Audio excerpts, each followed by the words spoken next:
Okay. All right. Hello, everyone.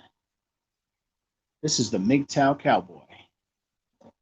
Greetings and salutations. I come to you guys deep behind enemy lines. I come to you from one of the major bastions of gynocentric strongholds. I come from a second ring suburb of Chicago where gynocentrism rules and men are treated like trash. I wanted to have a nice call-in session today. I want to do some interviews, just like we did last time. To start, I'll wait for uh, I'll wait for the stream to fill up. So to start, I'm going to tell you guys a quick story. This is a story from my youth. So let's go back, way back into time. Back when I was in high school, actually, no, not high school. I had already graduated. I think I was in my first year at university. I was fit and trim and young and strong, and I went to a house party. And at that house party, I met a girl. I think she was half Mexican and half white, like me. And she was young and beautiful. She was tall, thin, young, hot. I remember she had I remember she had peach fuzz on her arms. You know how some girls they have like that light peach fuzz on their arm, where if it was coming in any thicker, you might buy them a razor, try to give them a hint, but it was just light enough where it wasn't really grotesque looking. Anyway, so I went to a lot of house parties the first couple of years in college, and I met this girl. She had a couple drinks, I had a couple drinks, and sure enough, I step to her and I say, "Hey, why don't you come home with me?" And she says, "Yeah, yeah, okay. Oh, I don't know. Oh, I'm drunk. I say, "Yeah, baby, it's cool." I had a car. Oh, I had the coolest car. I had a 1989 Isuzu Trooper 2, and it was a stick shift. I drive a stick shift up to this day. Today, I drive a stick shift as well. My father bought me that car for $1,000, and he said, "Joe, you're gonna get some ass with this car," and he was right. Anyway, yeah, so I picked her up. All right, we leave. We go back to my house, and I was still living at my parents at the time, and it was time to it was getting late, so of course we go upstairs to my bedroom, and I lay her down, and we're both drunk, and I say, "Hey," I can't remember her name. I'll just call her, I don't know, Cutie Pie. I say, "Cutie Pie, you know, let's uh, let's do this thing." And she was like, "Oh, I don't know, I'm not sure." I, well, okay. Do you have protection? And I'm like, "Oh no, you know what? I don't have protection. No, sorry." And she's like, "Oh, that's too bad." And I was like, "You know what? I really don't want to use protection." She was like, "Oh yeah, no, I don't know. It sounds could be iffy. I'm not sure. Maybe, maybe not. I don't know." She's kind of playing hard to get. And so I say, "Okay, okay. We don't have to do anything." And I come I how can I put it? I stopped coming on so strong. So I'm just, next to her, we're spooning. Maybe a couple minutes go by, and then she says, "You know what? Yeah, we can do it." And I was like, "Are you sure?" She's like, "Yeah, whatever. I'm drunk anyway." And I was like, "Wow, wow." And that's a true story. That really happened. I mean, there were multiple times when I hooked up, mostly in college, but that was one of them. I just talked this girl into it. And listen to this. The truth is, I didn't go through with it. I brought her home, sweet talked her.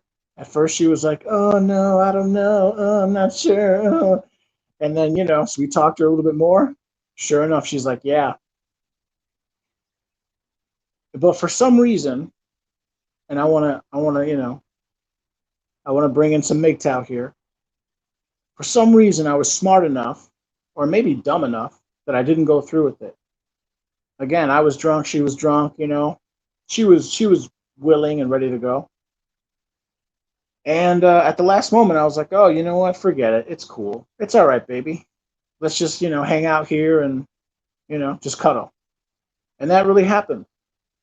And yeah, whatever. I worked the next day. Got up at like noon. I think I drove her home first, and then went to work. I remember I was late to work.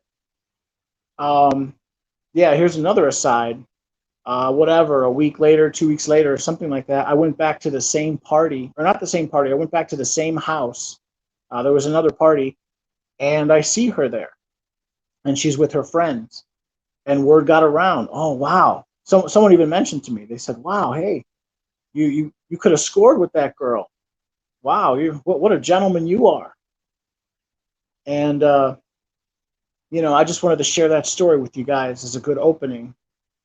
There's some MGTOW in there. It's interesting. If I could go back in time, I if I could go back in time, I think I would smash. I think I would tell myself, "Joe, just do it." You know what's wrong with getting a little punani? You got this girl. She's ready. She's willing. She's young. She's hot. What could go wrong? At the same time, I think to myself, Joe, you're 37, and you know what if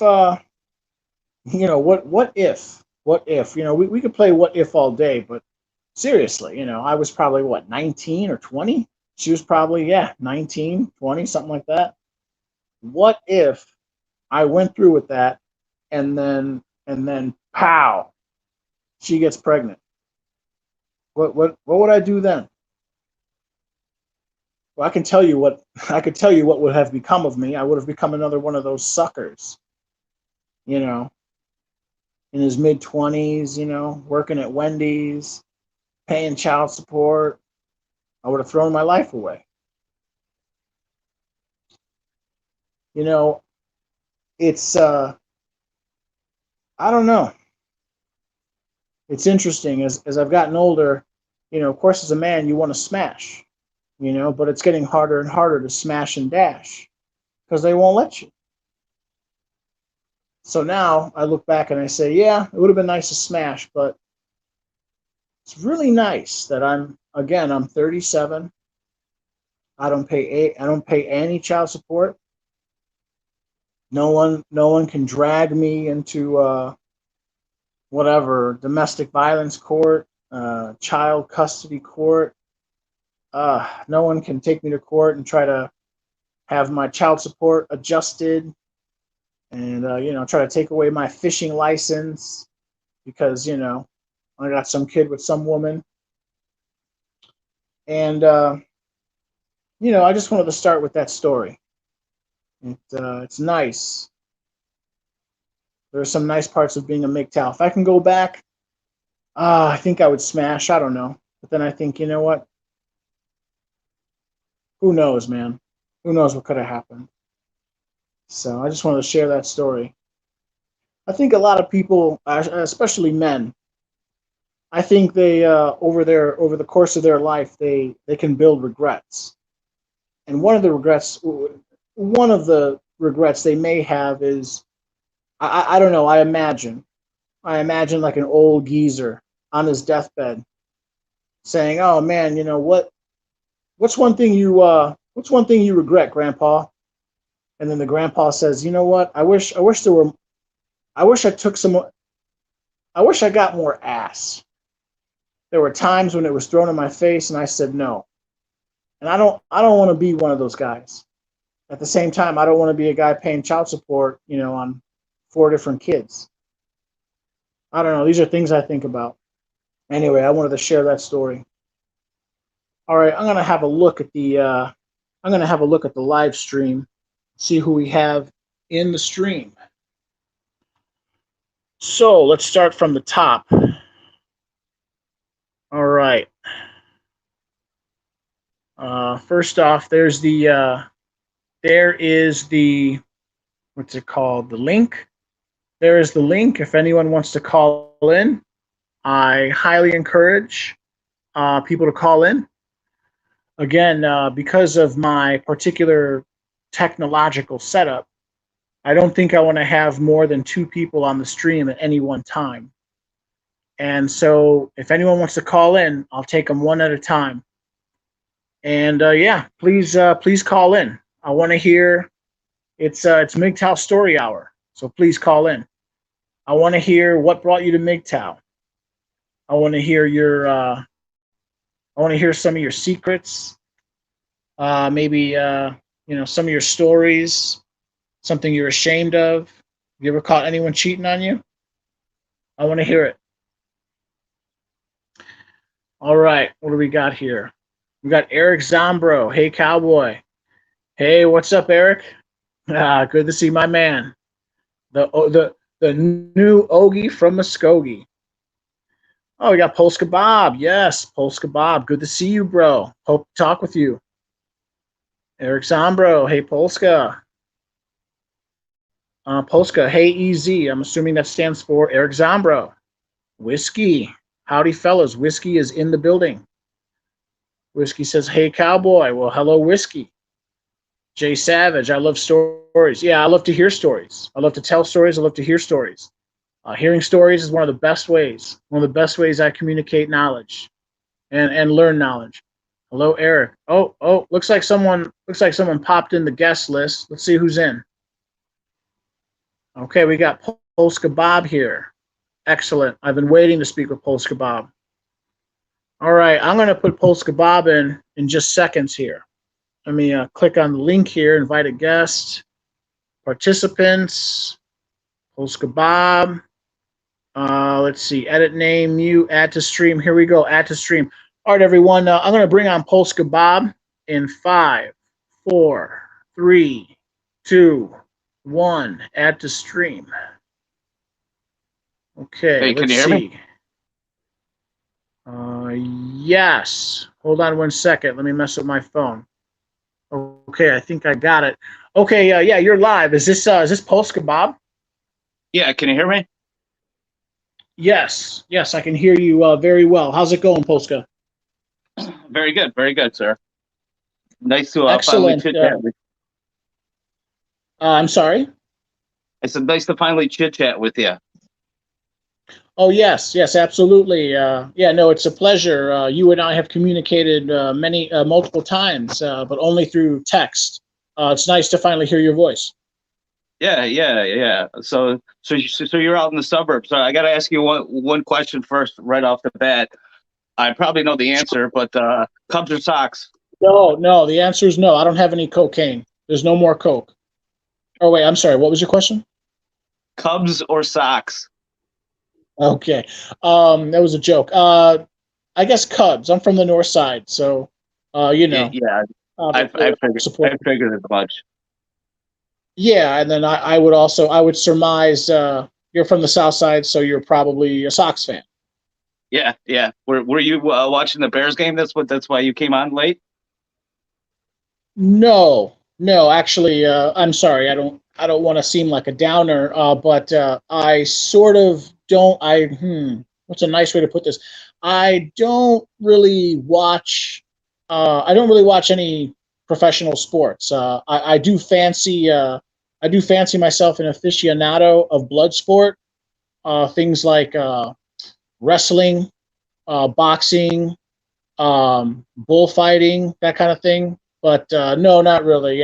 Tennis, basketball, football. Not a big fan. I used to catch the what's that called, the with the NFL, the what's that one big game every year, the the one in February, the Super Bowl. I used to watch the Super Bowl, but No, yeah, not so much. I, Not a big fan of professional sports. no, I just had to Are get you that still there? question out of. Yeah, can you hear me? Oh, okay. Yes, yes, I can hear you. I'm sorry. Maybe you cut out for a second. Did I cut out? Could you hear me? No, you know what? I can hear you fine, but you know what? Let me switch my mic setup real quick. All right. Sure, bro. Sure, bro. Take your time. I'm gonna go through and take your time. I'm gonna go through a couple more of these messages. Let me know when you're ready to recommence. Okay, Polska Bob. Hello, whiskey. Whiskey's path, like Joe Biden's legs. I don't get that reference. Well, I'm guessing what, weak and pathetic and sniveling. That could be. Whiskey's path. Hi, Jay Savage. Hey, look who popped in. Kwai Chang Kane. What's up, cowboy? Yeah, what's up, Kwai? I know you get up early. I know you got a lot to do. I very much appreciate you taking a couple minutes out of your day. And I hope you enjoy the story hour. I think I want to try to get to a point where every week, I can't do it every day, but maybe once a week on Saturday or Sunday, we could have like a the Mgtow the Mgtow motel, the sweat hotel, where we can conduct these interviews, and we can exchange, we can talk turkey, we can talk about Mgtow issues. And I want to hear these stories. I want to interview lots of people, and I want to hear what brought them to Mgtow, and have they ever caught a girlfriend cheating? When's the first time they were locked up for DV? I was locked up for DV. I say it all the time. Every once in a while, every once in a great while, you gotta fucking slap a bitch. Of course, I don't advocate violence, but a woman hits you, I don't know. All bets are off. But yeah, I want to hear what brought you to MGTOW. All right. All right, Am I back let's go now? through it here. We got one fast DAC. Let's see. My phone seems to not be playing nice. Oh, there we go. One fast stack is in the house. One fast stack, how's it going? One fast stack is in the house. All right, so my phone seems to be going a little slow. That happens. We got Eric Zombro. Yes, Eric Zombro says no protection, no injection. Yeah, bro. Yeah, bro. I mean, I don't know what to say about that. I couldn't agree. I couldn't agree more. I mean, whatever. I say that, but also I've broken that rule so many times. But also I've just been lucky. The way I see it is like I don't know, quality over quantity. I never shouldn't say never. That's not true either. For the most part, I would not bang these like child support obsessed baby mamas just looking to get pregnant. With the quick 1 2 3 wham bam thank you, man. Wham bam thank you, ma'am. On the contrary, I usually dated kind of girls of beauty and refinement. How can I put it? Or let me give you an example. My main squeeze, the one girl I dated the longest, she came from a good family. Her father was like a millionaire farmer. Her mother was a doctor, or not a doctor. She had her PhD in pharmacy. I never dated these gutter girls, these street girls. So the reason why I bring that up is these gutter girls, they'll let you smash. They will act irresponsibly, and they're the ones who will get pregnant. But most of the girls I dated, the the girl I dated the longest, that girl I was just referring to, she was wearing, what's it called? She was on something called Yaz. Yaz was like I think, unfortunately, it has since been taken off the market. It was a kind of birth control. But yeah, she was on Yaz the entire time we were dating. Coincidentally, guess who prescribed her the Yaz? It was her own mother. Side note right there. True story. That's when you know you come from an upper middle class family, when your own mother can prescribe you um, protection from getting pregnant. All right. So we got Quay Chang Kane. It says Polska Bob. All right. Whiskey's Path. Howdy One Fast Stack. We got Whiskey's Path, One Fast Stack. Jay Savage. High Whiskey. Whiskey's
I'm back. Okay, I guess I'm back. Yeah, sorry. All of a sudden, for no reason, I was just booted off. Yeah, right. Okay, sorry about that, guys. Looks like we got some dudes in the. Looks like we got some dudes. Three dudes. Oh man, I don't want to let them all on. You know what? I'll try two. I'm gonna let Polska Bob in right now. Here we go, Polska Bob. I'm letting you back in, bro. And then I see One Fast Stack and Gotti. Hold on 1 second. We're adding him to the stream. All right, Polska Bob, are you there? Yeah, I'm here. Can you hear me? Yeah, yeah. You know what? I shouldn't do this, against my better judgment, but I'm going to let one other person on the stream, even though I think that may negatively affect my bit rate. It might negatively hurt the performance of the broadcast, but we'll see. Who knows? Who should I let on? Should I let on? Or you know what? Never mind. I only got one guy. Okay, so it's One Fast Stack. It was Gotti, but now it's One Fast Stack. So I'm going to let One Fast Stack on as well. I've been meaning to talk to him for a while. So here comes One Fast Stack. I'm going to add him to the stream in 5, 4, 3, 2, 1. All right, here's One Fast Stack. Let's hope that we add him successfully. Okay, let's just do a quick mic check. One Fast Stack, are you there, sir? Yes, sir. How you doing, Brother Cowboy? Yes, good. I can hear you. However, slightly faintly. If you can kindly raise your voice or maybe raise your volume a little bit. I'm sorry. I'm an old fat man who's hard of hearing. No problem. How's that? All right. And then in the background, I also see Polska Bob. Looks like he's got like I don't know, a couple of guitars and a sex doll, maybe a skeleton in that closet right next to him, just adjacent. I don't know what I'm seeing exactly. All right, so how you boys doing? What's going on? I'm doing well. I'm doing well. Just chilling out on a Sunday night before I head out to the bar. Is that you, Polska Bob? Yeah, yeah, that's me. So I'm sorry. Are you just stipulated that you're going to go to the bar on a Sunday night? Yeah, yes. I like going to the bar on Sunday nights because it's usually chill and there's nobody there. Sure. Okay. Do you would you say you frequent drinking establishments a lot, or just on the weekends, or Yeah, twice a yeah. year?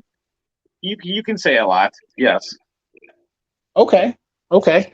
Um, yeah. No, that's fine. Hey, Of hey, course, so I drink. wanted What's that? I'm I sorry. wanted I wanted to talk to you about your video you did yesterday, the Barbarossa post feminist man video. Yeah, Sure. Sure. Let's hear about it. Well, you know that's like the greatest Mgtow video ever produced. There's like that one, and there's two other Hello. really good Hello. Are you ones. there? Yeah, can you hear me? Did you cut out? Okay. Cowboy, you there?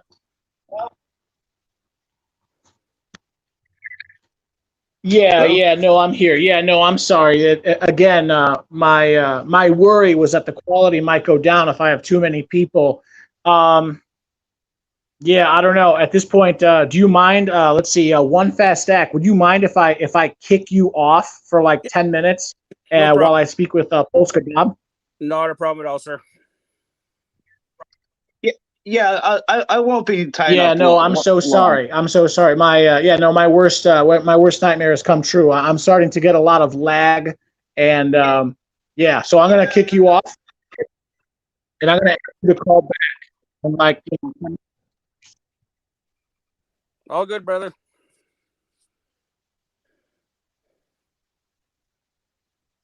No, I think we lost it. We lost you, Cowboy. I think.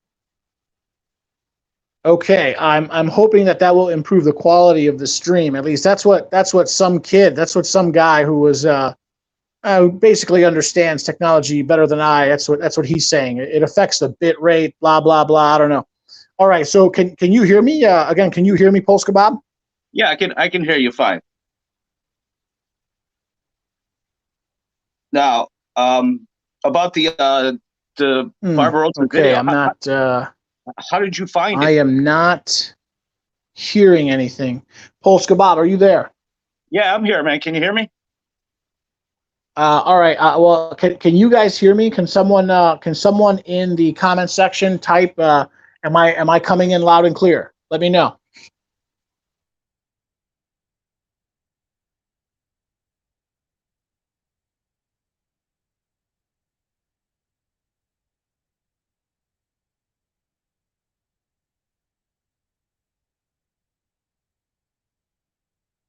So, Cowboy, how did you find the post feminism man video?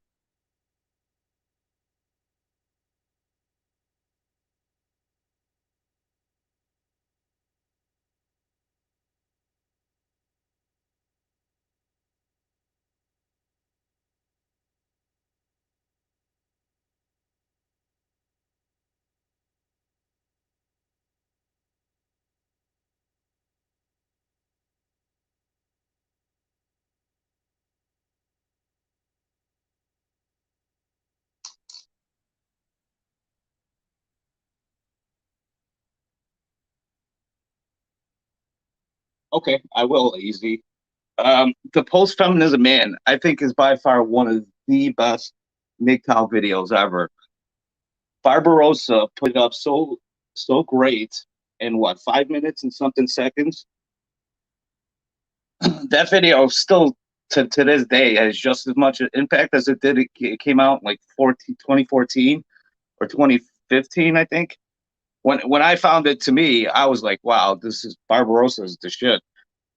There's two other videos I wanted to mention. There was another video by RP Liberation, I think it was, and they did a hell of a great video. That's like a second best video.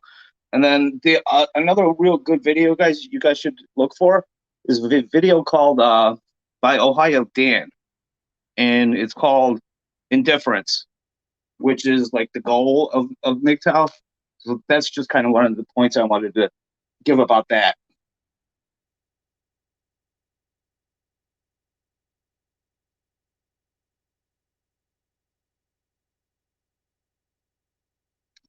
Also, there's some great conversations that you guys might want to check out too. You should be able to find them between Barbarossa and Spetsnaz, where they talk about that video, the post-feminism man. Because again, I think it's one of the most important videos out there, and that's like an hour Yes. Hello. long. Hello. Yeah, Can you hear me?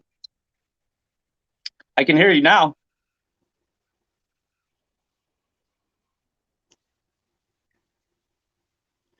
Yeah. Polska Bob, are you there?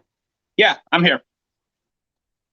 Okay, You, yeah. I'm sorry. This isn't the first. This isn't the second. This is now the third time where all of a sudden, for seemingly no reason, I get booted off, and then I have to reload. I temporarily lost internet connection. I don't know what's going on, but now I'm back in. I think it's wise if I only interview one person at a time. I don't know if it's my phone. I don't know if the CIA is bugging my crib. I don't know what's going on, but I can hear you loud and clear. Can you hear me? yes, I can hear you clear now. Yeah, you know what? I'm not going to take up too much of your time because you're obviously going to have other people on. But I really did want to talk to you. Hello, hello. Yeah, can you hear me? Polska Bob, So are you there? yeah, I'm here.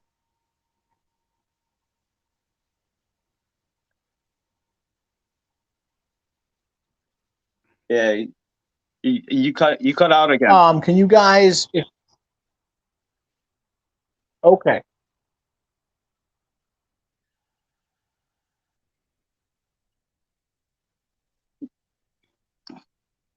So you drive, cowboy? You drive around the city?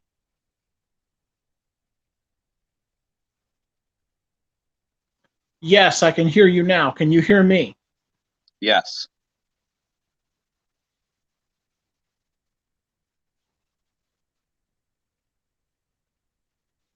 Okay, yeah. Go ahead. Go ahead. Speak, and yeah, please speak your piece. Maybe it'll work if we just go one at a time.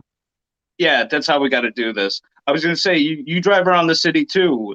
What do you drive? A truck or a CDL or what? Yeah, right. You're also cutting off. I'm getting a lot of lag. I don't know what it is. Does anyone in the comment section, do they know what might be going on?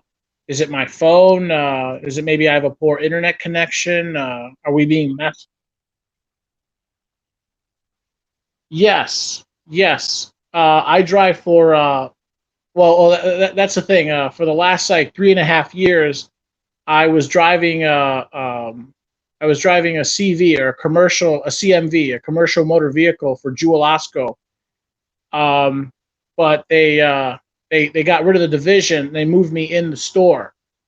So and I don't know, sometime soon, probably before probably in the next like 6 weeks, I'm going to join up with one of these super carriers, and I'm going to try over the road. Are you going to do semi tractor trailers?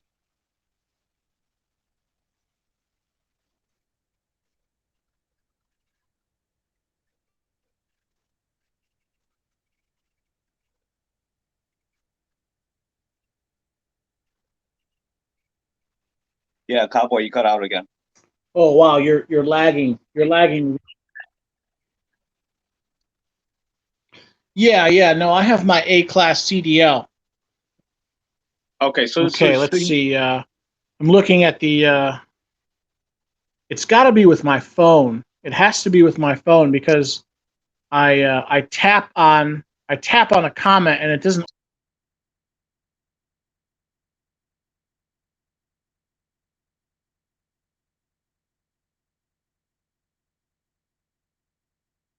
yeah.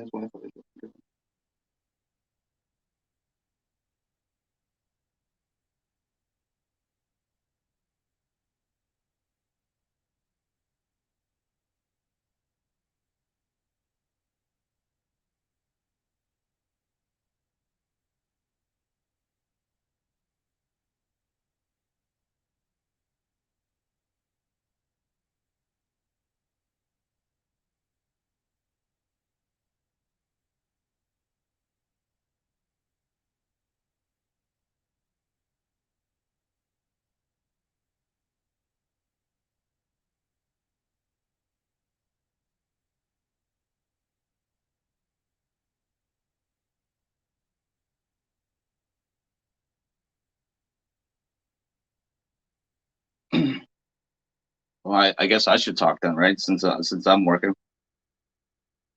My thoughts on Stardust and Barbarossa. Stardust and Barbarossa. Actually, you, you guys should know that Stardust still does do videos. He does videos under the Thinking Ape, and his videos are still as good. But his vocals though are kind of bug me because I listen to stuff when I'm driving around, and his audio comes in a little too low sometimes. But he's still great, and Barbarossa, the guys, he's still around too. He just doesn't make videos anymore. Like I think he did one. Man, was it maybe about 2 years ago or 1 year ago?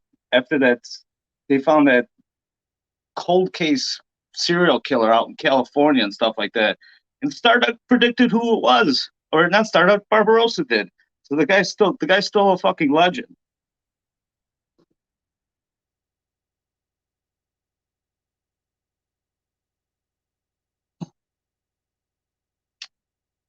But I'm not sure what else he's doing nowadays. But yeah, those guys are still around. I love those old school guys. Even TFM still does awesome work, and of course Sandman and his monotone stuff. But that old stuff, it's still great. If you guys can catch any of that Spetsnaz's videos, check that out. Check that out. Like I said, the one he did with Barbarossa was probably one of the best ones I've heard, actually.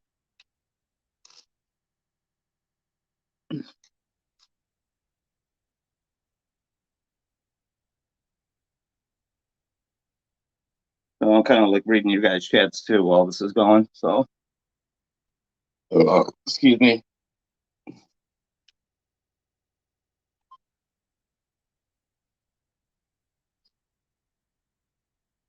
Here, Eric, I'll give you my here's my email address. Back again. Yeah, no, this is so embarrassing. Gentlemen, I'm so sorry. My apologies. 1,000 apologies. Unfortunately, I just keep getting booted off. It's ridiculous. All right, let me see who I have here. Um, I've got Polska Bob. I'm gonna kick Polska Bob off, and then I'm gonna try to bring him back in because I want to hear what he has to say. Okay. I think it says I effectively removed him. Good. Let me try and bring Polska Bob back on. All right. Participants, add guest. Polska Bob, add to stream. All right. I'm going to add Polska Bob again. 5, 4, 3, 2, 1. Let's hope it works. Okay. Polska Bob, are you there? Yeah, I'm here. You there? Yes. And so far you're coming in great. Okay, good, good. All right. So sorry. Again, I'm gonna take the blame. I mean, I think it's this phone. Like, I imagine the phone I have is like it's like a Apple IIe from the '80s, and I need the technology of like you know, computer from the '90s or something. So anyway, I'm sorry. Please continue. You were saying you like to hit up the bars once in a while. Yeah, yeah. I'm what you call a functioning alcoholic. So I do like to hit up the bars, and I like to go out late because I know the bartenders, and I usually walk up to the bar, and so I don't have to walk home. The bartenders usually drop me off at home as long as I close the bar with them. Okay. Okay, so I know your type then. You're a bar fly. You're the type of guy who you spend a considerable amount of time at bars. Yes, yes, I do. Yes, I do. But it's mainly just one bar I hang out with, and then I go to a couple other places to eat because that's kind of really the only good food around here is dive bar food anyway. Okay. Okay, yeah, that's cool. That's chill. I know a lot of people like that. I mean, you said it yourself. You're functioning. As long I try not to be judgmental of others, especially if they stay out of jail, they pay their bills, and they can hold down a job and not get anyone pregnant, and all that stuff. Yeah, okay, that's good. Yeah, Um, I'm kind of like Pop and Blake when it comes to booze. I can function. I do wonder about Pop. In many of his videos, I always see him, throwing back a beer, whatever swill he's on. I wonder though if he drinks as much as he lets on. You know I'm what? not sure. I don't think he does because I only really see him drinking during the live streams, and they're only doing it once a week now. But I don't really see him drinking during his live during the layer videos or stuff like that. Yeah, yeah. I don't want to say that it's a prop. I just think that, I don't think he stumbles onto the stream, 6 beers in, and I don't get that from him. He always seems very well put together. I imagine that what he does maybe is he cracks a beer and he'll drink 1 beer for the duration of his streams, which, I mean, you're not going to get drunk off of 1 beer. It might lower your blood pressure, which is great, and it'll wet your palate so you can talk for a long time without losing your voice or getting a dry mouth. You know what? I've seen him on a couple of the streams where his speech was slurring by the end of the 2 hours or 3 hours that they were doing. So they do get fucked up a little bit. So Okay, okay. Well, I'm a notorious lush myself. Although for the last, I don't know, 11 days now, I have been completely dry, completely on the wagon. Um, Not because I'm averse to drinking or because I think it's bad or anything, but I'm on this silly diet, and I'm trying to lose weight, and I want to get back into trucking in, I don't know, probably less than 2 months, for between 4 and 6 weeks. And if I could lose some weight between now and then, I definitely want to do that. Um, and yeah, that's my problem. I don't really drink hard alcohol. I am much more an aficionado of beer. I love beer, any kind of beer, clear beer, dark beer, ales, anything, craft beers, IPA, anything, anything. You know what? This is an opportune time. You're from Chicago. Do you have any favorite Chicago beers? My favorite beer is. Have you ever heard of a little something something? no, I can't say I have, and I'm really not too familiar with any real Chicago beers per se, except for like old style. Okay, okay. Now you're from Chicago, right? You're from the South Side. I am from Poland, cowboy. Actually, I was 4 when I came here. Oh, wow. Okay. Yeah, so That I did not know. I'm not even a U.S. citizen. Oh, wow, that's interesting. Okay. So if I can change the subject for a second, what part of Poland are you from? I'm from the southern mountains, the Carpathian Mountains. So Carpathian? yeah, Yes. so I would be considered a Highlander actually. Yes. Yes, I'm familiar. Yeah, right. The Carpathian Mountains. There's a video game I play, and yeah, that's always it's a very wealthy region. There's a lot of mines and money to be made. Um, Yeah, very good. Also, I was a state of Illinois geography champion, so there was a time when I used to know like all the major cities in that area too. But yeah, Yeah, that's cool. I was born in a ski resort town called Zakopane. Okay, very good. Are Yeah. you? How does that work? How are you allowed to stay in the country? You have like your green card? Oh yeah. My parents applied for visas when they got married, and then like 4 years later, we came over to the U.S. and we came to Chicago. We've been here ever since. Yes, excellent, excellent. Great to have you. Or I mean, at this point, I consider you, one of us. Fun fact: I always like to tell people, especially people who are maybe from the U.S. but not from Chicago. Chicago is famous or infamous, however which way you want to look at it, for its Polish immigrants. I believe, if I remember correctly, Chicago has more Polish people than any other city in the world, except for the capital, Warsaw. Have you ever heard that?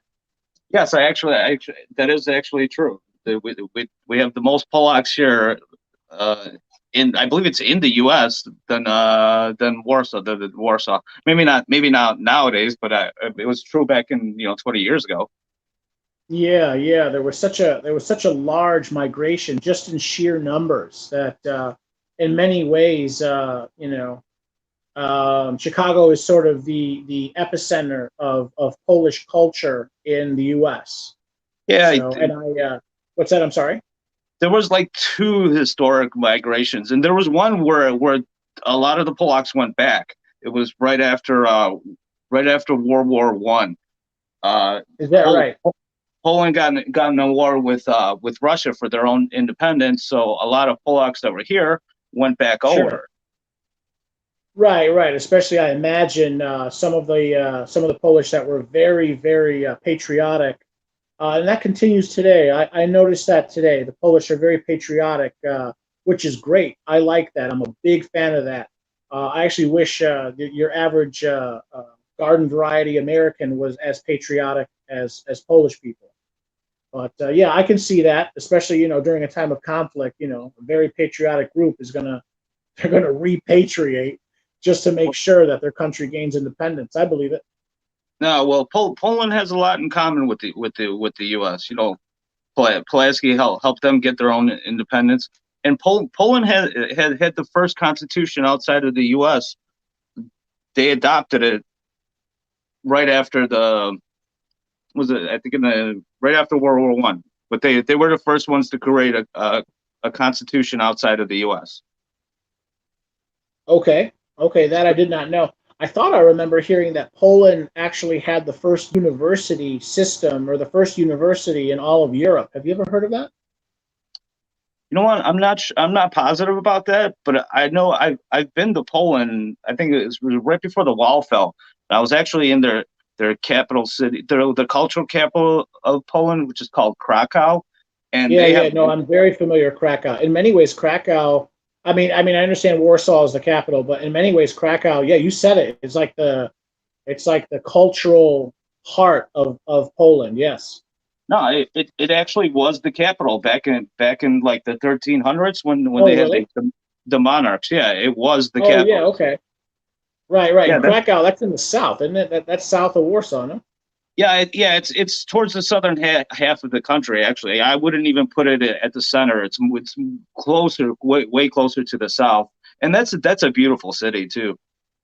Sure, sure. I happen to have a calendar in my apartment, and it's in Polish, or I guess it's in Polish and English. I On Belmont Avenue, I go to this quack doctor. No, I'm kidding. He's not a quack, but I go to I'm not going to say his name. I got a Polish doctor, and he's real good. I try to keep my medical expenses low, so my primary care physician is a Polish guy, and he operates a clinic. So how can I put it? Whenever I get sick or I need something, I try to stay away from hospitals. I just go to clinics because they're cheaper. And yeah, one day he just had all these, just a stack of like 100 calendars, and I just took one. So maybe someday I'll remember all the months in Polish. We'll see. I don't even know how to say that in Polish, so Do you speak Polish? I do speak Polish. I speak it and Okay. understand it, but I can't read it because I'm Polish illiterate. Yeah, no, it's interesting, uh, uh, you know the whole situation with the Polish worldwide diaspora. Um, a lot of Polish people in Chicago, they still speak it. I only know like 4 or 5 words. I know. Let's see. There's my favorite word, pivo, which is beer. Is that correct? Yes, that's correct. Yes, pivo. That's my favorite one. Let's see. You got pivo, vodka. Is it babushka? I think it's bulbcha. Bobcha's grandmother. Yeah, Dame bougie Bobcha. Um, give give me me a kiss, give me a grandma. kiss. Yeah, give me a kiss, Granny. Um, and let's see. I remember. Kurva. Remember that word? That's like the most universal Polish word there is. It means whore and fuck. Yes. Yes, right, kurwa. That's again, I don't speak a lick of Polish, but if you are from Chicago and you are well acquainted with the various communities, the Mexican community, the Black community, obviously we're talking about the Polish community. There is going to be a certain, I don't know what to call it, a cultural. There's a it spills over. There's certain words, for example, you learn and that's one of them. If you're from Chicago, you're going to learn some swear words. I used to know more, but I forget.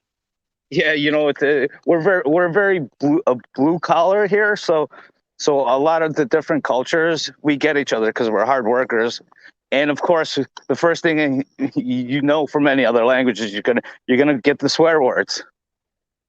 Sure, right, absolutely. Yeah, funny you mentioned the concept of blue collar. You also mentioned that you're from the South Side. For people who don't know, and of course, I'd be interested in hearing what you have to say about this. Uh, there exists I guess I'll call it a cultural schism, a cleavage, a separation. Chicago basically has three sides: the north side, the south side, and the west side. Some people will say the southeast side as well, blah, blah, blah. North side, south side, west side. The south side, the west side is basically mostly black. The south side is a mix, it's a hodgepodge: white, black, and Mexican. In fact, the whole city by demographic is, I believe it's one third white, one third black, and one third Mexican. If you go by the raw numbers, and then the north side it's slightly mixed, but it is predominantly white. Um, the north side is kind of seen as like I don't know what to. Maybe you can help me out, Polska Bob. It's more affluent. It's more uppity. The South Side is more, I don't know. Polska Bob said it a second ago. It's more working class. It's more gritty. Um, do you have anything to say about that, Polska Bob? Yeah, we tend to think of Northsiders as pretentious Yes, snobs. yes. Like me, I'm totally snobbish. I try to speak the Queen's English. But we on the North Side, we in a way, I'm sure you agree with this. In a way, we kind of look down on the South Side. Do you agree with that statement? Absolutely, and we think of the exact same way about Northsiders. Okay, right, and that is reflective in well, for example, one of the first things that Polska Bob was asking was, I think it was the very first question he asked is, "Are you a Cubs fan or are you a Sox fan?" And that's just one small example. The working man in Chicago often roots for the Sox. Again, these are generalities, but and the North Side are, like you said, they're pretentious, and I mean, I'll just say it, like we're maybe more hoity-toity, and we're Cubs fans, and well, one thing I think is worth mentioning, and this doesn't necessarily, again, it's not all, but I always remember throughout, and there's been many occasions where this has happened on the South Side when the South Side Sox are playing. Your guys' fans, they tend to get real rowdy. They get real drunk. They get real violent. They'll often get belligerent. This is where the proverbial crazy fan, he runs out onto the field, and he has to be tackled by security, and someone's got to tase him, and they drag him out. That never happens on the North Side. In fact, from the many, many years I remember catching the highlights on the news, I have never once ever seen on the North Side rowdy North Side fans, running on the field. That's because, again, the north side of Chicago is civilized and well-to-do and put together, well put together. The south side is it's rougher on the edges. So I'll throw that back at you, Polska Bob. You got something to say about that? Yeah, I got something to say about that. That's your way of throwing dirt at me. That's fine. They're We're slimy, they're greasy, they're grimy. It's the south side. You know how it is. But I love you guys, of course. all right. Well, let's talk about the whole Cubs Sox thing. Sox fans, we're there. We're there and we're watching the game. You know, a Cubs game is like a party. There's a big party going on, and there happens to be a baseball game going on. You know. Exactly, because we're cutting deals, we're engaging in business, and we're sure the game is fun, but right, there are higher ideals. I agree with that. You got the South Side Sox fans are you guys really do love your team. I think the North Side we like the Cubs, but it's more, again, you said it. I think the perfect word you use is pretentious. People go there, especially to the stadium, to be seen. It's a party. It's they're not. I don't know how to put it. I don't know how to put it. And again, I've been to one. I've been to one Sox game in my entire life. I've been to one Cubs game in my entire life. So I can't claim to be some kind of big time fan. It's nothing like that. You know what? I used to be a real big sports fan before I took the red pill and found out about all this shit back in 2012. And let's talk about sports in Chicago. You think about the celebrities here, right? They're all athletes. It's because we don't really have like actors. We have lots of good musicians, but this town is known as a sports town. The Sure, celebrities I agree. are the athletes. So it's I, kind of I a big agree. deal I here. agree with that statement. What tends to happen is, well, first off, exactly what you just said. We don't, of course, we're a major city, so we're going to draw. How can I put it? We have the population base to support not one, not two. What do we have? Like four major sports teams. We got two baseball. We got a Five. football. Five. Yeah, you want to throw in soccer? We got the Chicago Fire. Wait. Who's the hockey? The Wolves or some shit? No, no, The no. The Blackhawks. Blackhawks. The Blackhawks. And we got like a B list. Don't we have the Wolves as well? Is that, I think kind of like a. I can't Yeah, remember. yeah. But Like you yeah, I said, mean, it's a sports town. it's a sports town, right? Or no, you're the one who said it. I'm just backing you up. I couldn't agree more. And I think part of that is because it's the population base. There's so many people, but it's not just that. We do like our sports. I would say almost too much, but that's fine. That's cool. And like you said, our celebrities are sports people. We have some real good institutions for acting, but they're second rate. In fact, for that matter, one of the biggest ones I think is called Second City. Have you ever heard of Second City, Polska Bob? Yeah, yeah. I was just gonna say the comedy here is a big deal too. Got the Right, Laugh right. Factory and Bucket City. And so what ends up happening is there's a lot of famous actors that come from Chicago. Well, guess what happens when they make it big? They immediately move where? They move to L.A. And then they do their thing over there. So, but yeah, Chicago has a lot of talent. But any of the talent in the acting, once they get noticed, they leave and go to the East Coast or West Coast, usually L.A. But yeah, no, Yeah, some of the best talent when it comes to sports, they don't leave here. They come here. yeah. And why did they leave here? I mean, this is such a tax riddled state that they go to fucking California, which is even worse. Makes no sense. Correct. Yeah, no, Illinois has some of the highest taxes in the country. Remember, Illinois has more branches of government, not just municipal, but state and federal. Well, we all have the federal, but every state can decide how many state agencies they have, and for that matter, municipal. Illinois, I believe has over 7,000 branches of government, more than any other state. And what our tax rate is like 4.95%, which is basically 5%. One of the highest in the nation. But you're right. California has the highest in the nation. State tax. What is it? 13.3%. $13 $13.30 of every $100 that you make automatically goes to the state of California before you even see a dollar. Not to mention the Fed, not to mention Uncle Sam taking his cut. Hold on a second. I'm walking by a party with a band here. Okay. Is it what kind of band? Is it like a Mexican band? You know, all the Mexicans are flying the flags and celebrating right now. Yeah.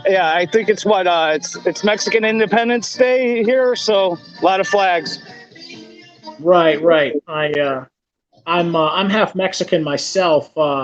My major was Spanish at university. I've actually lived in Mexico and Spain, but I need to get another one of those flags so I can fly it while I'm cruising down the highway. Yeah, Oh yeah, I can hear it. Yeah, I can hear it. Yeah, some banda. Apúrate, esa clica familia bacasera, yo muero por mi clica, me vale madre. ¿Sabes Yeah, qué? lot of parties going on here over the weekend. Yes, as we like to say, mucha fiesta. And cervezas. Right, cerveza and mamacita, lots of mamacita. So, You gonna have anybody Bob, else on?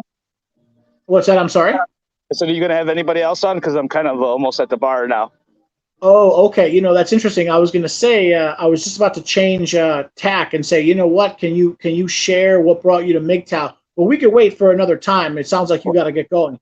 No, I've got a couple blocks to go. What Oh, brought me okay, to okay. Well, what brought all me right. to Well, Mgtow? well, That's yeah, a good. yeah. Imagine right now you got 5 solid minutes. If you can share with everyone, uh, you know, you know, you've already shared a lot, but if in 5 minutes, what's your story? What brought you to Mgtow? Do you have a girlfriend cheat on you? Pregnancy scares? Anything? Nothing like that. I did have some friends that passed on me. A good friend of mine passed away, and then I met a girl in between, and she ended up passing away too. But Oh wow. that really wasn't what brought me to it. I think Okay.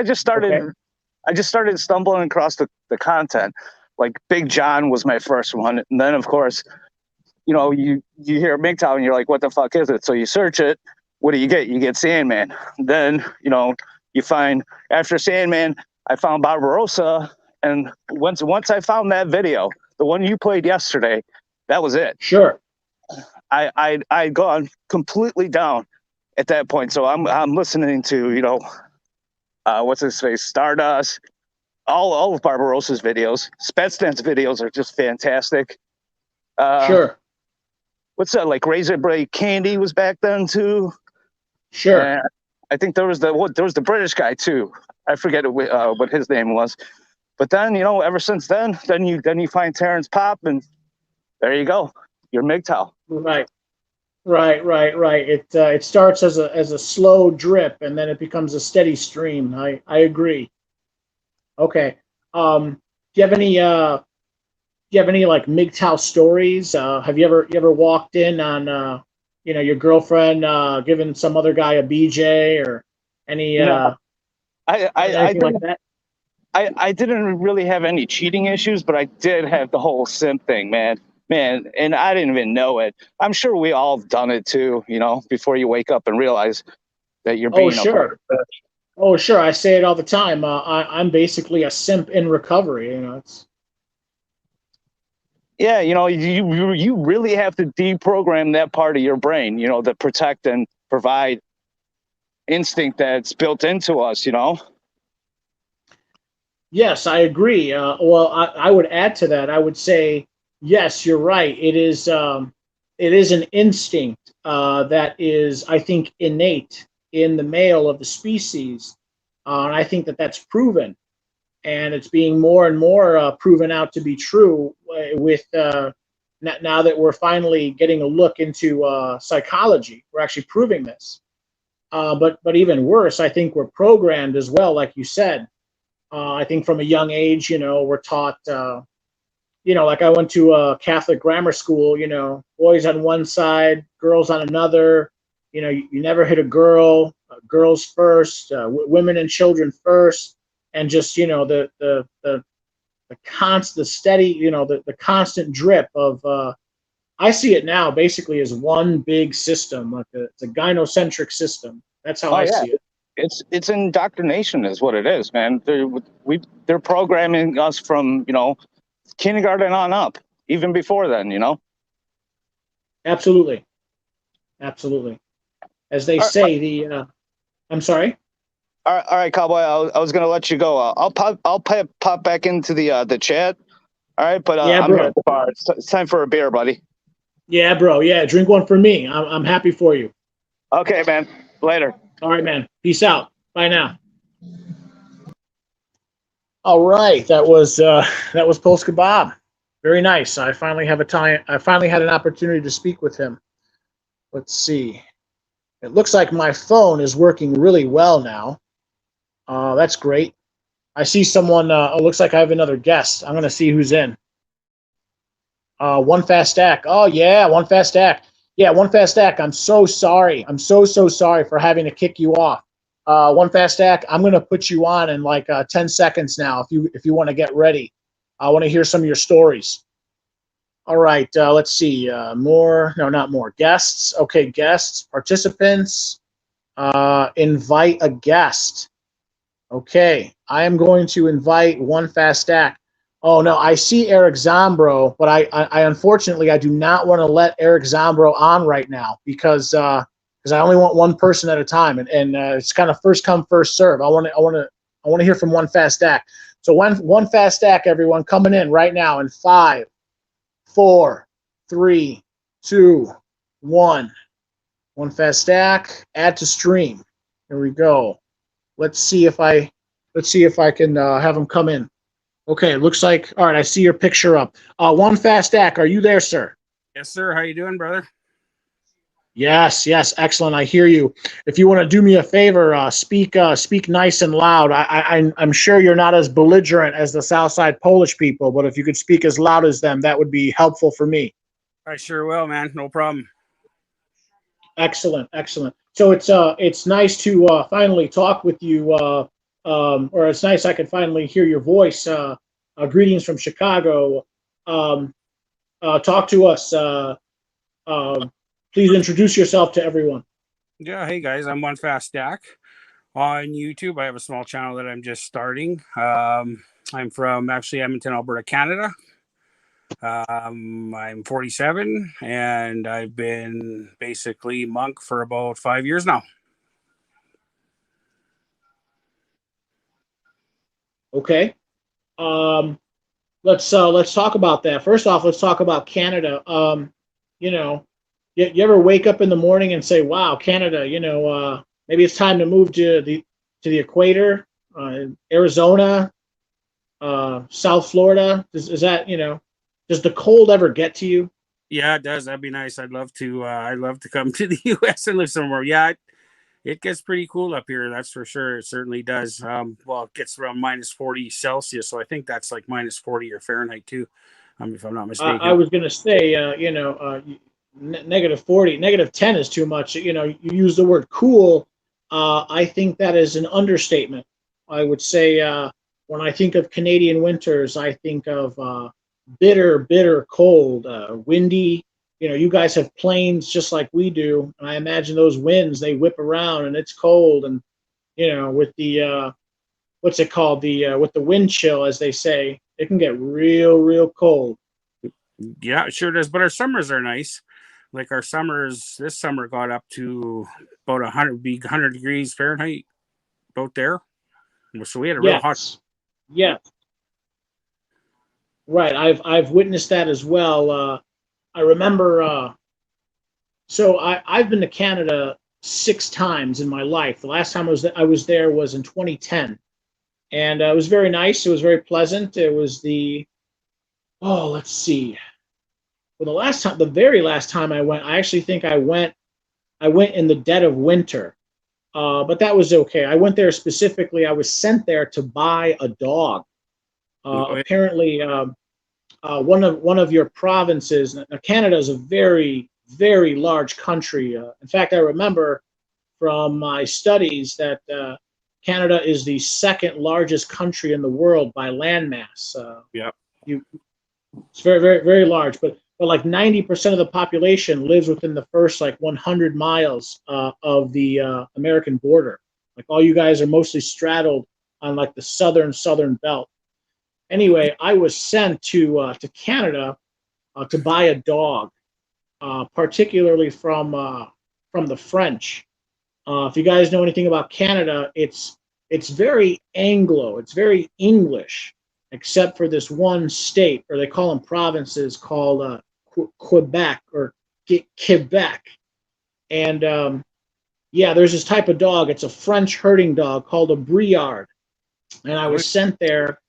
I'm sorry. Yes, yeah, I've heard of that. Go ahead. Yeah. So I was sent to Montreal to buy this dog, and I bought this dog, and whatever. I came back, but I've been to Montreal like 6 times. It's the only part of Canada I've been to, and I do notice a huge. It's a cultural thing. It's like the rest of Canada is extremely like Anglo English speaking. It's just like America. It's just like America. But Quebec is very. It's not like America. It's French. Everyone on the street in the city of Montreal just speaks French. It's their, it's the most amazing thing in the world. Do you have anything to say about that one fast act? Have you ever been to Montreal? No, I haven't. I haven't been to the East. I don't speak French at all, so no, I've never been to the East. I heard it's beautiful. I'd like to go, but no, I've never been down East that far. I'm a prairie boy. We're rednecks You're a up here. prairie boy. Yeah, Yeah. that's my kind of people. I would liken the prairie Canadians to kind of like the Great Plains of the United States. They tend to be conservative, Yeah. small town, country folks. I'm from the big city, but when I went to university, I moved out west. I moved over 700 miles west of Chicago to South Dakota, and it was very country out there. I ended up falling in love with it, and I liken um, in the past, I think it was called GAD, GAD, the Great American Desert. We now call it the Great Plains, and that extends all the way into Canada. So I kind of see you guys like I kind of see all of Canada really. It's just like an extension of the U.S. You guys are so similar to us. You're basically like our cousin to the north. Yeah, you got that right. For sure. So changing direction a little bit here, one fast act. Can you kindly so you've introduced yourself? Can you talk to us about some of your Mgtow enlightenment moments? You said you're a monk. Of course, we all know what that means. Um, you know, have you ever been married? Do you have any kids? What brought you to Mgtow? Sure, definitely. I'll be happy to share with you, brothers. I was married. I've been divorced for 6 years now.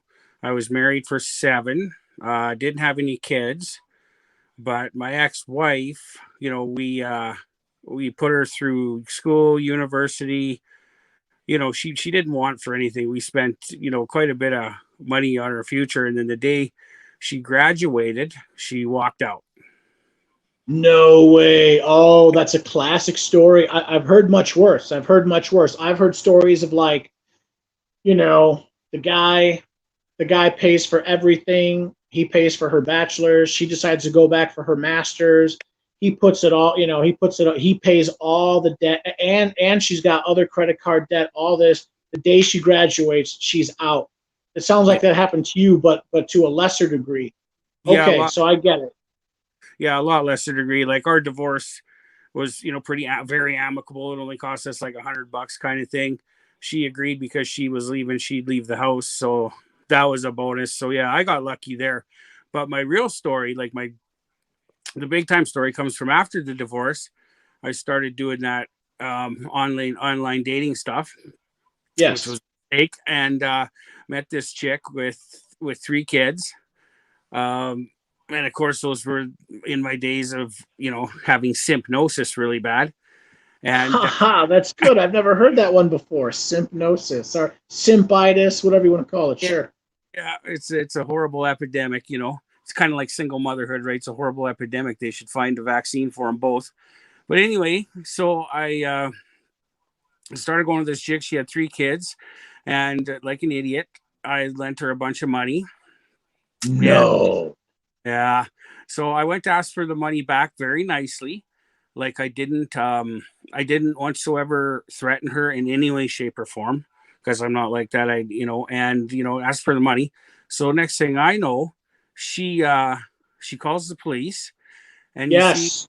you see, cowboy, Yes. up here in Canada, we're guilty until proven innocent. So the cops got me on a bunged up harassment charge. So to jail I went. To jail I went Yes. for three. Yes, right. No, I totally understand. I am so sorry, and I know Yeah, exactly where you're coming from. See, yeah. see, it's stories like yours. See, this is at this point, I'm going to dedicate this. What you just said right now is the highlight of this entire interview session, whatever you want to call it. Freedom Yeah, Main Radio or yeah. okay. So you were basic out of the kindness of your heart. You lend some woman some money when you come to collect, she doesn't give you the money and she stabs you in the back and she frames you for a crime. Is that correct? You got her. That's what happened. Yeah, I was falsely accused or false allegation kind of thing. And so here's the weird part about Canada and our justice system. Like, so I went to jail, and of course I couldn't afford the like $20,000 lawyer fee, so I had to rely on something called legal aid up here. So by the time I got legal aid, and they were saying, and I knew I was innocent and everything, but the way it works out here, I would have had to sit in jail for probably over a year waiting for a trial. So Wow. what I ended up having to do, because they have me over a barrel, like real bad up here, is I pled guilty and I got out, and that was it. Like I think I just had to, behave for about a year probation, just behave, don't get in any trouble with the cops or Sure. whatever. And it was all done with, right? So, now I'm looking at, I got to get a pardon or anything because I want to visit the U.S. I've always wanted to my whole life, really bad, and I can't really now with that charge on me, right? I don't know. I'd have to call the border and see what they say, but so yeah, that's basically my story in a nutshell. Yes, I have a similar story. Just quickly, I've mentioned it before, but I'll mention it again. Mm-hmm. I got into a verbal altercation with my stepmother that turned physical, and I do admit that I was inebriated at the time. I was drinking. However, as I told the police, I didn't hit anyone who didn't hit me first, and I was well. See, the backstory is my stepmother had been caught multiple times cheating on my father. She was caught cheating on my father multiple times with multiple different men, and one time is bad enough, but I don't know. There's no nicer, subtle way to say this. I've come to have very negative feelings towards her, and I let her know in some not very nice words. Well, it ended up turning physical, and I explained to the police, hey, this woman punched me right in the face. She even broke my glasses, Wow. but it doesn't matter. Yeah, yeah, yeah. Both my parents at the time were Chicago police officers, and they're going to side with the police. So basically, I assaulted 2 police officers, and it's the same thing. The way the system is set up, I can tell you, um, they basically make it easy for you to plead guilty. That's the whole point. The point is they want you to plead guilty, and then you get out real quick, and they give you a slap on the wrist, and you pay your fee. And in my case, I had to take something called an anger management class in Oh order yeah. to classify what's it called in order to meet what's it called the I'm sorry, I can't remember all the language, the parlance. I wanted to please the court, and in order for the court to lower the charges, so I could eventually get it expunged, I had to meet a certain number of criteria, which I did. Got a private lawyer and all that. But yes, if you choose to fight it, they purposely make it harder. You choose to fight it. If you're a big time millionaire and you can afford, a team of lawyers, maybe you can do it. But That's not even the problem. The real problem is, as I have come to see and experienced, and you have come to see and experience, frankly, what it is, the system is rigged in favor of the female and against the male. And you and I learned that the hard way. We did. Um, and I can tell you, I definitely, I cannot sympathize, but I can empathize with what happened to you, because your charge was not, your ordeal was not exactly like mine, but it was similar enough where I can empathize. Yeah, yeah, for sure. Yeah, live and learn, I guess, eh? Live and learn. So, but, but yeah, Well, yes, live and learn, but part of the reason why I make these videos and these interviews is frankly, I want to spread. I want to disseminate this message far and wide. I'm very passionate about the idea of letting men know, especially younger men, the nature of reality. And the reality is um, you you are men have become, maybe not everywhere, but at least right now, in this period in time, in this period in history, in the Anglosphere.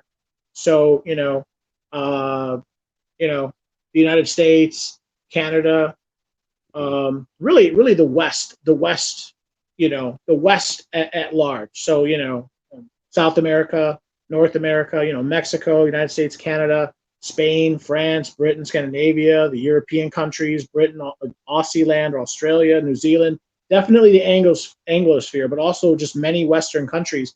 Um, you have been relegated down to the status of a second class citizen, and you don't even know this.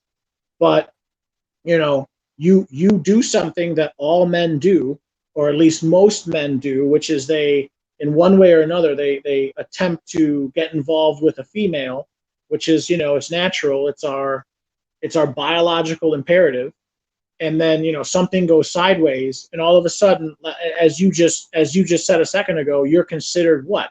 You're all of a sudden considered the guilty party. yeah, Why isn't the woman considered necessarily guilty? So it's automatic blame placed on you, and then you're guilty until, instead of being innocent until proven guilty, you're guilty until you prove yourself innocent. hmm, You feel me? yeah, for sure, for sure. For sure. Yeah, I just want to do a couple shout outs on the chat here. Successful endeavors. How's it going, brother? Mgtow Maddie's here. Of course, Eric Zombo. How you doing? And my new friend, my Canadian Mgtow brother, Whiskey's Path is on here. I just want to shout these guys out, man. Thanks. Oh yeah, no, absolutely, absolutely, and I second that shout out to all of you guys. Thank you for joining, of course, and also at this time, I want to thank you. I didn't know that about you, Yeah, one fast stack, but yeah, now that you share your story, I see. Yeah, you definitely know where I'm coming from, and you know where a lot of men in the MGTOW sphere, the manosphere, where we're coming from.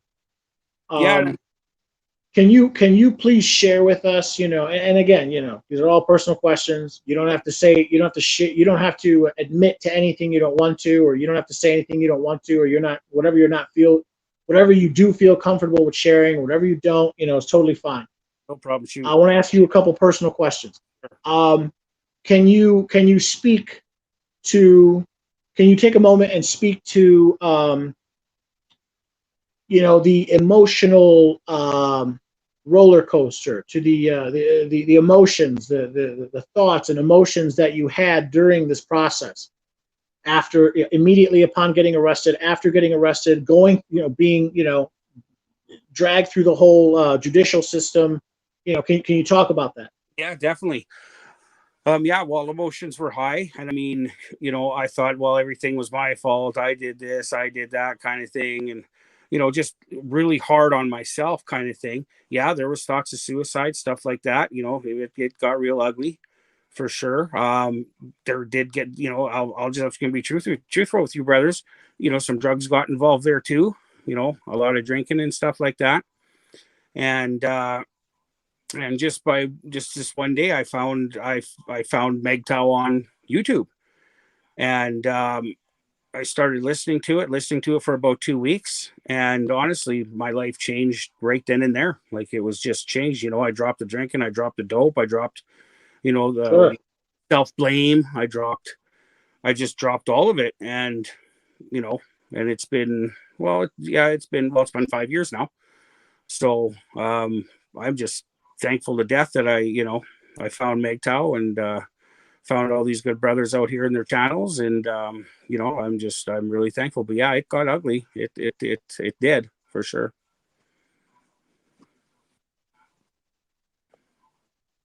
Okay. Okay. Yeah. Okay. So I would basically second everything that you just stated. I completely agree. If I were to take what you just said and analyze it, or give my own personal interpretation, based on my personal experiences and everything I know, I would basically say this.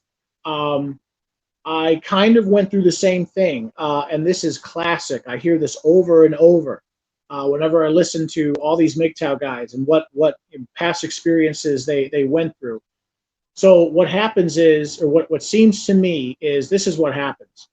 Men become surprised, bamboozled out of nowhere. They become bamboozled. They're hit with a charge, even if maybe they're partially guilty. Of course, obviously, some of them are totally innocent, right? But even if they're partially guilty, it's not even all their fault. All blame is placed on them. They're made to feel extremely shamed. Yeah. And then a lot of these men, they turn inward and they start. It seems to me that a lot of men, they they fall into despair. They know for a fact that they're not nearly as bad as the character assassination that these women are attempting to levy upon them. They're not nearly as bad as they're being made out to be. And then they're being dragged to the court. They're humiliated. In many cases, like for example, let's say in rape cases, or I shouldn't use that word, in sexual assault cases. Yeah. I don't know if you're aware, just over half, I believe it's 51% of all not rape, sexual assault. Just here in the United States. Okay, the FBI every single year puts together, compiles a book, or it's Mhm. basically a one large report, but it's so big, it's basically a book. Every single year, the FBI publishes a number of statistics of reports. I forget what it's called.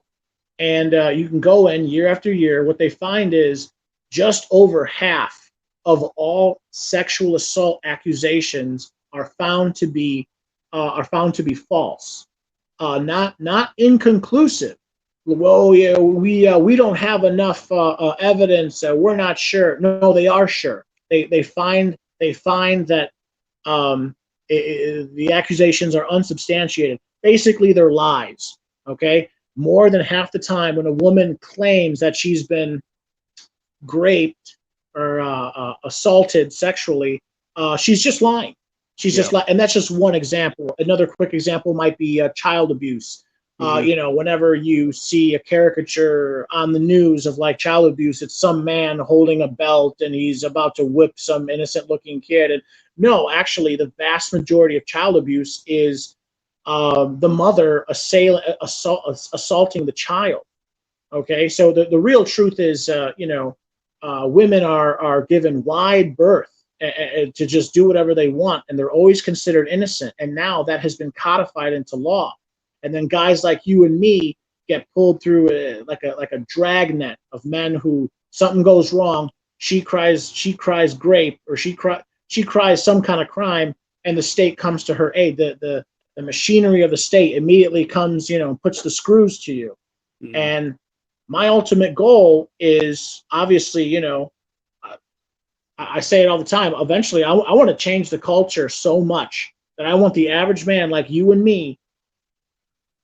I, I want to change the culture so that these men wise up and they won't even touch a woman, and the women will start screaming. They're going to start saying, what is wrong with these men? How come these men won't touch us? How come I go to the bar and a man won't even talk to me? I can't even find a man to buy me a beer at the bar. So stories like yours. I mean, I can't believe it. I mean, I do believe it. I believe everything you just said. One fast Yep. act. It's just, Yep. Yep. it's so unbelievable. It's so, I it's know. such a crime. I'm sorry. Yeah, I said I know. I agree with you. Yeah, you're right. You're It's right. it's it's such a crime. I mean, you're trying to help this woman.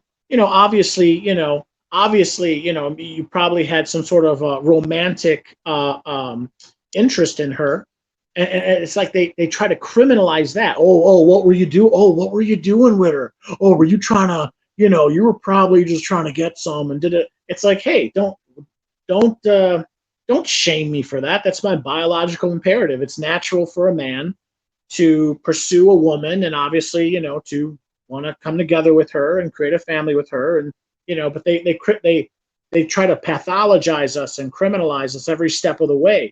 When the real truth is most of the time, they're the ones that their hands are dirtier than ours. Yeah. So it's just, it's exhausting and infuriating. Yes. Yeah, definitely. Yeah, for sure. I was glad to, yeah, share a bit of my, my story anyway. So, but yeah, Mgtow's growing, a lot. It's really growing. So, um, there's hope for us yet, I guess, eh? Well, I see. I see the Mgtow movement, of course, as growing. I think. Well, first off, let me ask. I can't help but notice. I spy that you're wearing a Mgtow shirt. Is that it's partially out of view? Okay, now it's totally in view. Yeah, Yeah. where'd you pick that up, partner? eBay, or sorry, that would have been, what do you call it now? Amazon. Amazon. Yeah. Amazon. Okay, Yeah. very good. Yeah, eventually I'll pick one up. I think I'm actually more apt to. I'm probably more likely to get like a ball cap or something, or who Yeah. knows? Maybe I'll get a shirt. No, no, no. You know what? Actually, I take that back. Yeah, I like to wear jewelry. I Yeah. uh, I actually love wearing jewelry. Almost I always wear at least one or two pieces of jewelry. Yeah. Um, You get the what's red that? I'm pill. sorry. So you can get the Mgtow, the red pill. I think it's called the red pill ring. If you go to Right, right, Sandman's channel, it's yeah, you can buy like Mgtow jewelry on there for fun. right. They got I think they got like bronze, silver, and gold. Yep. I guess I wouldn't want to spend too much on it. I mostly wear all gold, Yep. although I could see maybe buying like a. I actually looked into that.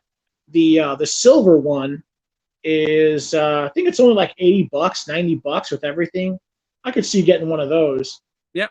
Yeah. but yeah, on the macro, I see Mgtow growing. I actually see it exploding. If you look at the major trends, no one's getting married every single year. This has been going on for years. Fewer and fewer people are getting married. These women don't care in their 20s, but then in their 30s, they become extremely,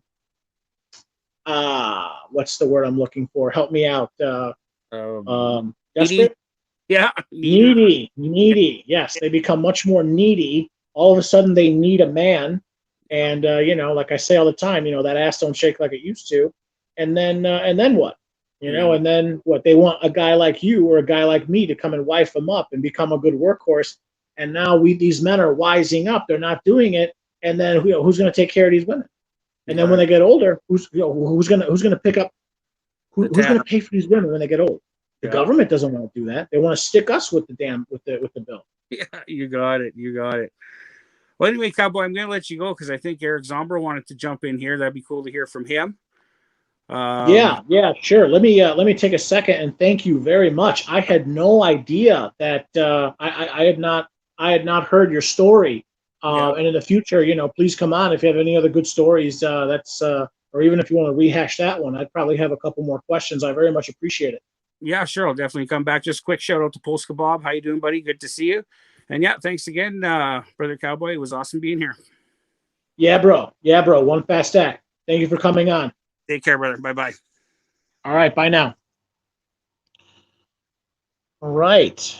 That was one fast DAC. Excellent.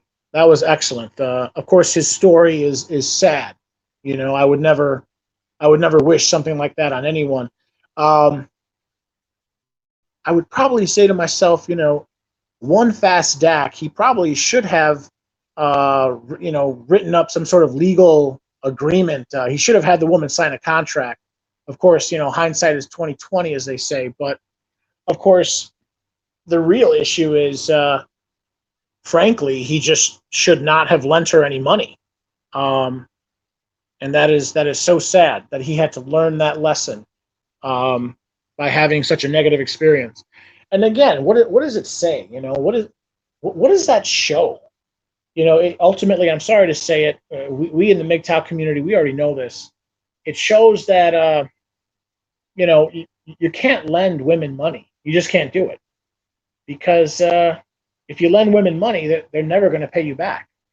In fact, I believe deep down, deep in the recesses of the psyche of the female, I believe that women truly, in their heart of hearts, they think that any money that they get from the man, belongs to them.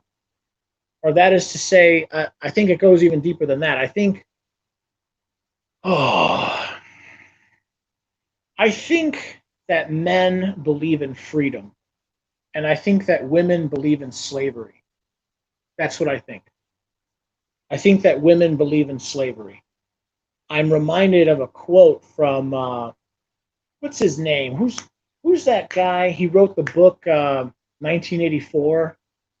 I can't remember his name.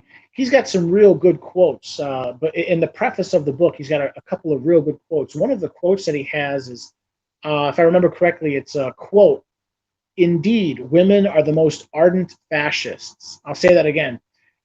Indeed, women are the most ardent fascists, and I agree with him. Um, it's actually it's see, I think this comes from like the female. This is innate, in their psychology, and obviously, I think that their psychology is informed by their biology, or, you know, now we start getting into genetics, um, and, you know, things like, evolutionary psychology. Women do not value freedom. Women do not prize freedom above all things. I think men do. That's a characteristic of the man. The woman is much more interested um, in safety, in security. She'll essentially give up her freedoms. She's more interested in safety than freedom, basically. And, this has been witnessed. This has been observed all throughout history. You know, whenever a government, for example, becomes tyrannical, who is it that who is it that rises up in arms to overthrow, you know, the government? Or they rise up with torches and pitchforks, and they're going to storm the castle walls, and that's not women. It's not women. Yet Joan of Arc, I mean, wasn't even real. Do you guys know that a lot of feminists, they praise Joan of Arc? You know, the woman from Aquitaine, the French woman from Aquitaine, who supposedly personally went to go see the king and chit chatted with him and said, "Hey, you know, King, whoever it was, King Louis the fifth, 10th, 14th, whoever it was, the Sun King, you know, Joan of Arc supposedly went to the King of France and said, 'Give me an army so I can fight the English. We could free France from, you know, British invasion.'" Well, guess what? Joan of Arc never existed. There is no evidence. There is no provable evidence to show that Joan of Arc ever existed. And why is that? Because the real truth is, you know, and first of all, who cares even if she did, right? Because who did she lead? Did she lead an army of women? No, no. Even in the myth, she led an army of men. An army of who? An army of men. It's men. It's always men that push for freedom. That's my point. You know, even though again there is no empirical evidence to show that that woman ever existed. You know, another example might be, Boudica. Boudica was and Boudica was real. Boudica was real. She was, what was she? She was, I think, a Celtic princess or a Celtic queen. I can't remember. I think at the time she was a Celtic queen, and she raised a force to fight, the Romans. And, I think her and her group, her and her army, she sacked London, or at that time, I think at the time, I think the name of the town was called Londinium. Remember, London used to be called Londinium. It was founded by the Romans. It was basically their forward operating base on the island of Britain to control, the country. But yeah, Boudica, she led an army and she sacked the capital. And I mean, I don't think it was much of a victory though, because Boudica ended up losing, and her forces were slaughtered. So I mean, the point I'm trying to make is, at the end of the day, women, they're not very successful pushing for freedom. It's men who do that. Men are much more preoccupied with liberty and freedom, and I think that Mgtow, we are sort of the tip of that spear. So I'm sorry, now I'm ranting. I'm going to go all the way down and see some of these comments now. All right. Polska Bob. It's still hot here. Finally cooled down after the walk. Okay, One Fast Stack writes, "You're right, brother Path. You know what? I'm gonna throw out the I'm gonna throw out the link one more time. Let me see. Guests, more. How do I do this? Go to more, post a comment, see if I can do it. Let's see. Me and my crappy phone. Paste. Oh, it worked. Hey, it worked. Look at that. All right. Wow, look at that. Cowboy, Mgtow Cowboy is learning. Excellent. All right, so if anyone wants to call in, please feel free to call in. I will continue ranting on. Let's go in the opposite direction with these. Let's see.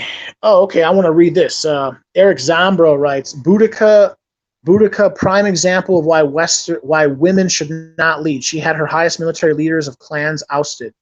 Yeah, right. No, I don't know all the details. I just know the big detail that in the end, she lost. She didn't win. She didn't reconquer Britain for the Celts. She gained control, and the Celts lost. That's all you got to frickin' know. All right. Looks like we got someone in the guest. Looks like we got someone coming in here. Okay, so I see two people. I see Eric Zombro and I see Dreddy G. Oh, looks like Eric Zombro dropped. Okay, too bad. I wanted to speak with Eric Zombro, but Dreddy G is on, and I'm going to put Dreddy G on right now. Dreddy G, just for all of you, just in case you guys didn't know, Dreddy G, I'm assuming he's a Mgtow. At the very least, he's a red pill guy, and he was nice enough to he sent me a very detailed comment, literally like a 4-paragraph comment, talking about this diet that I'm now currently on. I'm like 12 days in. So let's talk about maybe some dieting. We'll see. Let's see what Dreddy G has to say. All right, guys, I'm bringing Dreddy G on. Here comes guests, participants. Okay, Dreddy G. Add to stream. Okay, guys, I'm going to add Dreddy G coming in 3, 2, 1. Dreddy G. All right, let's hope this works. Okay, hello. You're live. Is this Dreddy G? Do you hear me, man? You hear me good? Yes, I can hear you. Okay, Please do me a perfect. favor and make sure. I'm sorry. Yeah, I'm using a browser, man. I'm just like, there you go. I'm using my browser on my phone, so apologize if it's not as clear. You hear me good? Yeah, no worries. Actually, you're coming in loud and clear, which is great. Perfect. Thanks, brother. Thank you. Yeah. How's everything working out for you? So far, it seems everything is going swimmingly. I can't complain. Okay. I've been on the diet now, I think 11 days, going on 12 days, I think. I Anything? consider. I'm sorry. No. Go ahead. Oh yeah, no. I just wanted to give you a quick synopsis. Yeah, so I've been on the diet basically going on 2 weeks. I consider it very, very similar to the Atkins diet, although I admit that I am allowing for more carbs. Yes. So you can almost think of it as like a chicken salad diet, but it's very heavy on protein. Yeah. I mean, you don't really have to go hardcore with it, man. I mean, I don't know, like 50 net carbs a day, you should be good. because the thing is, you want to just get your body used to having less of it. So get your body used to burning off the fat that you have. Once you get Sure. that started, yeah, once you get that started, I'd say in my case, it was about 2 weeks. Once you get that thing started, you're just gonna drop weight like fast. That's the goal. Like I said, I literally want to lose Yeah. like 40 pounds in like 3 to 4 months. That's the goal. Are you supplementing your diet with any sort of exercise or any training routine? Yes. Yes, Okay, absolutely. And that part I'm even more proud of myself. great, I man, admit great. that I admit that I can be very sedentary, but again, for the Okay, last few weeks, I've started the first couple days with like, I think the first 2 days I walked for half an hour, and then okay, every that's single great. day I would add 5 minutes. I'm up to an Perfect, hour and 10 minutes, and then after an perfect. hour and 10 minute walk, I come back into my apartment, take a Okay, piss, take a swig of some lemon water, and then I go okay, back outside, and for 15 minutes now, I do steps. There's not okay, one, there's not two, there's three porches, okay. each consisting of five, I don't know, 5 or 6 steps on my front porch. And I Gotcha. walk yeah, I set the timer on my phone to Okay, 15 minutes, and now I'm walking steps for like 15 minutes. Now I want to see how long I beautiful, can keep man. that up. Beautiful. And the thing is too, like you don't really want to kind of overdo the working out.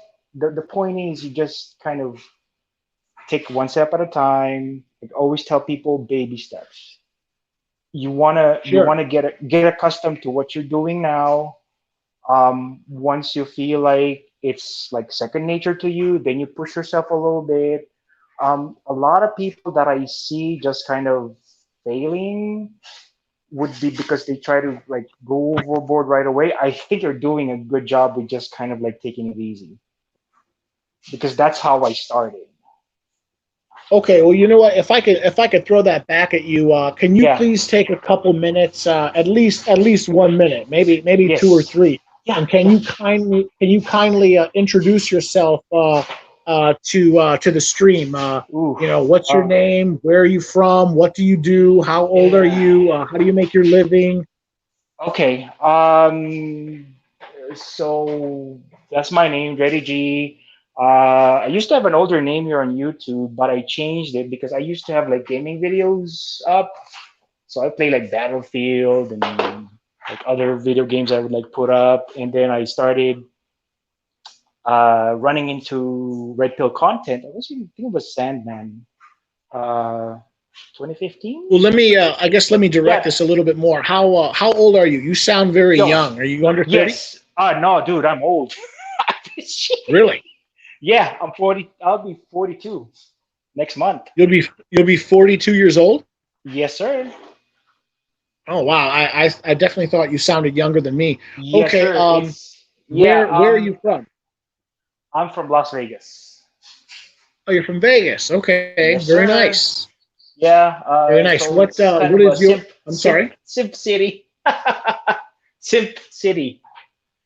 Well, I guess at this point all the big cities are kind of simpish, aren't they?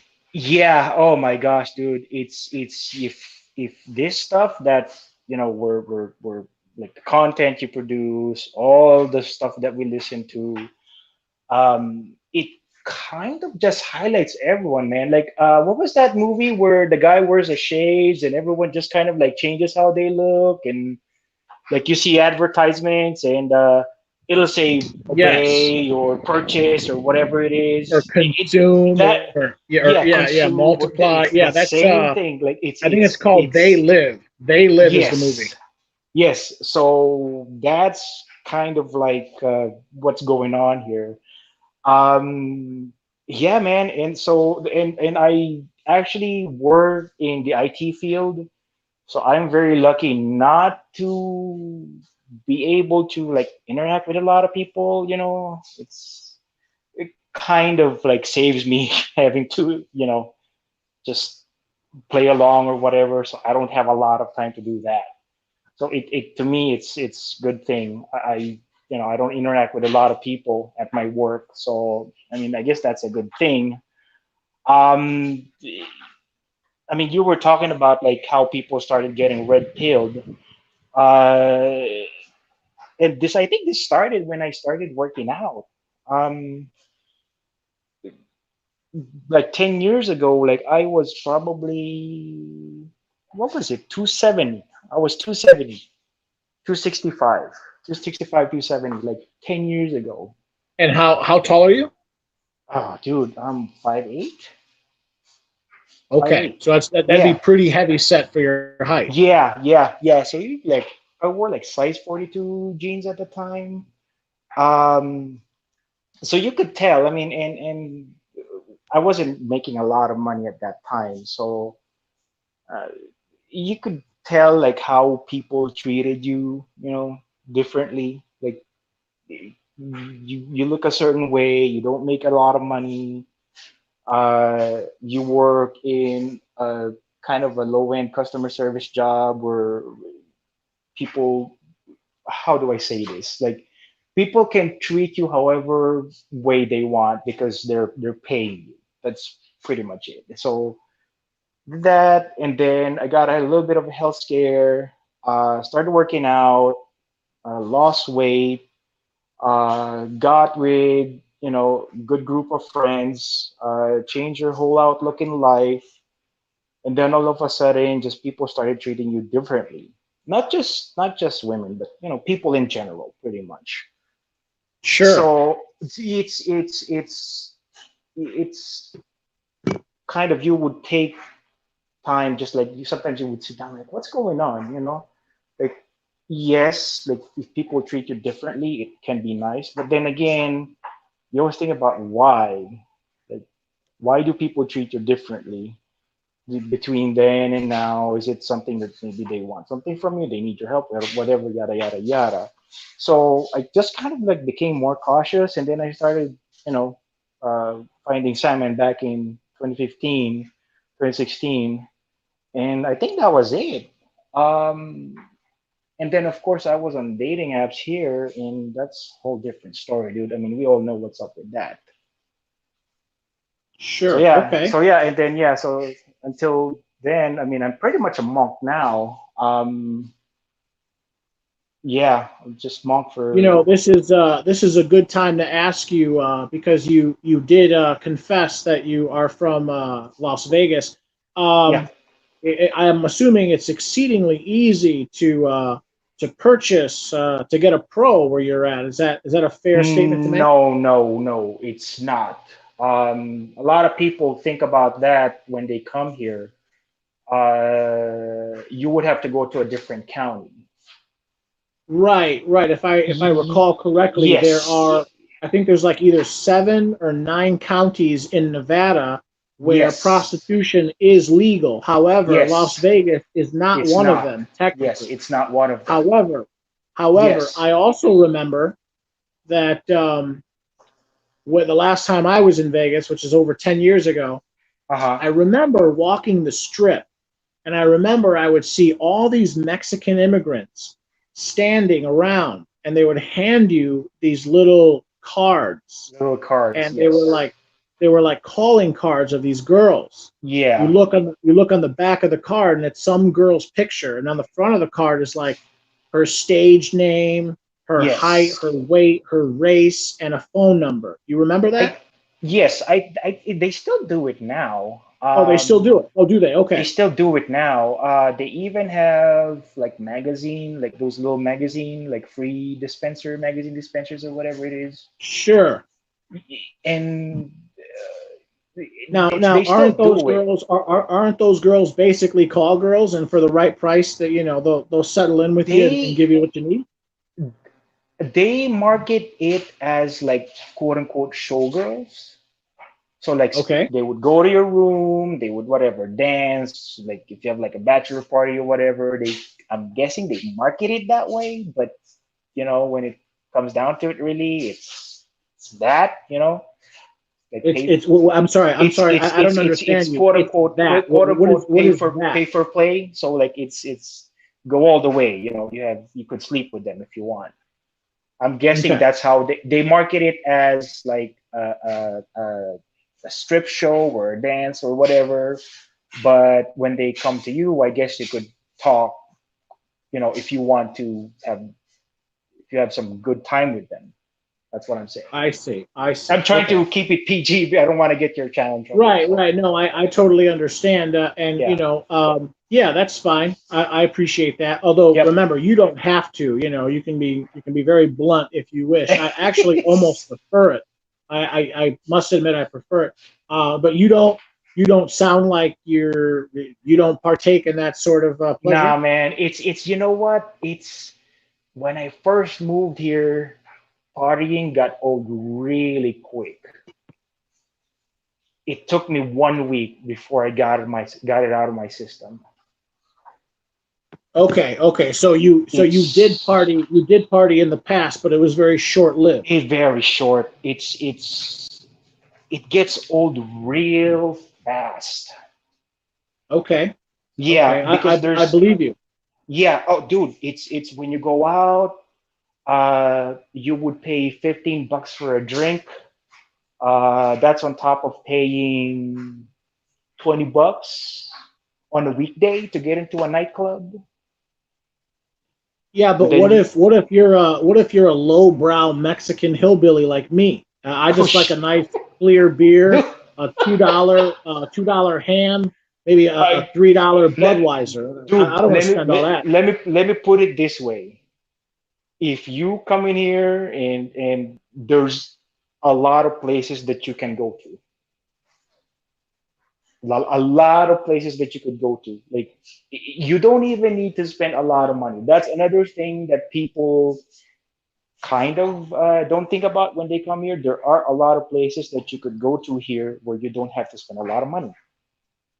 Okay, you know what? Actually, if I can, let's slightly change the subject and let's Yeah, talk about that for a couple minutes. Let's talk about just Vegas in general, and yeah. also, if I can, let me ask you if you can, just for me, if you could speak just a little bit louder, not a lot, but just a Is little that bit, better? please. I'm hard of hearing. Maybe I'm getting old or something, but Better? I could. I'm having a little bit trouble hearing you. If you could speak up, Is it please. better? And then so let's talk about Vegas. How long have you lived in Vegas? 10 years, I would say. 10 years. Okay. Okay. And where are you initially from? You said you're 42. Is that correct? Yeah. Yes, Okay. sir. Where are you initially from? Los Angeles. Okay. Where you I can almost hear a Chicano accent in your voice. Is that fair to say? No. No. I'm not Would you Chicano, mind me man. asking? No, Do you speak I'm Spanish? I'm Asian. You're Asian. Yes, sir. Wow.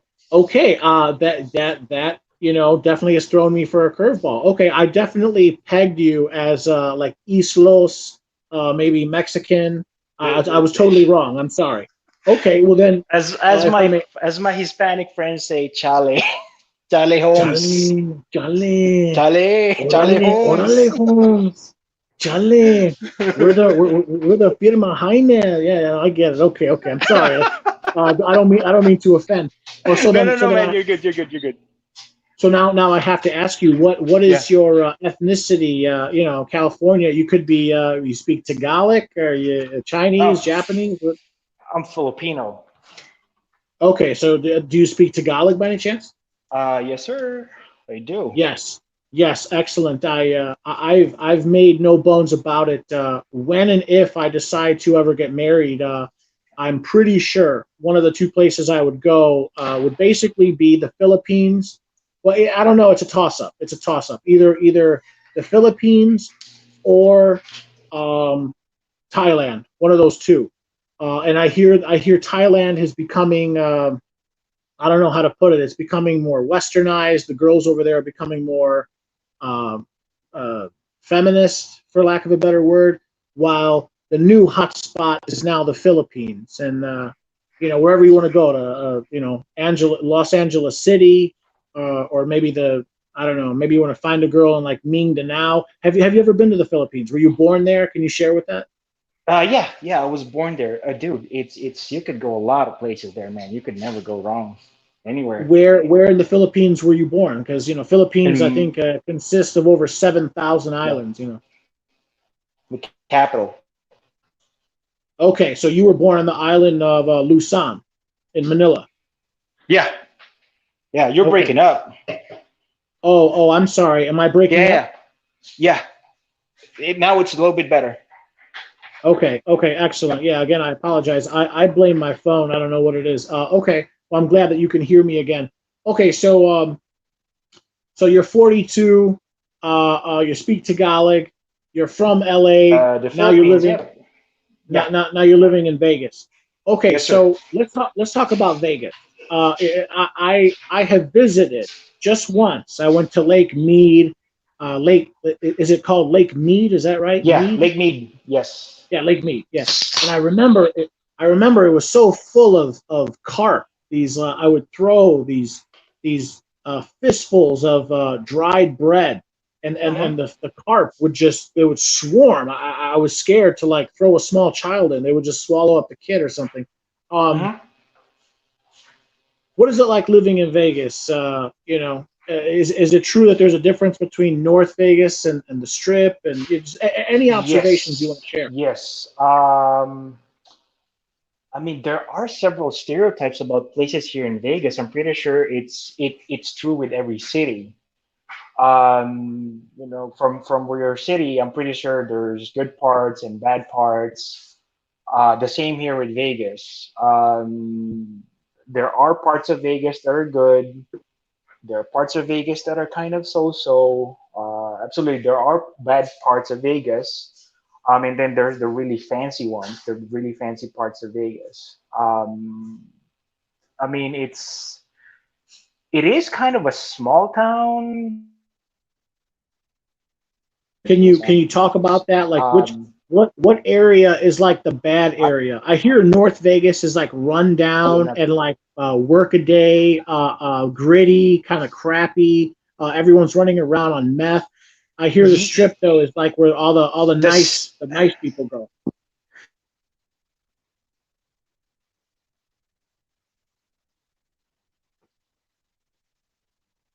east, a little bit west. Some people would consider it not ideal to buy a house or property, but you have to go like further west or further east, like more towards like the outskirts of the city. Okay. So yeah, I mean, a lot of people when they say Vegas, all they could think of was the Strip. So it's not really just the Strip. Um, Vegas is also it's also a considered, I would think, a military town just because we have a huge base here. Sure, sure. Yeah, So Nellis. just to refresh our memory, where is the strip located? It's located on the south side of town. Is that right? Yes, it's on the south side of town. It runs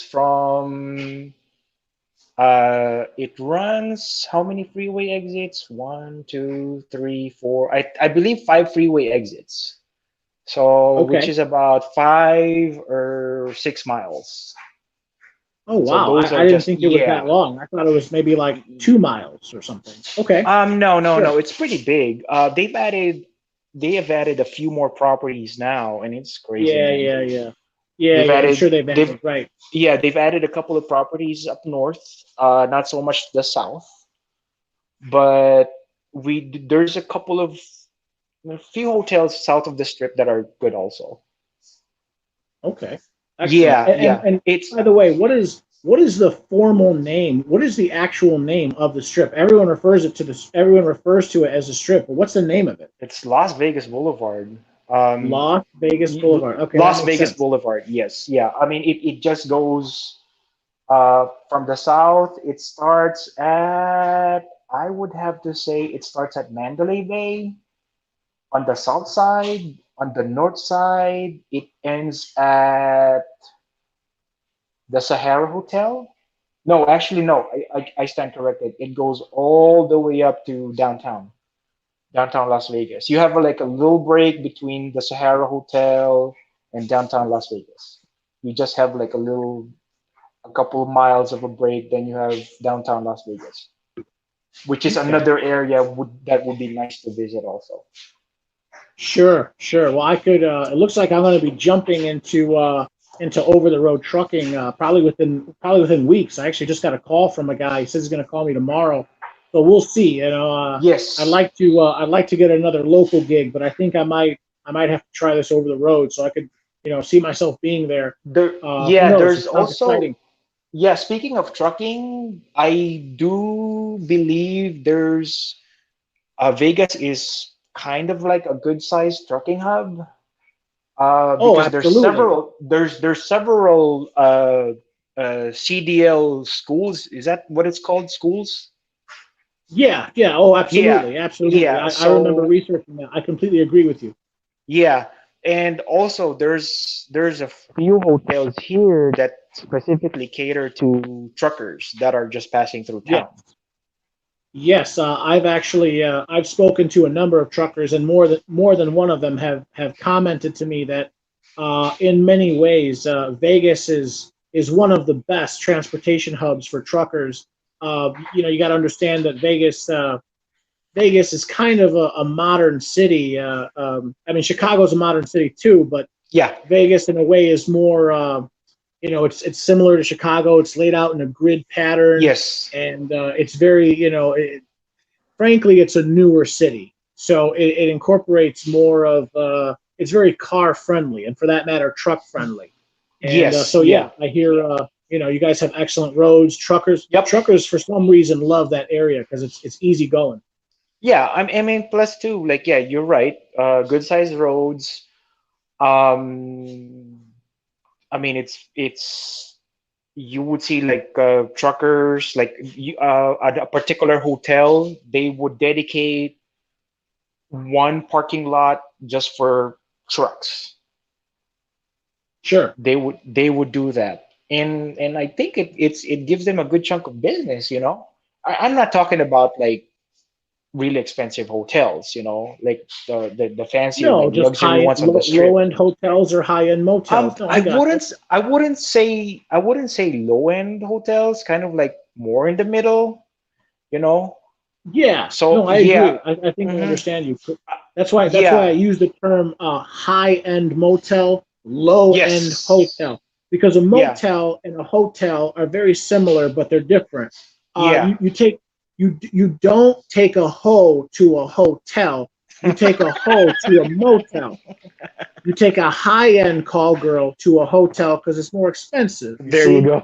it's all Oh very gosh, it's all very dude. complicated, but it's all very simple. Oh man, Okay, it so if I is. can, Yeah. oh, go ahead. No, I was just gonna say like high end like pose here. Like you could tell like right away. Like you go out to the strip, like let's say on a Friday night, Saturday night, you could tell right away they would like they're no matter how fancy they're dressed, you could tell right away. How much? How much? How much is a high It's end hole?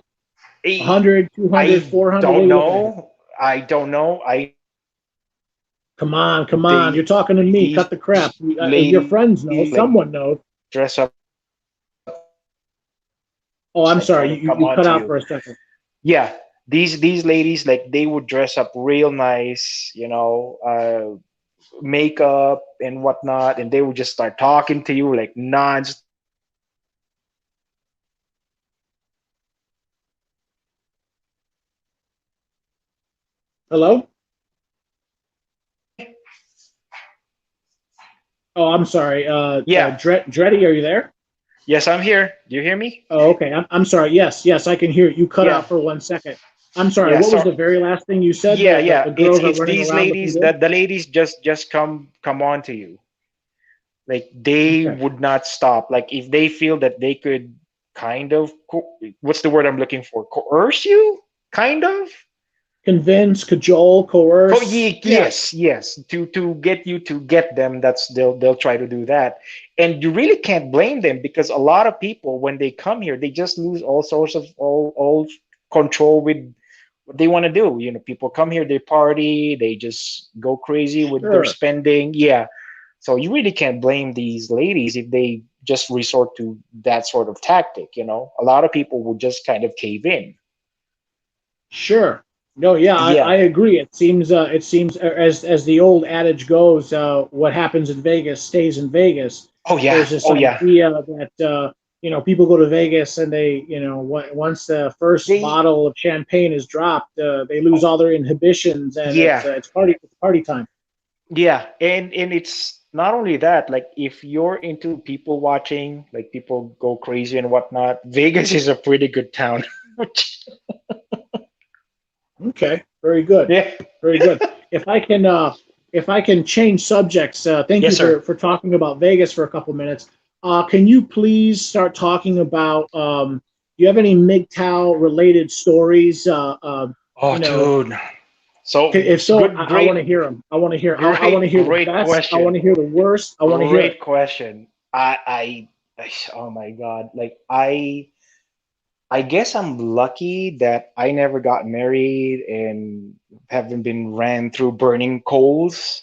I was just about to That's ask you, have you that ever been sort of married? thing, man. No, no. I mean, I learned really early, man.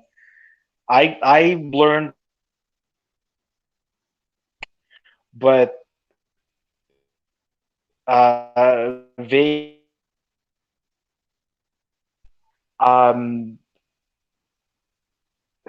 God, I was dating someone years ago who would just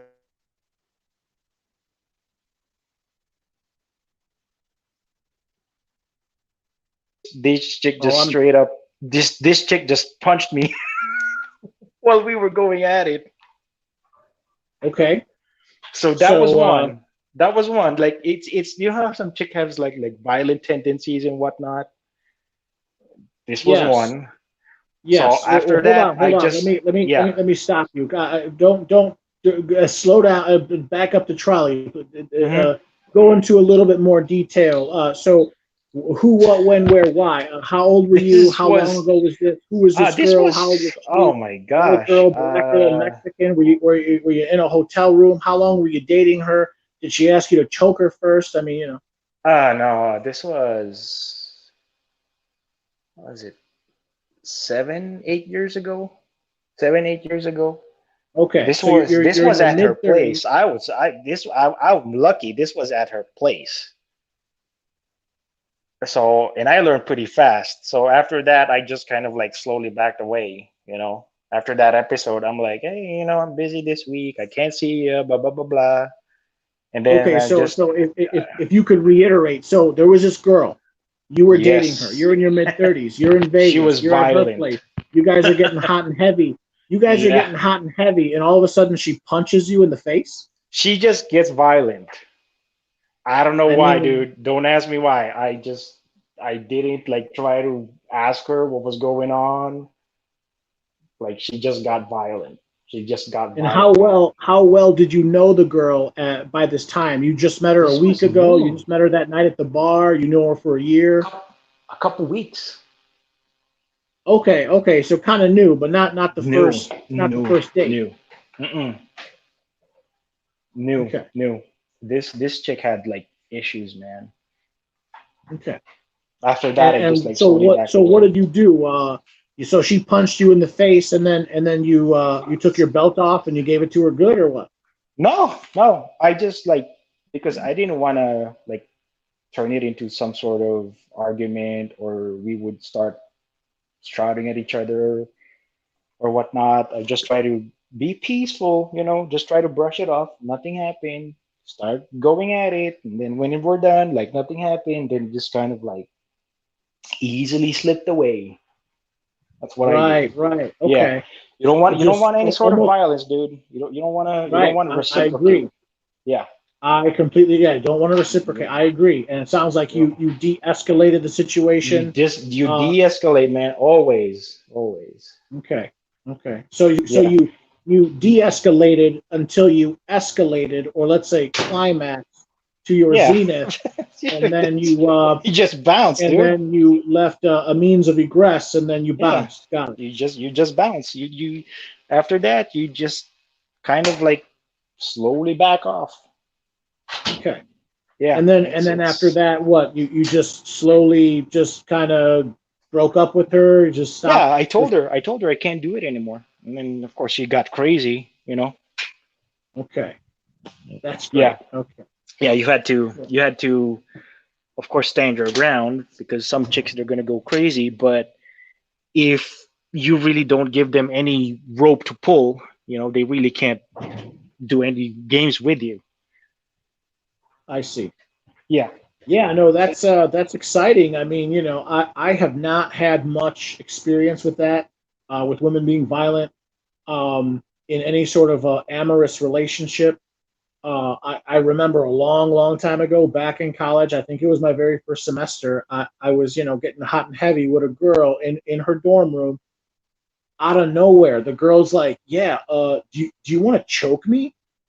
And I was like, "What?" Yeah, yeah. Do you want to choke me? I was like, no, no, I don't want to choke you. I want to bend you over. I thought it was the weirdest thing, but apparently you're right. Some girls they get into they get real freaky with stuff like that.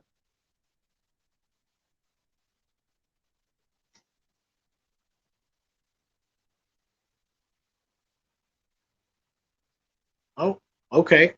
All right. Looks like Dreddy dropped. Okay. Well, anyway, that was Dreddy, everyone. He seemed pretty nice.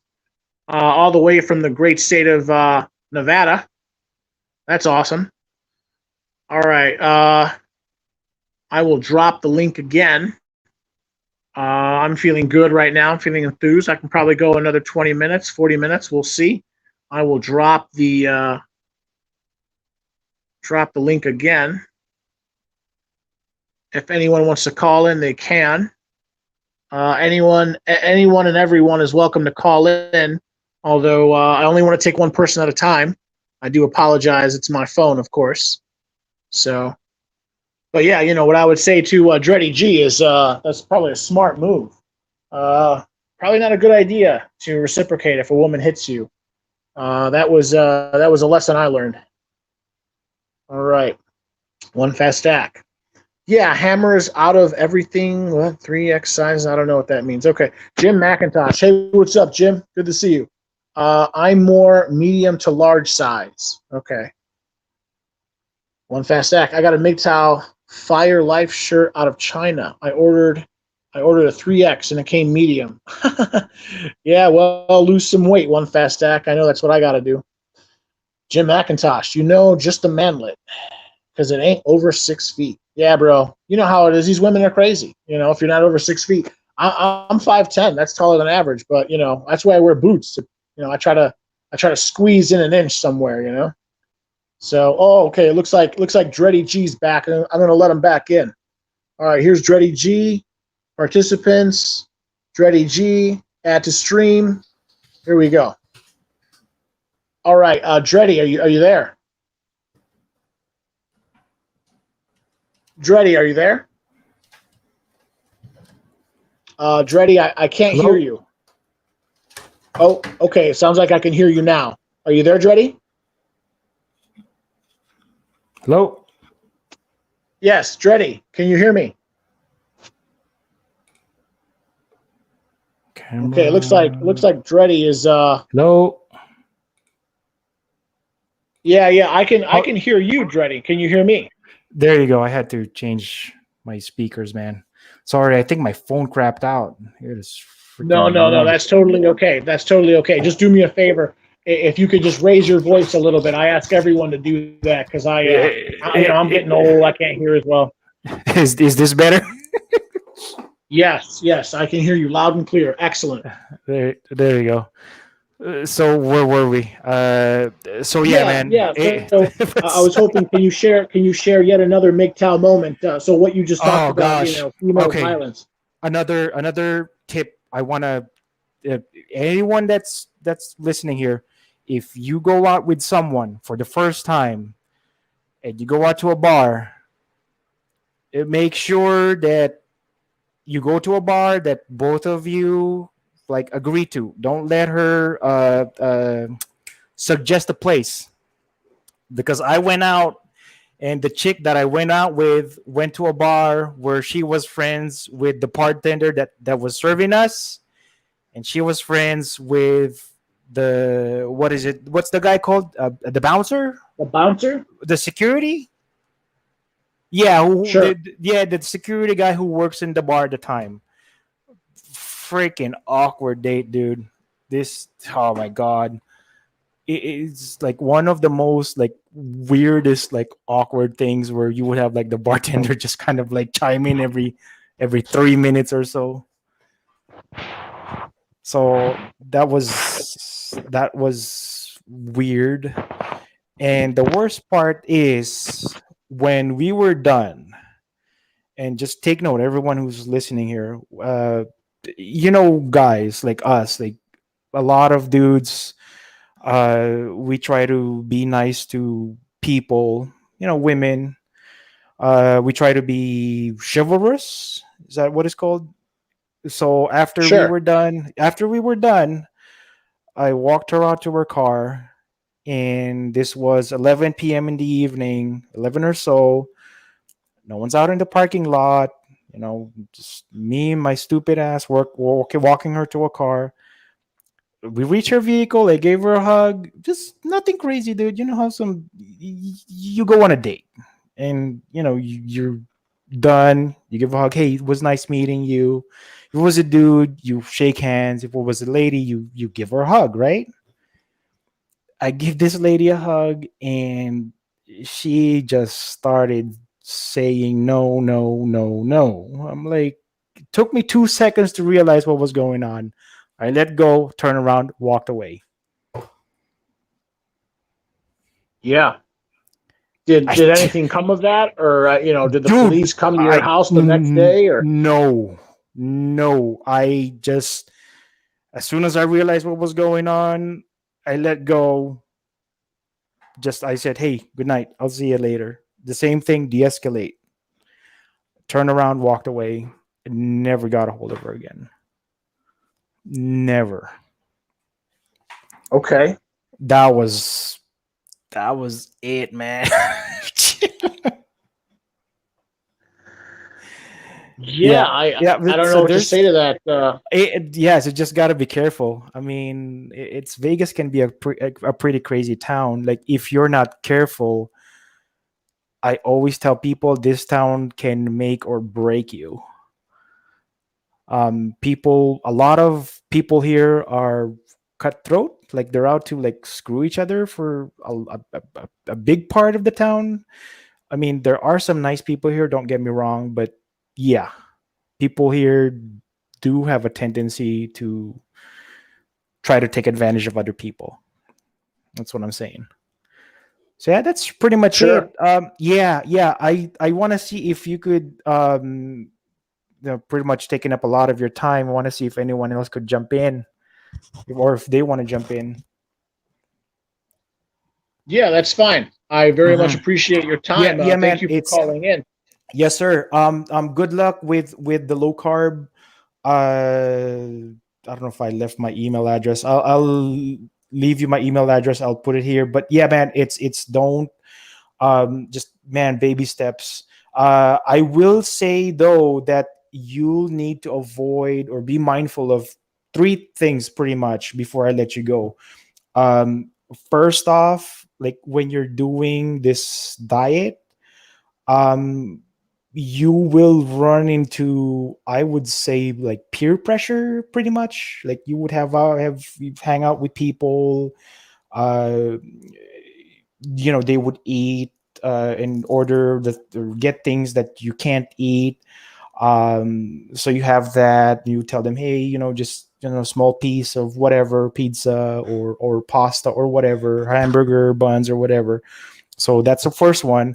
The second thing, uh, I think I already have it on the notes, is the keto flu. So when you get lightheaded, when you get Okay. hungry, so just be mindful of that. Make sure your salts are good. You have a little bit of salt on you or Himalayan salt. Just kind of get like a little piece and get your salts up. That's the second part. The third part is something that I call palate fatigue. Uh, so your taste. So what's gonna happen is there will be times that you would be craving for, like, you would crave pasta, or you would crave breads, or Oh yeah, I'm sure. you go to your local grocery store, you pass by the bakery section, and they just pulled out a whole thing of baguettes from the oven, stuff like that. So palate fatigue, you just gotta get your taste, your palate, your discipline down. Once you get those three things, dude, like down to a T, you'll be great. Yeah, again, I appreciate it, Yep. Yep. and I agree. I agree. I imagine that whatever, I've only been on this diet now for what, 12 days, Yes. going on 12 days, and like, Yes. it's only been a couple weeks. I imagine as time goes on, I'm gonna drive by the Chinese buffet and I'm gonna think of all that rice, No, no. and Here's the thing. You know what's funny? You just mentioned Chinese buffet. I just had Chinese food for dinner. yeah, yeah, Just right. skip out the fried rice, skip out the noodles. Um, if you go to a Chinese buffet, I know this is gonna sound yucky, man. I just bear with me. If they have like stir fried veggies and similar things, like, go for the veggies. You could go crazy like with the honey walnut shrimp, or if they have like the barbecue ribs or whatever, go for it. Just take out the fried rice, take out the noodles and whatnot. You'll be good. Yeah, right. Well, to that, I would say so far, Hmm. I've been doing a very, very good job. I'd say the two big things I've done that I see success in, I've completely cut out all beer, all alcohol, and I Hmm. don't drink hard alcohol. So beer, I haven't had a beer in like 11 days now. And yeah, and I'm also working out every day. I'm up Oh to man. basically like an hour and 15 minutes. Couple that with the that long list of ingredients that you sent me. Uh-huh. So I got to start avoiding. You said it: potato chips, Yes. potatoes, rice, pasta. Hmm. Potato salad. These what they call it, simple carbs, Yes. and then move towards in moderation. Of course, you spoke about it with complex carbs, like Yes. you made a nice long list, like cucumbers. You said Yes. broccoli is very friendly to the diet. Hmm. Basically choose broccoli over potatoes, or choose Yep. cauliflower over rice, or something like that. Yeah. Yeah. I mean, it's can be a little bit difficult now, but you're at 12 day, man. You're there. You're there. So, I mean, I'm guessing just keep post a video now and then, with your progress. And man, I rooting for you, man. Yeah. Well, thank you Yes. again. And with that, So I'll go ahead and give the floor back to you. Thank you so much for having me. I look forward to chatting with you again sometime. Yeah, bro. Yeah, bro. And I will. I'll do that every month. Every, I don't know, every 3 weeks or something. I'll post a video. You guys can watch my progress. I very much appreciate that. By the way, that Y- list y- that yes, list that you sir. sent me. Yes, sir. You are so welcome. Thank you very Okay. much, Thank man. you. Thank Yep. you. All Dreddy right. Have a good G. one. Bye now. Take Good care. night. Bye. All right. Let's see. I'll post it again in the comments. There we go. Let's see if I can get it. Paste. There we go. There we go. All right. Yeah, I'm still feeling good. If one other person wants to call in, um, I wouldn't mind. I'd actually like it. I'm going to go through some of these comments here. One fast act, take them fishing. Accidents happen, slip on a rock. Yeah, right, of course. Third wave red pill. All words spoken by the female form could be classified as a form of witchcraft. You know, I mean, I've said it before. At this point, when I was younger, I would listen to women. I would listen to them very attentively, and I would believe them. Now, when I listen to women, The first thing I do is I don't even listen to the actual words that they're saying. Instead, rather, what I do is I try to pay attention. I try to hone in on the the frequency, how can I call it? I try to get a feel for their state of mind, the emotional state of mind that they're in. Of course, I still try to listen to the actual words that they're speaking, but I how can I put it? Instead of listening to what they're actually saying, I try to listen to how they're saying it, and you can get a feeling of what how they're feeling, and you actually get a better. You essentially communicate with them better by first understanding how they're feeling, what mood they're in, if that makes any sense. And I have found that to be very accurate. And also, there's a small fact that women are total liars. So oftentimes the actual words that they're using are not really what they're wanting to say. So there's that too. Mgtow Maddie writes, like when you're done riding a 2,000-pound bull, slowly get off. Yes, yes, I've never ridden a bull, but I have ridden horses. I can only imagine what it's like riding a bull. Mgtow Maddie, Polska, yeah, man, candles and all. Mgtow Smurf, howdy Eric. Mgtow Maddie, one fast. In New Zealand, they don't have murders. They have hunting accidents. Right, of course. Okay, it looked like someone popped in my guest list, but then looks like they popped out just seconds later. So hopefully they pop back in. And again, if anyone wants to call in, because I'm happy to hear from you guys. All right, Polska Bob writes, Cowboy, hand out wrenches. Yeah, Polska Bob, I want to do that. I definitely want to hand out wrenches. In fact, I want to hand out my first wrench to you. But I don't know how to do that. When this stream is over, if you can kindly, you or anyone else, right now there's 17 people in the stream, 16 people in the stream. If anyone hears this and they know how I could go about applying a wrench to one of the other people, so as to create a moderator, I would like to do that. So if any of you guys want to leave that in the comments section afterwards, that would be very helpful to me. And just dropping it right there, Polska Bob. If you want a wrench, I'd be happy to hand you out a wrench because I see you in all the sections. I always see you're always doing it good, and I could probably use a moderator, at least one. I probably wouldn't mind having 2 or 3. All right, Manny writes, Mgtow for life. Yeah, hey, what's up, Manny? I don't think I've ever seen you in my stream before.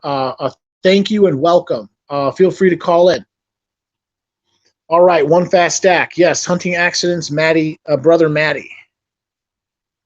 One fast stack. I got a quick question for you. Do they allow guns in Canada? I'm not actually sure. I thought they kind of do, but they kind of don't. Or there's hunting in Canada. I thought Canada is very, very well known for its hunting. So I imagine on some level they have to allow people to have weapons. Manny writes, just ordered $50 of high quality food. That's good to hear. What kind of food? What kind of food was that, Manny? Is that like health food, like you're going on a diet, or I don't know what that is. Manny, treat yourself. Yes. Oh, sushi, by the way. Okay, well that answers it right there. Polska Bob, be right back. Gotta play jukebox. Okay. Polska Bob, what kind of music do you like, man?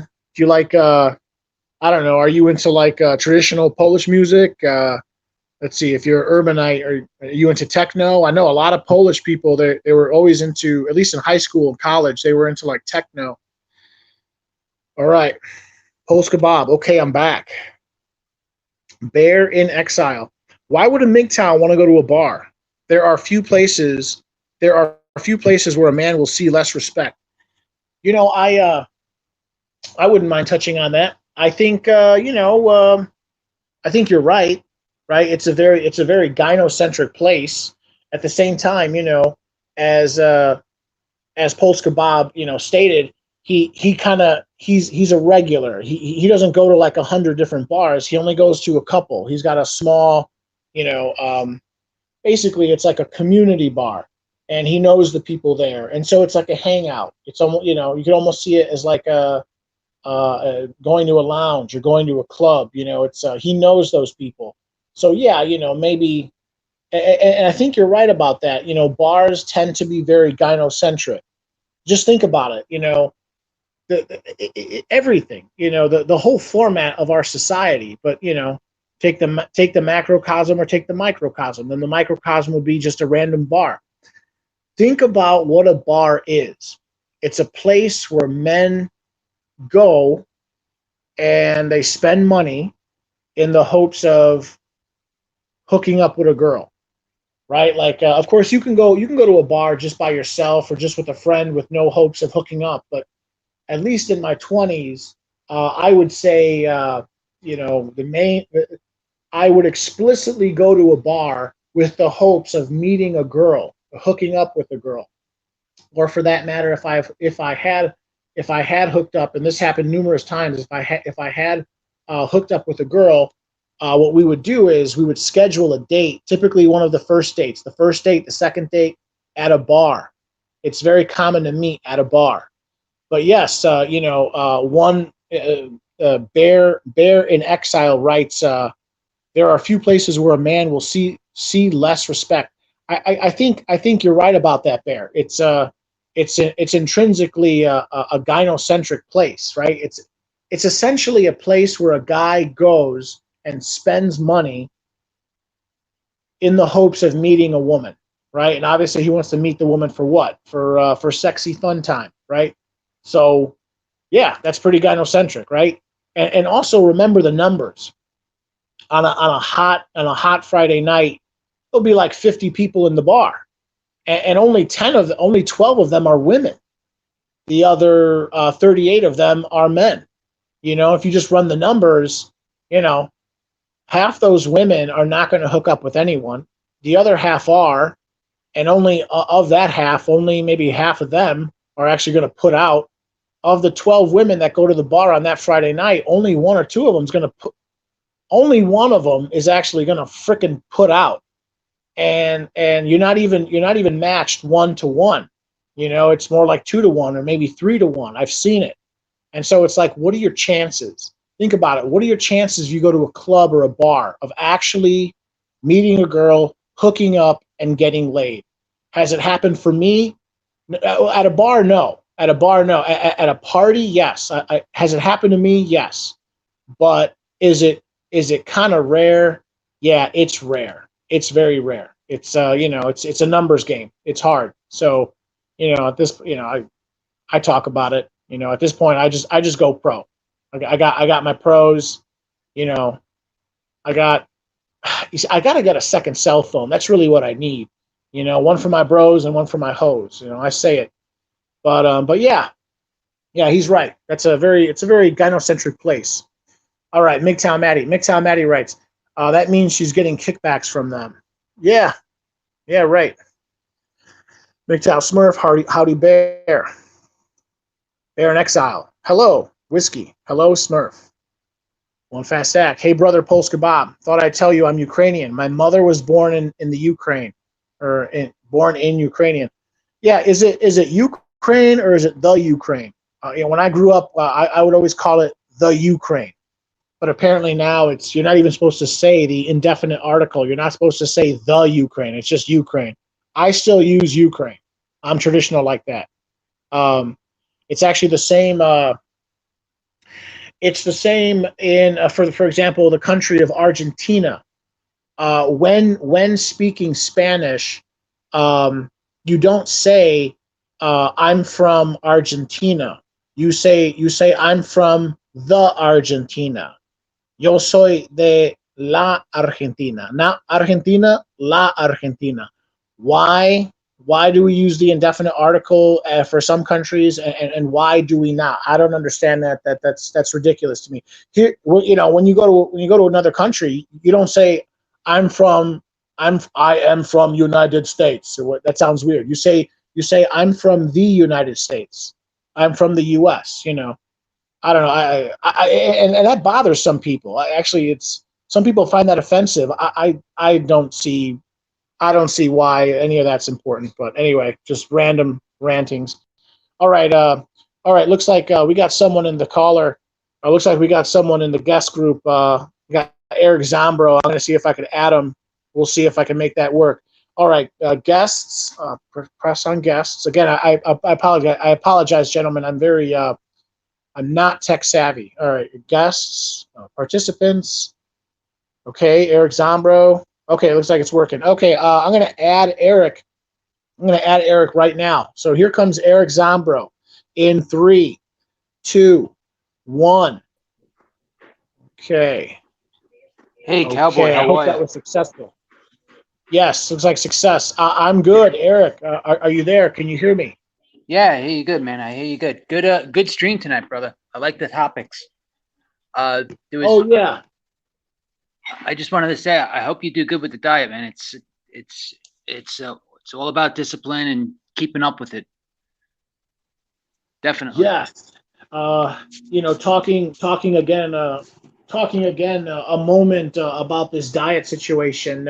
My I should preface all this by saying my father unfortunately has diabetes.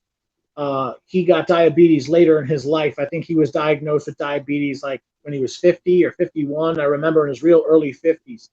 And he had gone through periods where like he was very heavy set, and he lost some weight. But the point is, yeah, I know it runs in my family. I'm almost assuming I'll probably get it, but even with all that, this is an issue I totally have to tackle. It's gotten to the point where it's going to start affecting my career as a trucker. Because you got to pass these health tests. It's called a DOT physical, or a Department of Transportation physical. It's a federal thing. You've probably heard of it. Yes. Yeah, I've heard of it. I've heard of it. Not. I know down here now they're also doing what they call a TAT training, Truckers Against Trafficking. So you're gonna have to go through something like that too, because of all What's the that all human about? Trafficking, like what? Trafficking Mexican drug cartel stuff, or no trafficking drug women? What are you cartels, but talking? also human trafficking. Oh, A guy that lives in my complex, he just got his CDL, and he had to do a 10-hour like seminar about it. He had to do 10 class hours about trafficking and everything. and so what is that supposed to teach me? I'm not supposed to go into Mexico and pile the back of my trailer with like young Mexican women to bring them over here and sex slave them good, or what? Exactly. Okay. You know. And so I need a 10-hour seminar to make sure I know that. Oh, that's what they have. That's what they have. I mean, I don't know. I don't get it. I'm just going by what he told me. That's what he had to do to get his CDL down here in Oklahoma. Sure. Yeah, no, I mean, I say that in jest, but of course, I know that. I know that. But yeah, I mean, what can you talk a little bit about that? Is there lots of trafficking of that sort in Oklahoma? From what I understand, I mean, I just see what I see on the news and stuff. But like where I live, I mean, I can understand why they're against it, because I'm like right where I live is like 8 minutes away from like 4 different interstates that go east, west, north, south, and then there's one that like runs like northwest to the southwest. So I understand why they do a lot of trafficking and stuff, because Tulsa's like a big hub from out west to go to the southwest, to the southeast, I mean, and to the northeast, and up north toward Illinois, up by you guys. Right, absolutely. I thought I remember learning in my history classes I'm sorry, I can't remember the name of it, but Oklahoma, there used to be a very, very famous trail, or set of trails, essentially, that would run through Oklahoma. And I think it ran through the city of Abilene in Texas, but I know it would wind and turn and meander, and eventually it ran through Oklahoma, where it was these cowboys, these rancher types. They would herd large amounts of cattle up north so that they could be slaughtered, and they had to go through your state. and Oh then yeah. eventually, you No, you know, have the old cattle drive yeah, things yeah, yeah, From Texas up to Kansas to the slaughterhouses. yeah, yeah, right, right. Don't they have a lot of packing houses in Oklahoma Oh hell yeah, and Arkansas, Kansas, stuff like that? hell yes.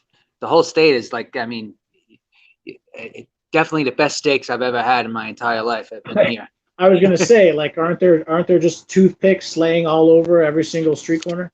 It's funny. Good All though. that steak, you know? Yeah. Okay. Oh, absolutely. But I hope you do good on your diet, man. I really do. I wish you the best of luck. And you Yeah, sound like yeah. I'm you good. sound like you're Go. disciplined in it and everything. So I think He's it's right. important. Let's I let's think it's just hope, you important for. know. I personally, I think it's important for men to have hobbies and to really, you know, keep in shape and be physically disciplined. I think it's important. And I think you're setting a good example for everybody. You're not Sure, wallowing. sure. Thank you. You don't get on here and wallow around that you're overweight and blame everybody else. I mean, Oh, some of your woe is videos are me. good because you even said you like, I let this happen. I did this to myself and I got to get myself in shape. And I think that's great, man. Great attitude. I wish you the best of luck. You're a good Well, example. if it makes you feel better, I can act like a feminist woke warrior, and I could blame the police. No, I, no, no, I no, could no, no. If no. you, I can blame white people or men. In fact, Yeah, you know blame what? men. You know who made me fat it was Christian people. They made me fat. Oh, That's what it uh, is, right? yeah, right. Okay. Yeah, no, I agree. I definitely need to take accountability. It seems like it's hard. I mean, I don't know. I have so much weight to lose. This would probably take like over a year, I imagine. Maybe not 2 years, but a year and some months. Um, so I'm already seeing progress. My worry is, well, frankly, exactly what that young man with that Dreddy G guy said a couple minutes ago. He was like, "Listen, I did that. I was overweight. I was vastly overweight. I did this diet. It worked for me. Here's what you got to Yeah. watch out for." And he specifically mentioned, be careful when you don't fall into sin and temptation. You'll walk into a bakery, all of a sudden you're in temptation city. Stay stay don't go to stay in Proteinville. Don't go to Carb City. Don't fall in temptation. Oh yeah, no, definitely. I mean, I was in the same boat after my accident that retired me. I gained You like gained some weight. I gained 100 pounds, Holy and crap! yeah, and Whoa, it that's a was lot. yeah, no, most of it though was from my I was on a seizure medicine that one of the side effects was massive weight gain, but Yes. I dropped it all off. I lost 107 pounds. Good for Um, you. Wow, you know, and that's awesome. That's amazing. Can you talk about that for a second? You were on seizure medication. Were you having like petite, or were you having like grand mal seizures, or what's going on? petite mal from a car accident. Petite. Okay. Okay. And I believe petite means small. Yeah, Mal means bad, and then grand mal is like the worst kind you can, the worst grandma. type you Yeah, can get, right? grandma's the big boy of the seizure world. Yes. Of the seizure world. I like that. Okay. Yeah, yeah, that sucks. Okay. And you would take this medication and it would impair your it would stop you from getting seizures? It worked, but it wasn't 100%. So Okay. then once they changed up the medication, I was able to start getting back into running. I couldn't really do any more martial arts or boxing anymore, so I couldn't do any sparring or anything. So I just did push-ups, jumping jacks, running, sit-ups, Sure. crunches, just your basic calisthenics, and I was able to drop the weight.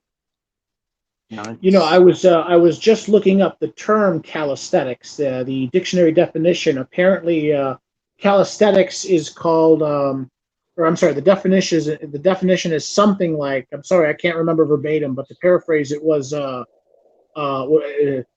acrobatic exercises that mimic daily movements. Is that sound right?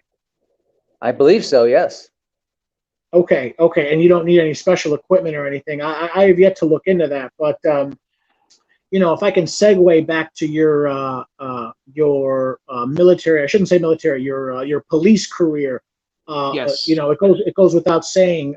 At some point in your life, you must have been very, very physically fit. I know that there is a physical standard, a physical fitness test that you have to pass to become a police officer. I know because I failed twice. The Chicago police physical. I passed the written test both times, and the next after that in chronological order or in order, the second step is the physical, and I failed it both times. Um, because I was so goddamn overweight. Excuse my French. I was so overweight. Um, can you talk about that? Like, you were a police officer for many years. I'm assuming you were in pretty good shape. What would what was it like being a cop? Specifically talking about the physicality of the job. Did you always have like big muscles? Were you, No, your bodybuilder? I was never a big guy. So like my my father always he always preached, since my brother and I, we weren't the biggest, but he always taught us, he was a boxer in the Navy. So he taught us how to box, how to, spar, how to take a punch. And And how tall are you again?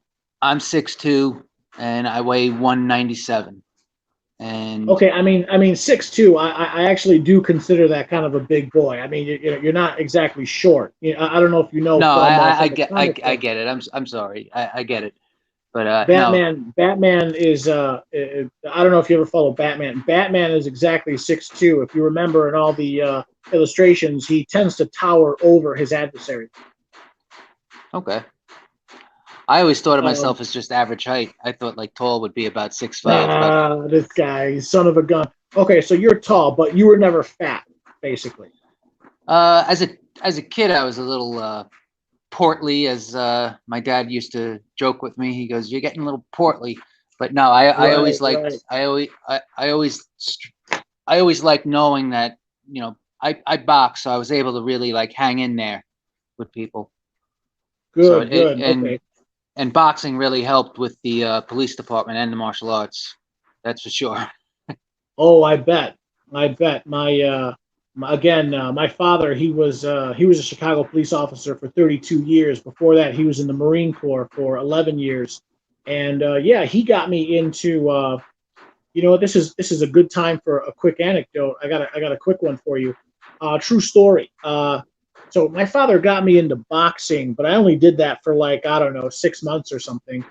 What really, really got me into shape in high school, when I started high school, I was really overweight. Um, my first period class, it was history. My very first semester in high school. I had this Italian teacher named Mr. D'Amato, and they set it up. It was all rigged. It was a big setup. And one day, I'm exiting. It's the first class is over, first period is over. I walk outside into a hallway, and guess who's in front of me? My father, in full police regalia. My teacher, Mr. D'Amato, and one of the deans. I think it was Dean Tracy. There was a guy and there was a girl, and the guy was Tracy. And I felt totally. I was surprised and bamboozled. I said, "Oh my goodness, am I in trouble?" And yeah, I was sort of speaking, with that broken high school kid voice, like, "Oh no, am I in trouble?" And my dad's like, "Hey Joe, guess what?" I'm like, "What?" He's like, "Joe, you're in wrestling now." I was like, "I am?" He's like, "Yeah, you are." And Mr. D'Amato is going to be and Mr. D'Amato is going to be your what's it called, your coach. Or he actually wasn't the head coach. He was a part time, what's it called, side coach, or I forget what it's called, but yeah, no, I was basically shoved into it. I got into great. I got into, what's that? I'm sorry. No, I didn't say nothing. I'm sorry. Okay. Yeah. So to finish that off, I had no intention of joining any kind of sport, but my father basically pushed me into it. It was a wonderful experience. I had never been. I achieved It was amazing. I had a six pack. I literally had a six pack when I was like 17 years old. Um, I actually fainted once uh, because I had lost so much water weight in one day. If you know anything about wrestling, they're all about Oh yeah. conditioning and all that. I fainted, and then I wake up to like three or four guys fanning me, and they weighed me. I weighed 161 and a quarter pounds that day. I lost all this weight, so yeah, I got a long way to go. But yeah, I've been to the mountaintop, so to speak. When you were a young cop, were you in good shape? I mean, you're 6'2", but did you have a Yeah, six no, pack? I was in good shape. I was in good shape. Okay. Yeah, yeah, yeah. So you're 6'2". I mean, your wife, back ex-wife now, she must have really felt, especially when she first got you. She really she really caught you were a catch. I mean, young guy in good shape. You're really tall. New York police, you got some authority, you got some power, you got that gun, got that shiny badge, you got all that under the table, corruption money. It must have Yeah, right. been. Just kidding, of course. Um, yeah, okay. Yeah, So no, you were in real good shape. That's good. yeah, no, I loved it, but I definitely felt like fitness was key, and I think more men should really focus on their fitness. I mean, I know a lot of guys are busy with work and stuff, but I think having hobbies and taking care of your body, especially as Mgtow men, since we don't really have anyone but ourselves to rely on, we should really be very mindful of what we eat, how we take care of ourselves, because no one else is doing it.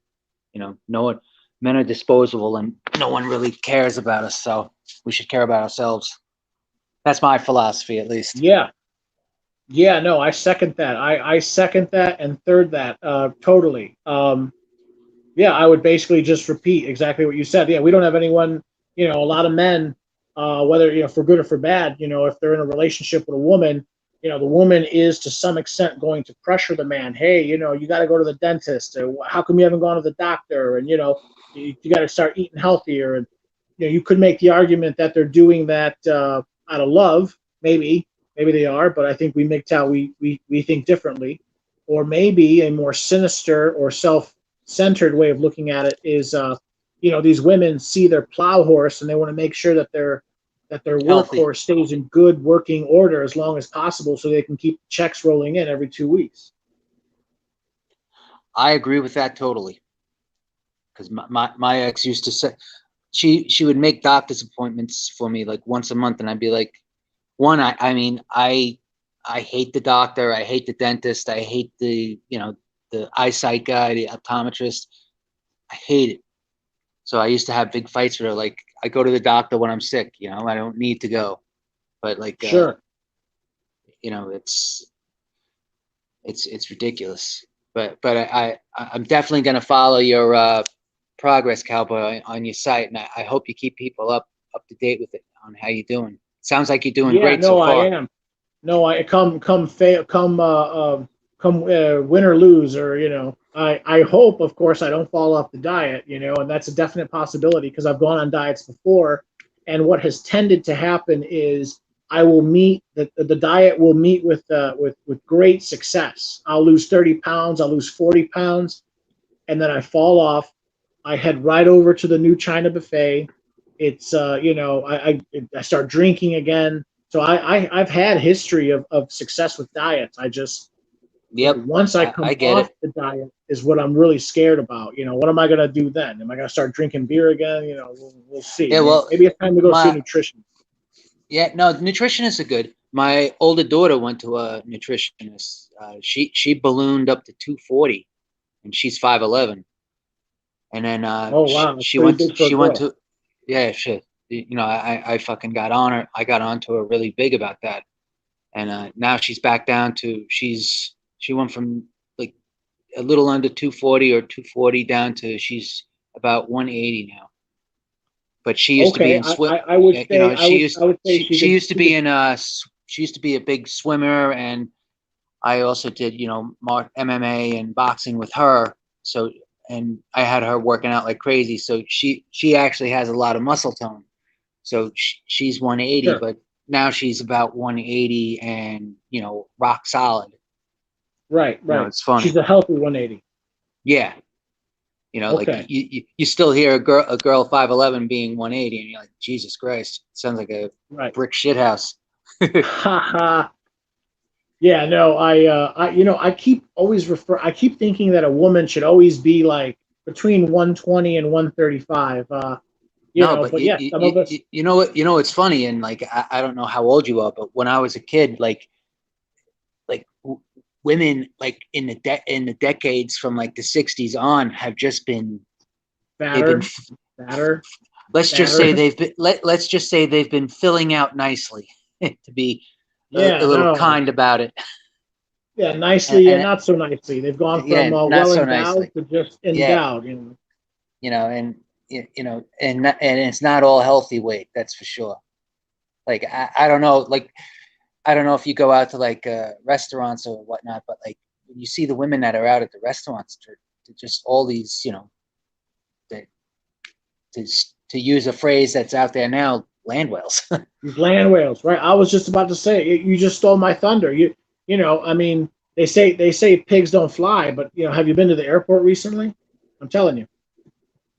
Yeah, Airport, yeah, or yes, I you, have. you said these land whales. You don't have to go. You don't have to go to Jersey. You don't have to hit the boardwalk to see these beached whales. You got beached whales all around. I made a Yeah, video a couple of weeks ago. And of course, who am I to talk? I'm basically a fat ass, and I openly admit that, and I'm trying to address that. But talking about the feminine, and I know that some people consider it unfair, but I place more of an importance on being, let's use the word thin, on women. I think appearance is even more important for women than it is men. Of course, it's important for both. Women have totally let themselves go. I made a video a couple weeks ago. I went to the absolutely. buffet. I got some heavy hitters all around. Yeah, absolutely. And what's sad though is like you're not allowed to say anything about them, and you're supposed to date them, but they can say, I don't want to date a heavy guy. But if you say that about them, then oh my God, you're body shaming, you're You're a doing this, you're misogynist, doing that. Yeah, right? you're a You're a misogynist. bigot. You got to get with the body positive movement, and you got to be canceled now. And you can actually be taken off now from any number of these dating sites. For example, I remember there was a gentleman. This is years ago, 4 years ago, 5 years ago. He dared state that he doesn't. He's white or he's Caucasian, and he specifically said he doesn't want to date. I think he said black girls. He doesn't date black girls, and they attacked him for it and said, hey, Oh, that's of racist. course. And it's like, God hey, forbid he should have standards. right? God forbid a man should have any standards, right? But it's still very, very common for women to say right in their intro, you got to be at least 6 feet tall, or Yeah. you can't be too overweight, and so it's just more of the same. These constant double standards that we're running into. So Yeah, no, yeah, I agree. I agree. It's it's crazy. But listen, Cowboy, go ahead. you have yourself a good night. It's great stream, and I'll give someone else a chance to jump in. But just wanted to wish you luck with the diet, and we're gonna follow your progress. And I think it's great. And say shout out to everybody in the chat. Have a good night. God bless. Yeah, bro. All right, thanks again and again. Now that you're following my progress, that's added pressure. But I'm going to say it's good pressure. It's not bad pressure. Um, I think it's going to help me. It's going to help. It's going to help me say, wow, I got standards to meet now. There's people watching me, so now I really got to do it. So I'll No, take that as a you good. could do this, man. You could do this, and remember, you got to do it because you want to get the CDL and you want to start trucking. So there's Well, no yeah, no, I already have the CDL. The problem is, no, you know what I once. mean. The Yeah, job you're yeah. going for, you have to Once do I it. get into it, yeah. Okay, I'll leave it at that. And yeah, all right. I guess I'll leave it at that. Eric Zombro, peace out. Take care. Take care. All right, that was Eric Zombro, the Zombro Meister. Thank you very much for calling in. And yes, I very much appreciate the support. If anyone else wants to call in, speak of the devil. Looks like someone else called in. Oh, looks like Polska Bob is back. Let's see what the Southside Polak is saying this time. All right, let's see. Guests, participants, Polska Bob, add to stream. All right, here we go. He should be on now. Are you there, Polska Bob? Yeah, can you hear me, cowboy? Yes, excellent. Yes, I hear you. I hear you loud and clear. You got the last 10 minutes. You got the last 15 minutes. What's the good word? The last 15 minutes. All right, I'm still at the bar. All right, cowboy, you need to hand out some wrenches. You got like 600 people subscribed to you, right? Yeah. See, the problem is I don't know how to do that. I see the little blue wrench adjacent to the name of the people. I don't know. I have no idea how to do that. Oh, okay, if you just click on their profile pictures, right, as you scroll up, you should be able to get options, and I think one of them should be able to make them mods. Okay, so for example, right now I just clicked on one of your comments, and then on the right side of your comment on my screen, I see 3 little dots. I can click on that dot right now and make you a wrench carrying moderator. Yes, absolutely. Make me a wrench. Okay, and I'm gonna try that. Can I try it right now, or do I have to wait for another time? Stop talking, please. Okay. Nobody's talking to you, Lori. Yeah, try that, and then I want you to click on other guys on the rest of your chat and make them mods too. Easy should get one. Okay, so I tap on the 3 dots, and a window comes up, and there's 2 options. One is put user in timeout, and the second one is block user. I don't see anything about wrenches or anything. You know what? I actually don't know how to do it. Maybe you got to do it through the analytics of your channel and whatnot. Okay. I'm not really sure. But, okay. But cowboy, you need to actually have some wrenches on your channel now. You got that? Oh yeah, no, I totally agree. I'm in 100. I'm 100% in agreement. Total accordance. I hear they help like moderate. They are moderators. They can get rid of people who are causing trouble. Any trolls. They can get rid of comments or I agree, and I want one because especially while I'm talking, I'm not looking at the screen. And it'd be nice to have someone to do that. No, and actually, it's incredibly difficult as like a guest on your stream to keep in to monitor the chat because I'm talking to you. I'm not looking at the chat, so I can't really do anything on that part. But we love everybody that's in. What do you got? Like 12 guys now in your chat? Right now, I see a little eye icon that says 20. So I imagine that it's 20 people right now. Yeah, and we got 20 good people here. All of us are good people here. We got One Fast. His story was great. We got Dredgy. Man, his Mgtow stories about fucking de-escalating was amazing. And I heard your stories about like you punching your fucking parents who are goddamn cops, CPD cops. Yeah.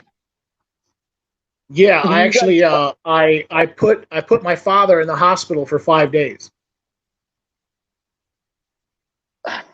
I don't even know what to say to that at all. I really don't. But yeah, you need to figure out how to give out some wrenches to us because we'll look out for you, cowboy. Even though you're even though you're a goddamn pretentious Northsider. Yes, that I am. But remember, when it comes to all things good about Chicago, all roads lead to Wrigley Field. No, all roads lead to Rome, cowboy. That's not how the goddamn term goes. I But I I uh, guess I may have heard that axiom. I may have heard that axiom as well, but I thought the more popular version is all roads lead to the north side, or all roads lead to Addison and Clark, or something like that. I can't remember.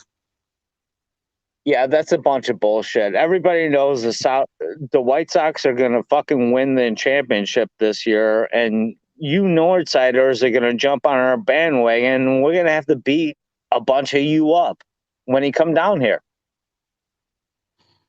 Yeah, yeah, right, right. I could foresee that.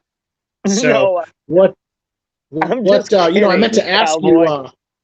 No, no, I I'm just know, of course. No, you say that in jest. This is a nice time to ask you. So you're at a bar right now. What neighborhood are you in? Like, what's maybe like a close intersection near Pulaski, near Central? Where you at? You in K Town? Where are are you familiar with West Lawn? West Lawn? No, I'm not. Is that Of way far of south, like by Bedford Park? Like what of, street? In the of 40s, the course. 50s, Canaryville? Of of course, you would not know where it is because you're a North Sider and you're a pretentious ass snob. Okay.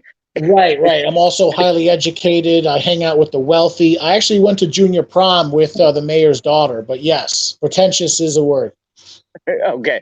It's 65th and Pulaski. Okay, right, right. I know where that is. Let's see. My best friend lived on the south side. He lived literally a block away, literally 2 blocks away from the southeast corner of Midway, and that was like, is that Cicero and 65th or something like that. So you're right by, you're Cowboy, like on the, yeah. Cowboy, we're both delivery guys. Give me an address. I'll tell you exactly where Right, I am at. I'm at right, right. 6522 South Pulaski. Oh, I know exactly where you are. So you're basically right by the southwest corner of Midway Airport then. Yes, I'm just by uh the guy who really runs this town, Madigan's house. Are you talking about the politician? Yes, he's the one that really runs this town. Yeah, I mean, that's interesting. I mean, I don't claim to know too much about politics or Chicago politics, but whenever people ask me, about politics or Chicago politics, I put it this way.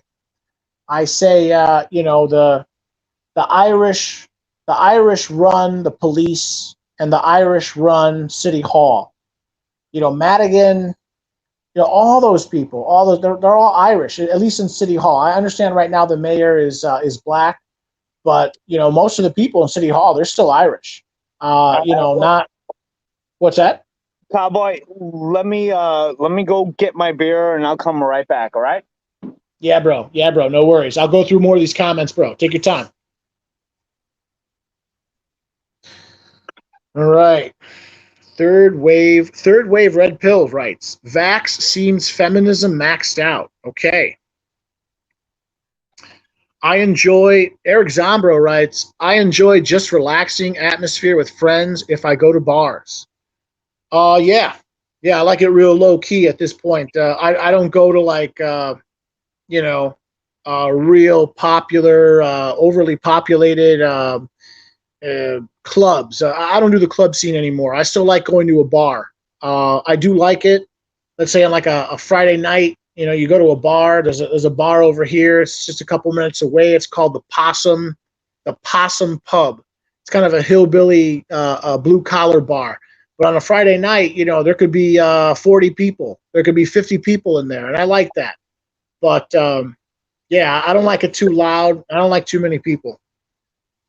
Okay, Polska Bob writes, rock, punk, alternative, old school 50s, 60s, metal, even pop, but nothing modern. I love ska. Okay, that's cool. I never really got into metal myself, but hey, to each his own. Shinobi Wan, hey, look who's in, look who's here, look who's here. It's Shinobi.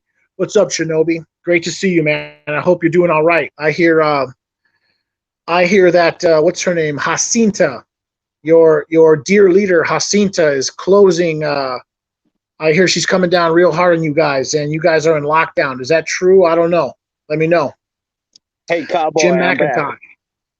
Yeah, yeah. Hey, what's up? You're back, bro. Yeah, I just had to get my beer. I'm sitting out in the beer garden area. What Yes. did I miss? Remember, the beer is of utmost importance. What are you drinking right now? High Lifes. Oh man, you know what? I have to admit, High Life is my least favorite beer of all. It tastes like, and I say this with all due respect. I don't mean a diss on you. And it's partially good because High Life is it's kind of a cheap beer, nice clear beer. But to me, High Life tastes terrible. It tastes like it's like MGD. It's like it tastes like half ass and half like donkey ass. It's just the worst ever. Right? You like that Cowboy, beer? Cowboy, you're missing the point of the High Life. It's not about how it tastes. It's how Right. sexy the bottle looks, and it's a Pilsner. Pilsners are king here in Chicago. What is a pilsner? I forget. It's That's a it's type the of beer, right? it's the type of beer that looks like gold. Right. It's clear. It's like a golden clear beer, right? It's a Yeah, light beer. yeah.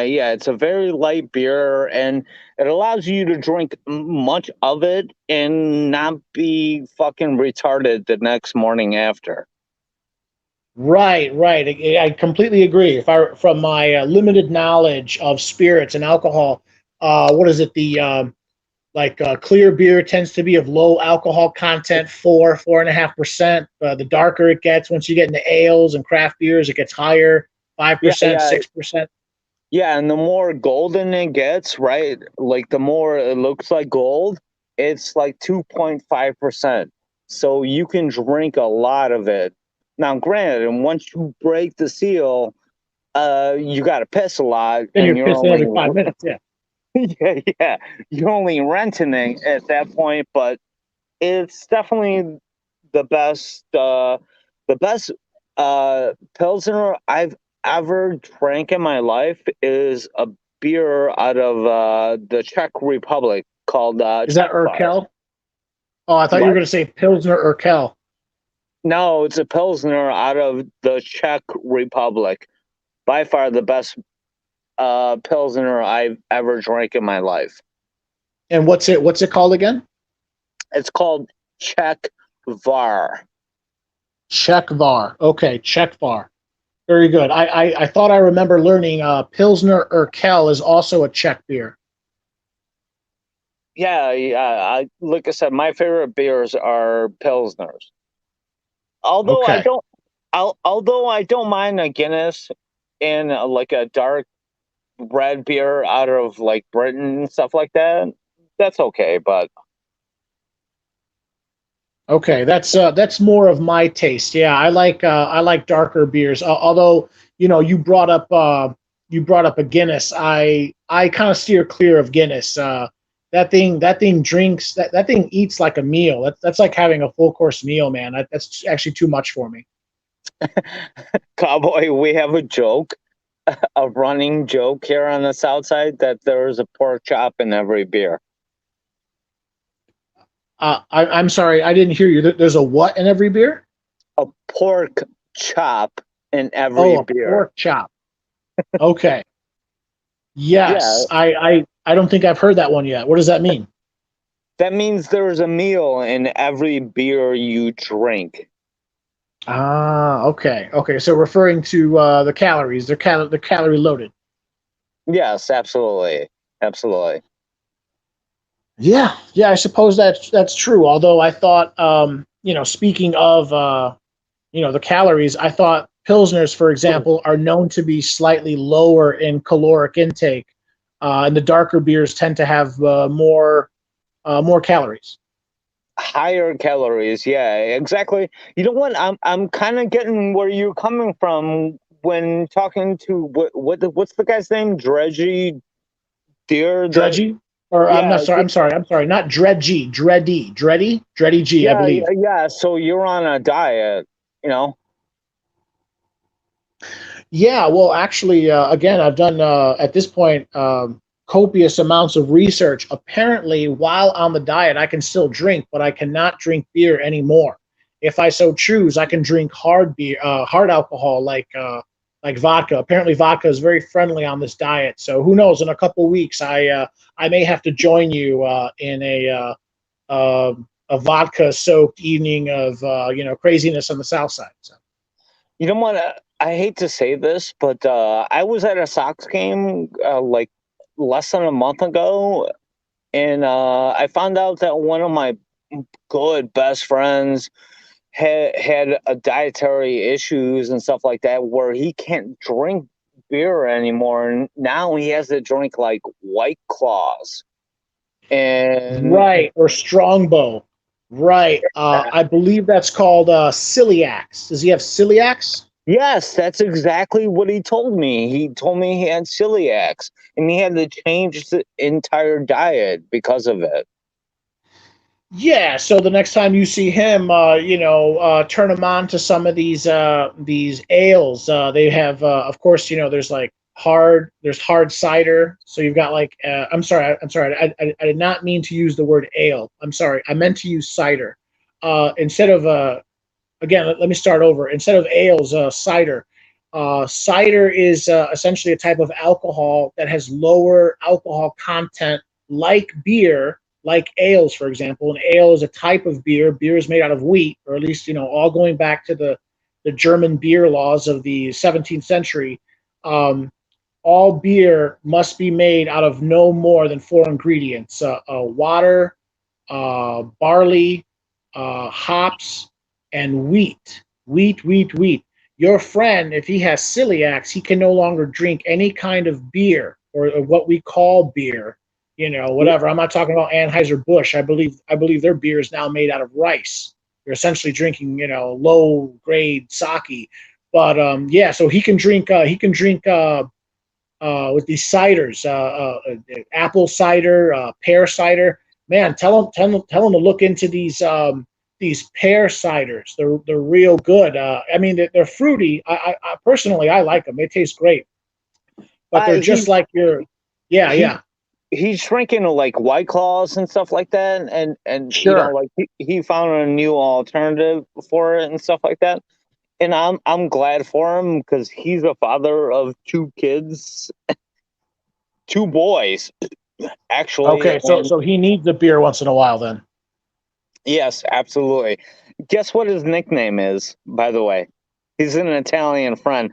His nickname is the Hammer. Guido. Oh, I'm sorry. What's his name? The Hammer. Yeah, because The Hammer. he has hammer hands. They're He has goddamn hammer huge. hands.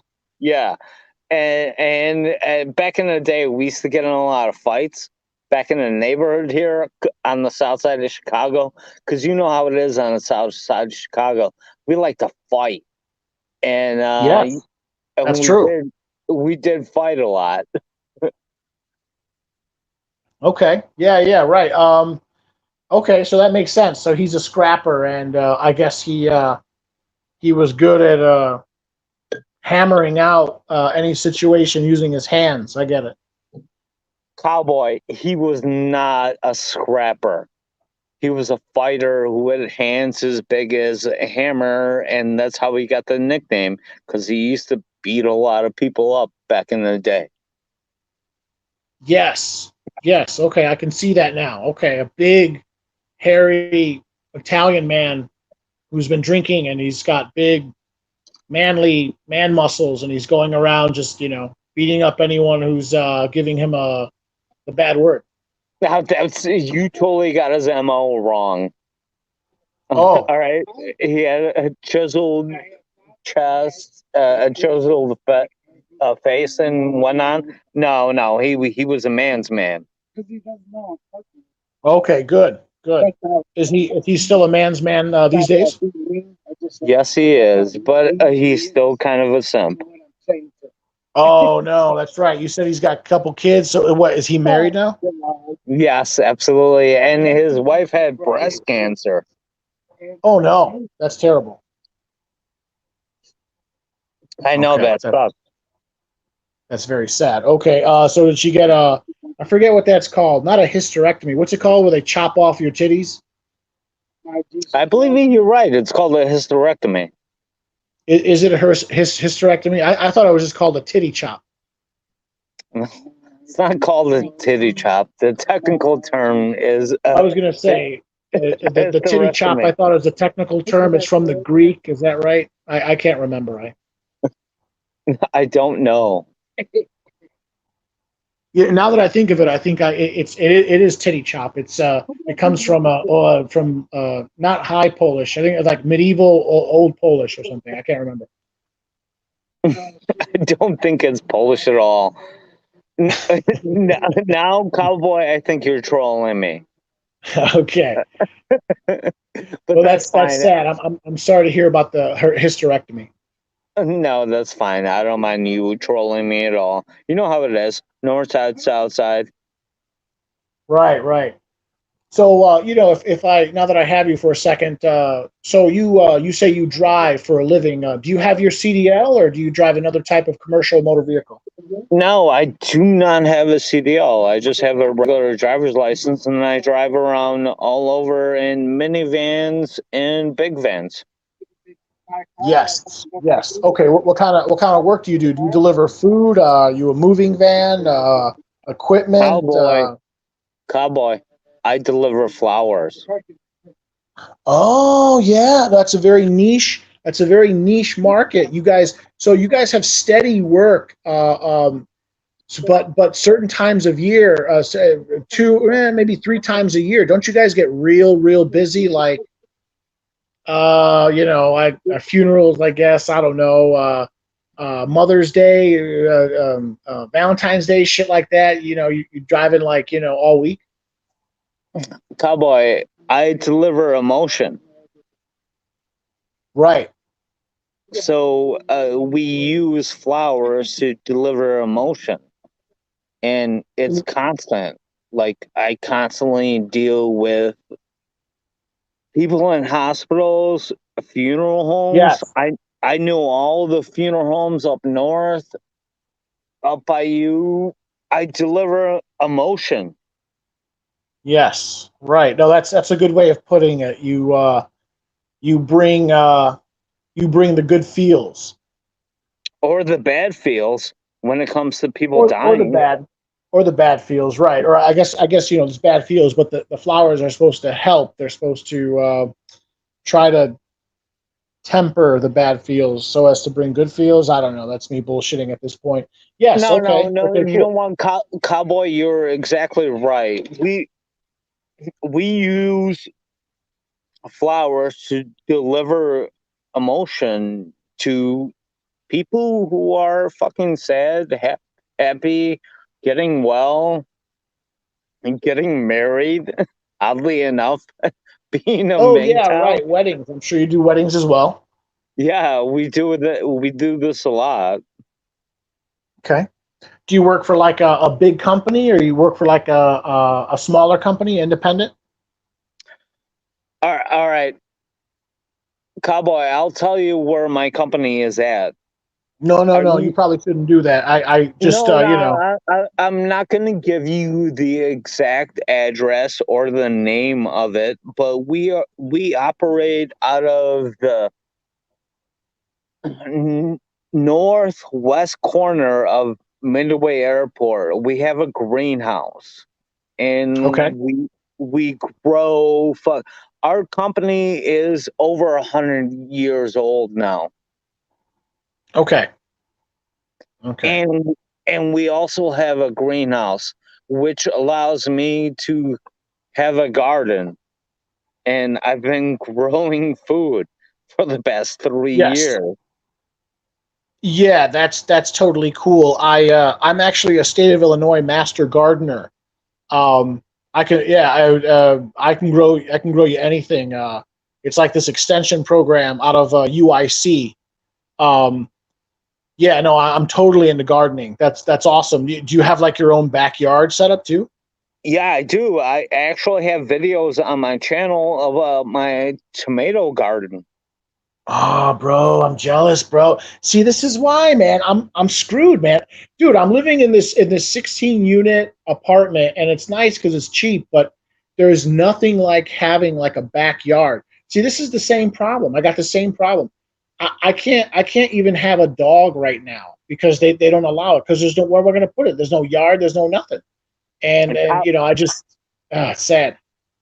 Cowboy, you need to check my channel. I actually have video updates about my garden, my tomato Yeah, garden. yeah, I'm definitely gonna have to check that out. Gardening is one of my like all-time favorite hobbies. Everything about it, everything about it is healthy. I understand some people like to grow flowers. That's totally cool. But my specialty, my passion is growing things that you can eat. I have planted strawberry beds. Um, and when I was living with my mom and my dad, or my dad and my stepmom, it was a veritable hobby farm. We had grapes, strawberries, potatoes, a plum tree. We cut down an apple tree; it didn't grow well. You know, we were growing all kinds of shit back there. But yeah, I miss those days, man. Eventually, sometime soon, wherever I go, I'm gonna have to have a backyard. And I'm gonna set up beds just like you did. How many? You mind me asking how many? What are we looking at here? One tomato plant, two. What you got? A whole bed? What's going on? Okay, I probably have about 12 different tomato plants, and I have in between, excuse me, those tomato plants, I have like maybe 6 pepper plants, 12 actually. Yeah, yeah. You know, I don't like growing pepper plants. They're actually harder to grow than you think. I guess you know if you got the patience for that, that's fine. I mean, it also depends on what kind of peppers. Some peppers are easier to grow than others. But you Cow- know, it's like it's just too hard. Cowboy, cowboy, I'm growing like jalapenos and Carolina Reapers and like fucking uh pepper plants that are like 1.5 million Scoville. Yeah, I know what you're talking about, but I can't remember that scale. What's the name of that scale again? That measures the intensity of the hotness of peppers? It's called Scoville. Scoville. Yeah, Scoville. Okay. All right, Right. jalapenos are like 40,000, and ghost peppers are like between 500,000 and almost 2 million Scoville. Okay, so they'll literally melt your tongue off as you're biting them. It's In fact, you need to have food safety gloves to handle them. wow. And and if you touch your eye, they Right. will. It's like you maced yourself in the face. Yeah, you will literally be knocked out for like 2.5 hours, which it did happen to me. Yes, yes. I've actually heard of amateur gardeners doing exactly what you do, and then what they do is they can like formulate their own mace. They'll make their own. They do this. They do what you do. They'll grow these real hot peppers, and then they you know when it's harvest time, they'll gather them and crush them up and turn it into a liqueous solution, and um, and you could use it as mace. You could you know pour it on people's faces or an attack dog or something. Basically they make their own pepper spray. Okay, I'm not malicious enough like that, but what I do with those peppers is I leave them out in the sun to You sun dry. dry them. I knew you were going to say that. That's the best way to do it. and then I put them in a coffee grinder once they're dry enough, but they still always retain their oil.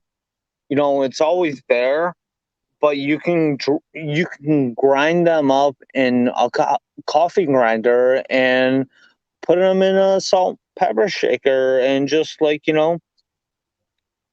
pour a little dab here and there on your fucking, if you want to do it on your coffee or your eggs, or stuff like that. It's all good.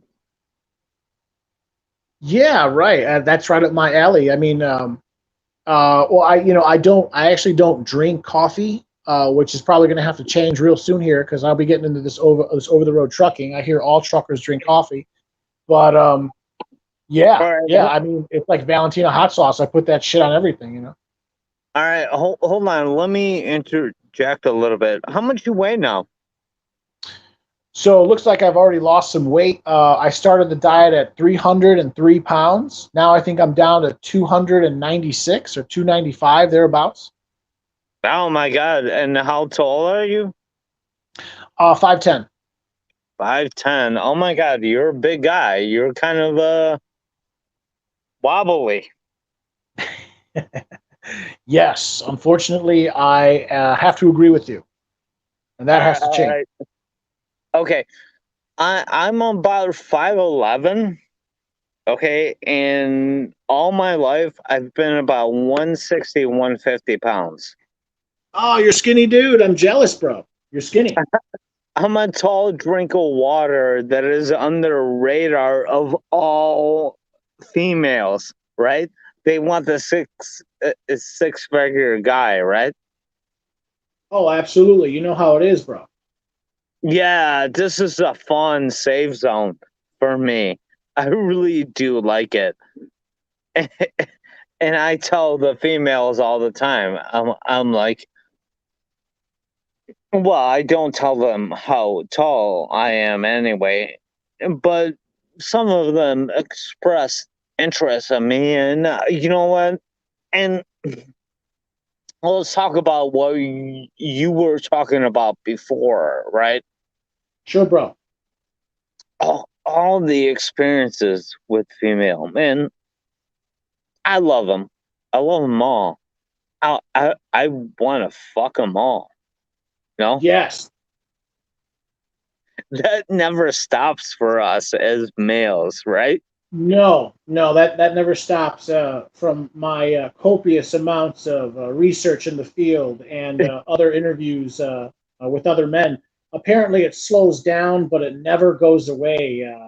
You start out in high gear, and you start out in fifth, and then you just go to fourth and third, and so, you start out in high gear, and then you eventually go down in gears. Even when you're an old man, you're 70 years old, you're still in gear. You listen. My best friend is a rich old Jew. He's a millionaire, old geezer. He's literally twice my age. He's 74 years old. I have hooked him up with girls. Now, you may think 74, your libido is shot. No, it's not. It's not. He still wants to go. But instead of a 22-year-old who wants to go 5 times a day, he only wants to go 5 times a month. But he still wants to go. So yeah, that's been my experience. I'm in my 30s now. Uh, I still have the virility. I could go every day. But it's how it is. We're men. We're built to spread our seed. It's kind of the way it is.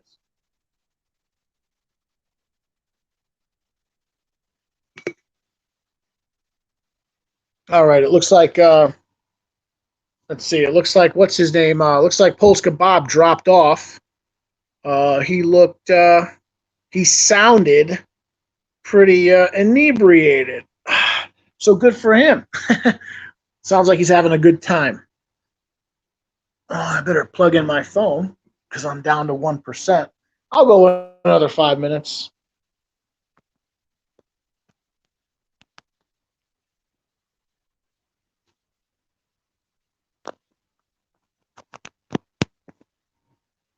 Okay. All right. I just plugged in. I was about to die. Good thing I noticed that. Yeah, if anyone else wants to call in real quick. This has turned into a marathon. All right. Dreddy G writes, martial arts is a great way to work out and learn discipline as well. Doing boxing, Dutch kickboxing, and arnis here. Okay. Polska Bob writes, some of my best party stories come from Filipino family parties, barbecue, drinking, gambling, and your females are beautiful. Yeah, they're also conservative. They tend to be more conservative, you know? All right, one fast stack. 59310 here, as you saw, but I'm on the right path now. I miss beer. I'm walking lots. Yeah, bro, that's my problem. That's probably my number one problem is beer. When I drink, I can drink. I mean, I don't have one beer. I'll drink a whole 6 pack. That's typically what I do. Is I'll buy a 6 pack knowing I'm going to drink the whole thing. Eric Zombro, or I'm sorry, Shinobi Wan writes, Eric Zombro is still a catch. Ha ha. Well, yeah, no, he is. I mean, as long as he's in good shape and he's 6'2", and now he's got he's pensioned out. He's got money. He's got a secure paycheck coming every month. He's the full package. He's got money, and he's gonna die soon. So the woman can put herself in a position where she can have a meal ticket, and then hopefully she can weasel.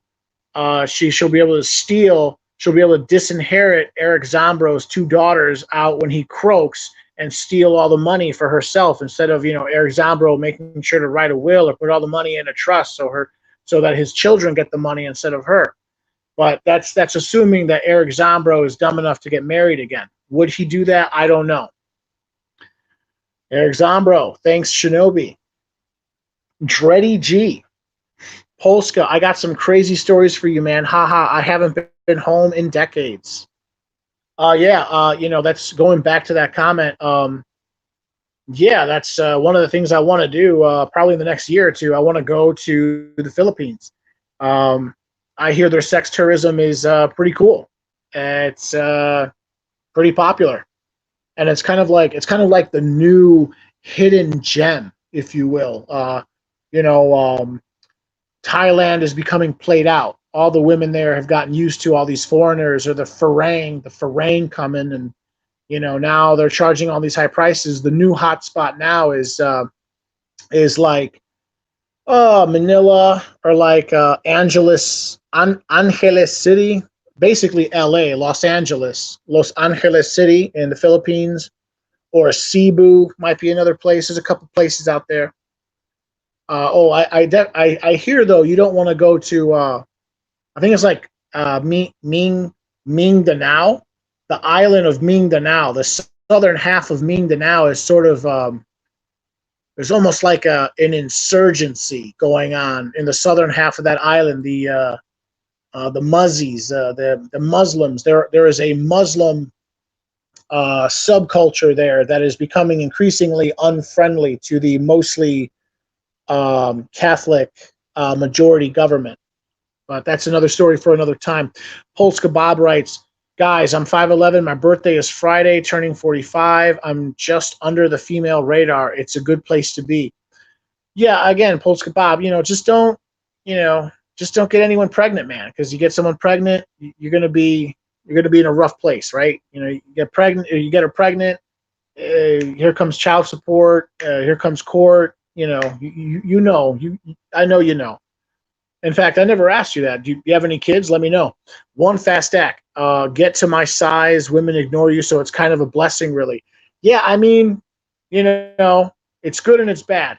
They say there are actually some blessings to being ugly, but at the same time, try to get in shape if you can, because what about your health? You don't want to stroke out. You don't want to get a heart attack. Mgtow Maddie writes, one fast. You're not missing much. A damp hole maybe, and a bunch of drama. Yeah, look, I mean, come on. The damp hole, that's the nice part. That's the nice part. We, let's be honest. We like to poke our pickle, right? Just be honest. There's nothing wrong with that, But yeah, the drama part, and that's the problem, is the drama. And it's gone from drama that we can manage to drama we can no longer manage because the women, they get the government involved, and then it's a shit show, and it ends up costing a lot of money, and it's humiliating. It'll break you, can break you emotionally, can break you financially. So it's just not worth it. John the Recluse. I thought I've heard of John the Recluse. Yeah, what's up, John? I don't think I've seen you before. Welcome. If you're still there, if you hear me. John the Recluse writes, most women bore the hell out of me. Yes, to speak to that issue, I completely agree. I don't care what anyone says, but from my experience, this has been my experience. Women are good for sex. Women are great for sex, and that's about it.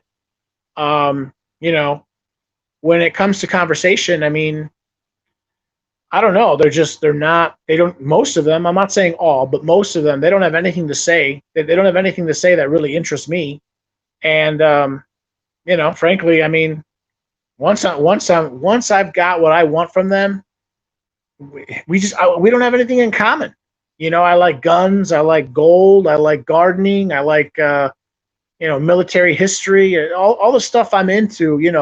Most women most women are not into. And of the women that are interested in any of those things that I just spoke of, none of them are hot. They're all ugly. It's been my observation.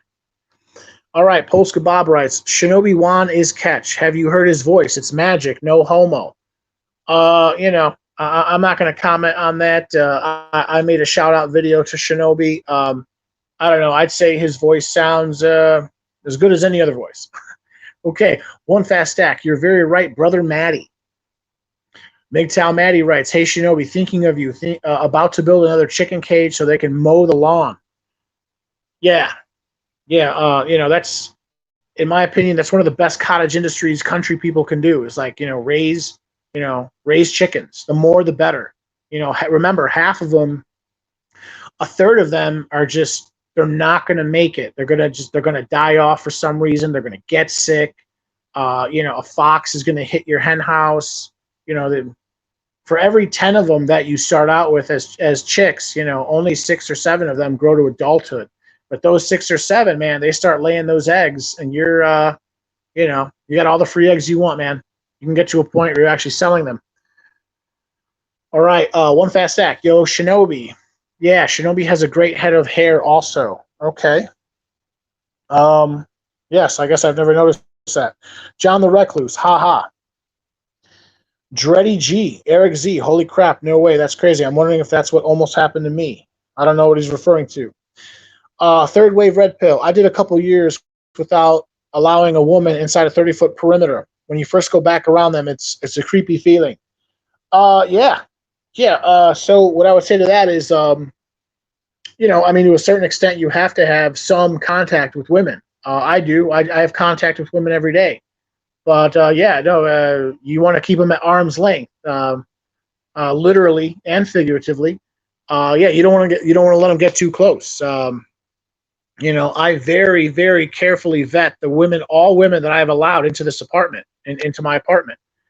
And, just to be aware, just to be aware of what a woman can do if she wants. She can call the government and create all kinds of problems for you.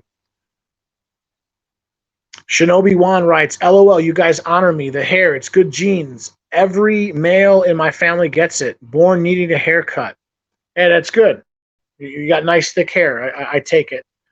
One fast stack. Creepy is correct. JP, EZ, JP, Bob. Mgtow Maddie. We say they are drought-proofed out here. Okay.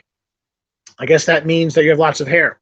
JP writes, Pastor Juan. Yes, Obi-Wan has his own church, basically. Eric Zombro, J.O. Polska Bob, hi, JP. Eric Zombro, JP. Shinobi, brother JP. One fast stack, brother JP. JP getting a lot of love, getting a lot of respect from the comment section.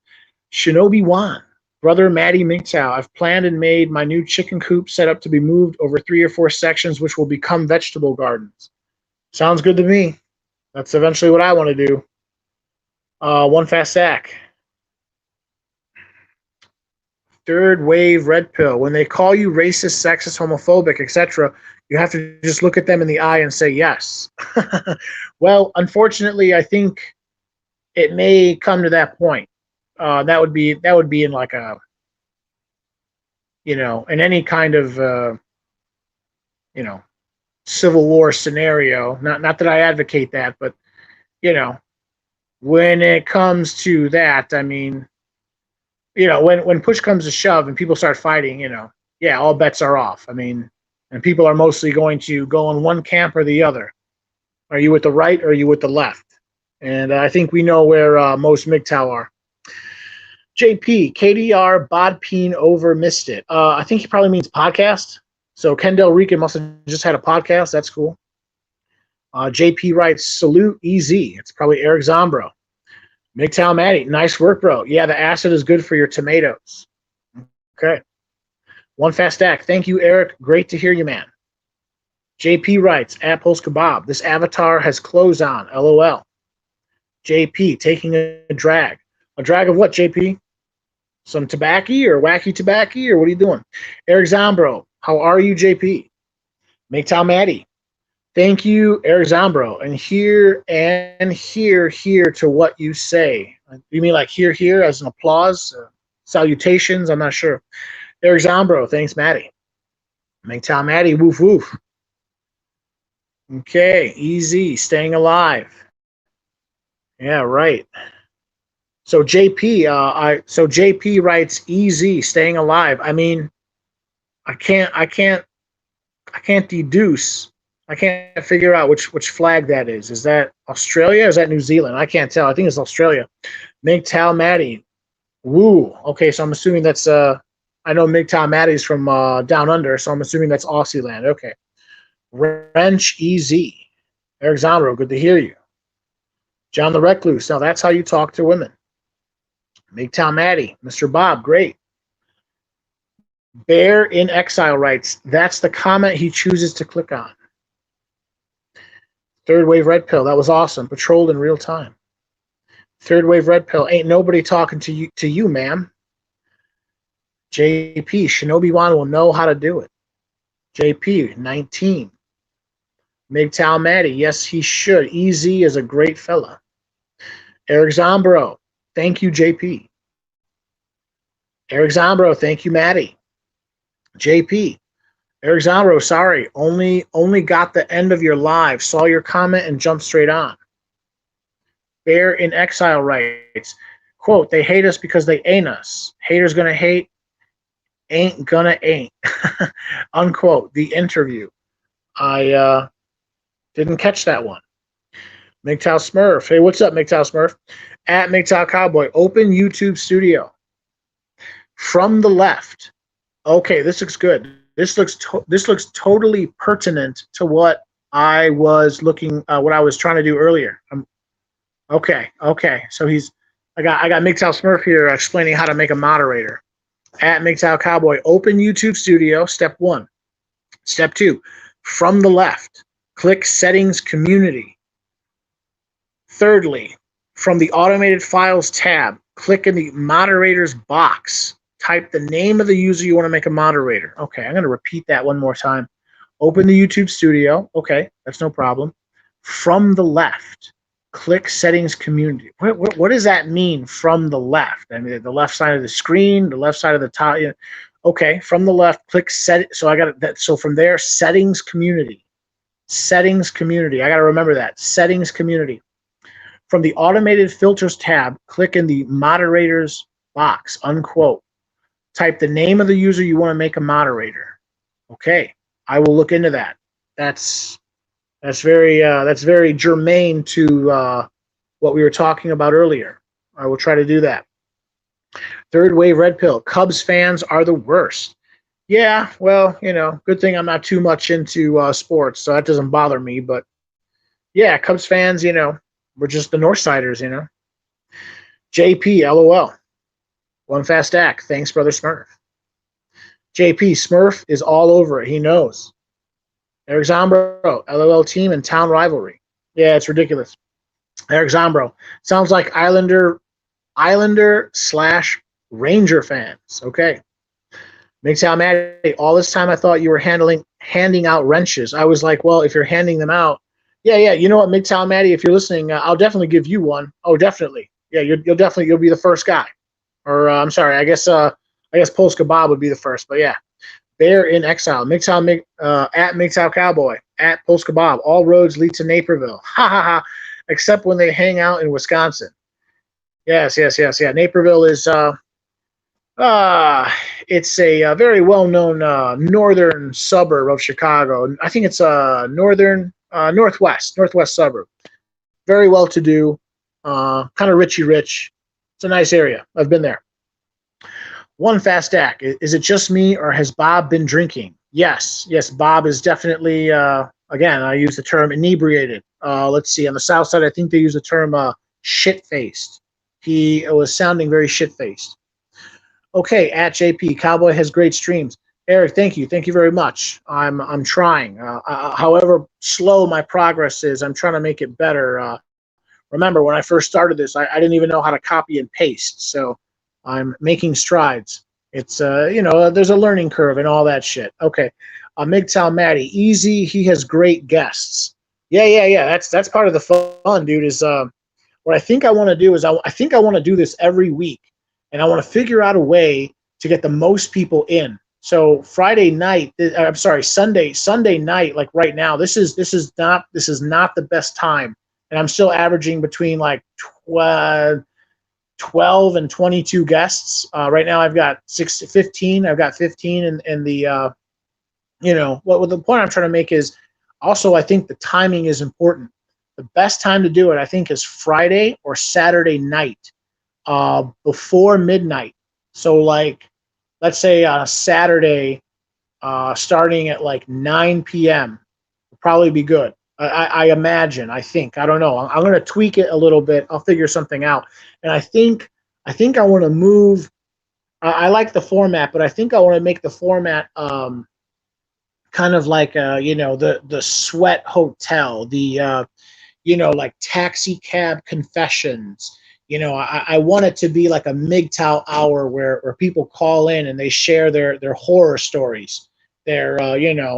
I caught my woman cheating on me when I caught herpes, or I caught my girlfriend cheating when the guy she was cheating on me with fell off the second story patio, or something like that. I want to turn it into like a Mgtow story hour. Let's see. JP writes, easy, good guess. I'm subbed, but was out of range. Miss Kendi R on podcast 2. I was chasing cows, 4-legged ones. Okay, so I guess he means real cows. JP writes, Maddie, LOL snap. Mgtow Maddie, cows? What sort? One fast stack. Was honored to be on Cowboy's stream earlier. It was an honor to have you, bro. And again, just talking about One Fast Stack again, just for a quick minute. I've seen One Fast Stack, and he's been in a lot of my videos. Or I have observed that he has watched many of my videos, and he comments. I had no idea that he had gone through a similar experience to me. There's a certain level of respect that you gain for a man when frankly you find out what he's gone through. I'm not saying he's been to war and he's got 10, he's got 20 confirmed kills. He's shooting at the VCs, from the helicopter. I'm not saying it's that bad, but trust me, and I speak from experience. It is not a pleasant feeling to be locked up. It's even a more unpleasant feeling, I imagine, to be locked up if you know that you're innocent. And I to this day, I tell people that I am innocent, but I pled guilty. I knowingly pled guilty because I know the process. They make it harder if you fight the case. They make it much easier if you just go along and they give you a slap on the wrist. And it costs more money. The lawyer told me straight out, this is gonna cost more than double if we go to trial. And I'm like, oh my God, I'd rather just pay $3,000 than $6,000, And but let's say if I had some evidence, if I had let's say a video, oh, that would have been awesome if I had videographic evidence, but that wasn't the case, and that's not how life really works. Maybe it'd be better in the future if I start walking around with a body cam, but truth be told, um, you know, what happened to what happened to me, what happened to One Fast Act, it could happen to anyone, and it does. In fact, I just cut a video. I'll probably release it later tonight. Um, there's a guy. His name is was it JP? Oh, I can't remember his name. Or JDD. Oh, I can't remember the name of his channel is called Misandry Today. Misandry Today. He used to be part of the crew with Turd Flinging Monkey. He used to be part of Turd Flinging Monkey's crew, and then they had a falling out. Whatever. They both went their separate ways. I have mad respect for both of them still. And he started his own channel. Anyway, I'll cut the video. I'll give it to you guys probably tonight. And he talks about how here in America, if you run the numbers, it's about 1 million people a year. About 1 million men a year get domestic violence restraining orders put on them, primarily by women. And so, I see this more as this is like one big drag net, and it's thrown out into the ocean, and they just imagine like a 2-mile long net. They throw it out there and they just trawl, and then they bring it all back in, and they just see what they find, and sure, you got a lot of fish in there, but you got like a couple dolphins, there's gonna be like an octopus, who knows, you might find like a big titty mermaid, but the idea is seriously, getting back to what I'm saying, the criminal justice system at least in America, the way I see it is kind of like a dragnet. Even good people can get caught up in a bad situation, and I'm telling you, with the way the laws are now, they are geared against you. And if you're a man, think about this One Fast Act. One Fast Act, whatever. There was this woman, he liked her. She asked to lend. She asked to borrow. I'm sorry, not borrow. Lend, borrow. She asked to borrow some money. One Fast Act decides to lend her money. Next thing you know, he gets locked up. It would have been smarter for One Fast Act to say, "No, honey, I'm sorry," and then whatever, screw her. But out of the kindness of his heart, he decides he wants to help a woman, and look what it got him. It caught him a case. I mean, I'm sorry, but stories like that, they fill me with disgust. They really do. I mean, my goodness. All right, I'm sorry. Moving on. John the Recluse. I think it was last year that TFM said that Mgtow is losing guys. You know what? I don't know. I don't know. I don't know. I think I've heard people say that before. I don't think that I agree with that. Mgtow. All right, here's the deal. Mgtow as a title, I think that can fluctuate between people who call themselves Mgtow or not.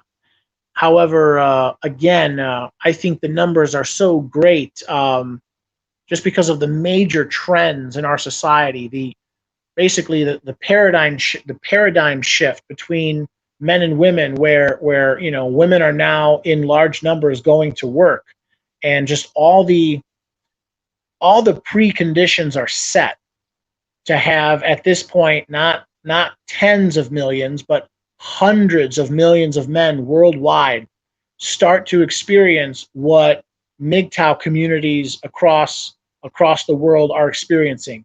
And that is, we talk about it all the time, the alienation, I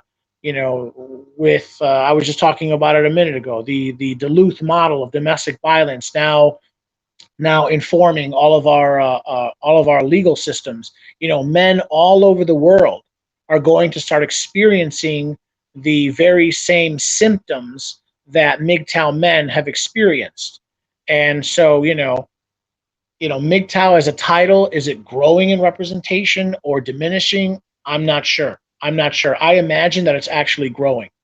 But I definitely think that the sheer amount of men who are experiencing what we have experienced is definitely growing.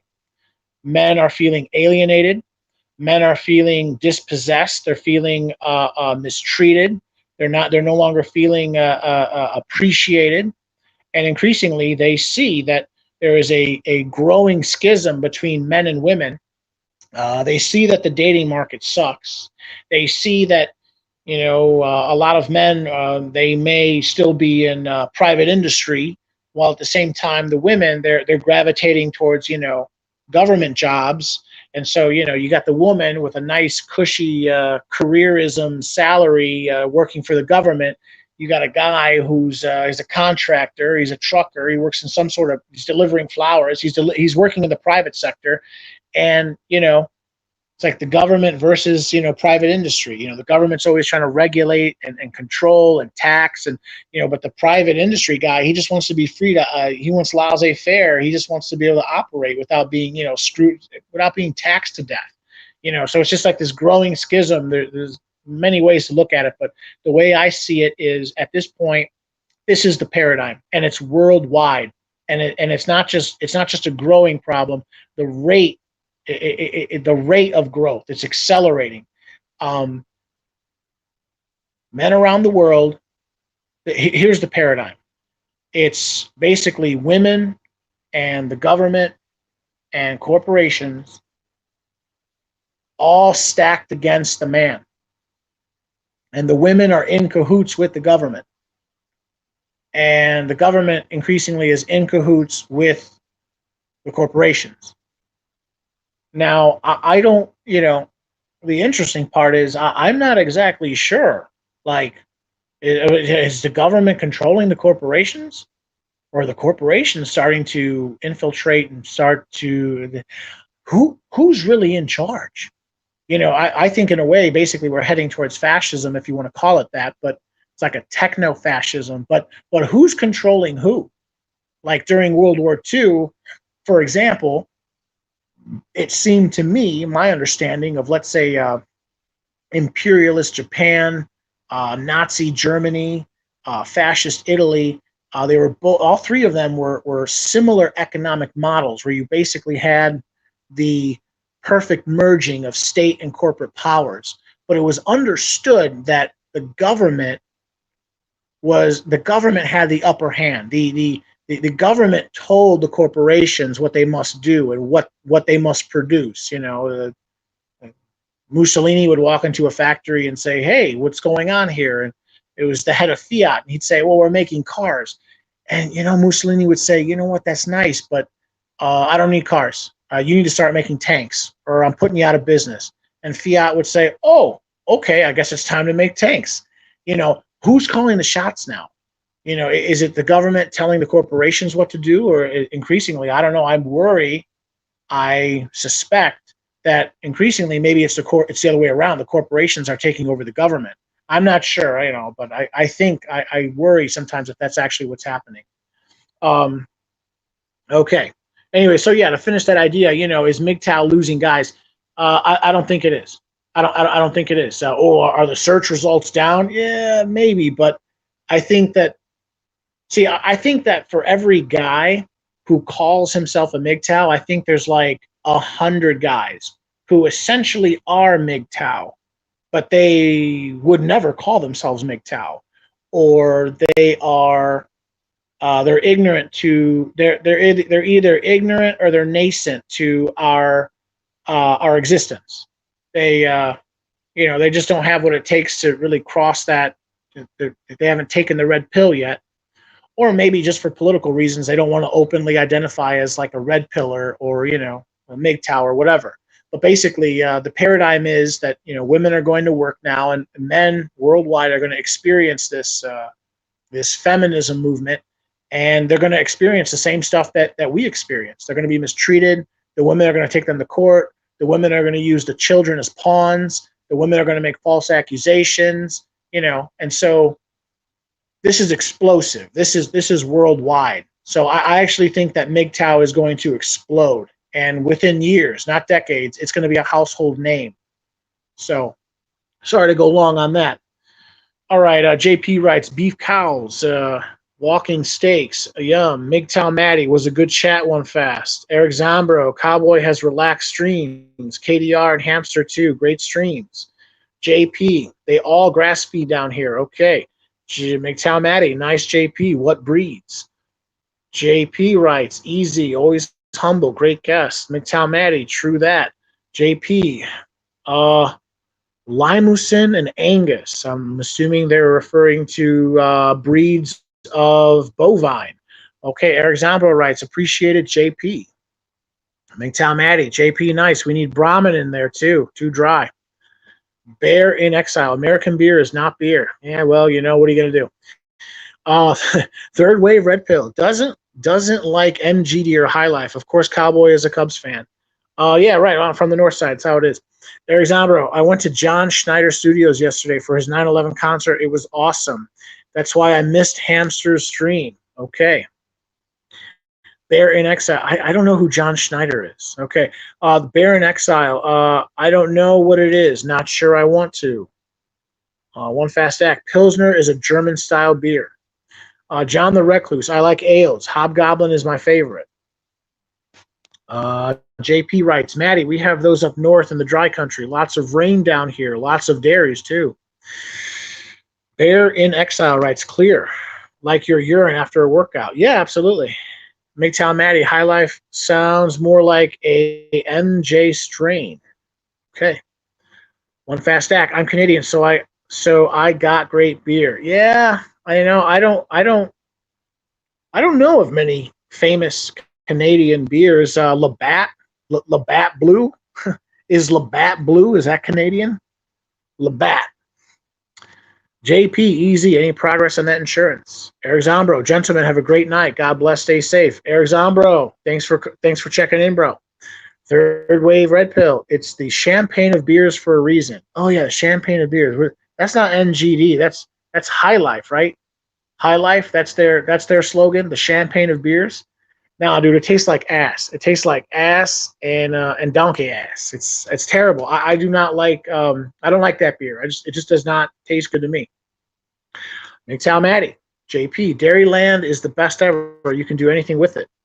Eric Zombro at JP, no. Bear in Exile at Zombro. Good night. One Fast Act. See you, Eric. Take care, man. JP writes later, Eric. Mgtow Matty, Eric Zombro, it was good to hear from you, man. Great chat. Mgtow Matty, great. Eric Zombro, damn, still? Eric Zombro at JP, I got approved again by Board LHI. Now I go before Victim Compensation Board for fifth time. Why can't they just cut you a check?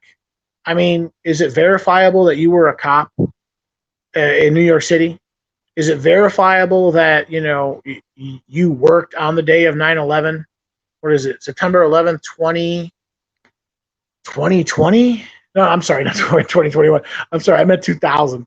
Yeah, we need to get out of here. Joe's been doing it for too long. All right, I'm gonna shut it up in the next 2 or 3 minutes. All right, Maddie, hoping to survive the apocalypse here too. Okay, Maddie, thanks, bro. Best wishes, bro. Easy, bro. Have a good night, Easy. Yeah, man, it's getting pretty crazy. If I lose, most likely I will pack it in and just move on. I only have $3,768 left in my bills I paid off from a bit under 23. Yeah, but see, that's the problem. They should pay all of that. I mean, look, we know for a fact that, all kinds of nasty chemicals. I can't even name half of them. Asbestos, I'm sure. All kinds of nasty grime and dust. You guys were inhaling that stuff. Of course, people are going to get sick. But then the lawyers come in and they just try to figure out a way to screw you over as much as possible. Eric Zombro, later gents. Mgtow Matty, buy EZ. JP, EZ. When I win the lotto, you're at the top of the list. All right. I hope me too, JP. Mgtow Matty, I should send you some Shine Cowboy.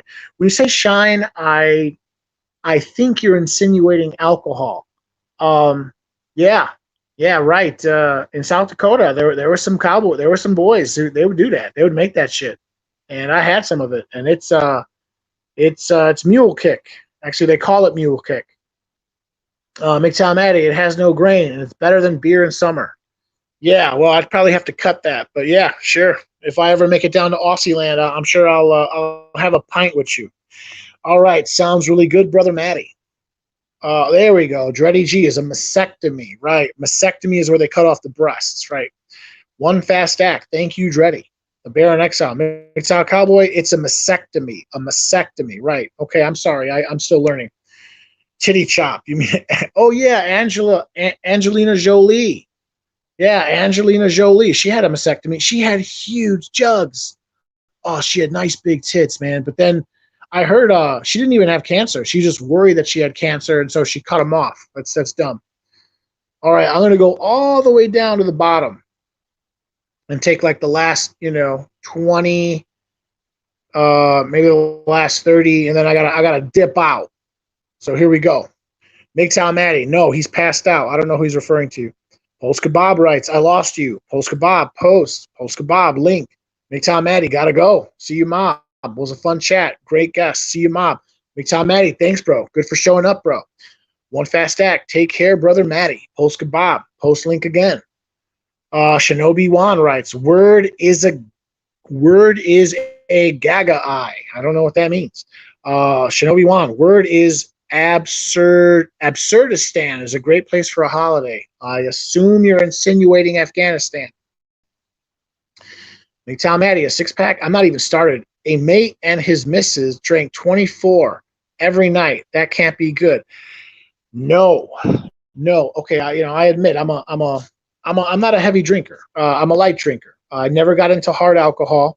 I like beer. Remember, I don't know if I can use this as an excuse, but I still will.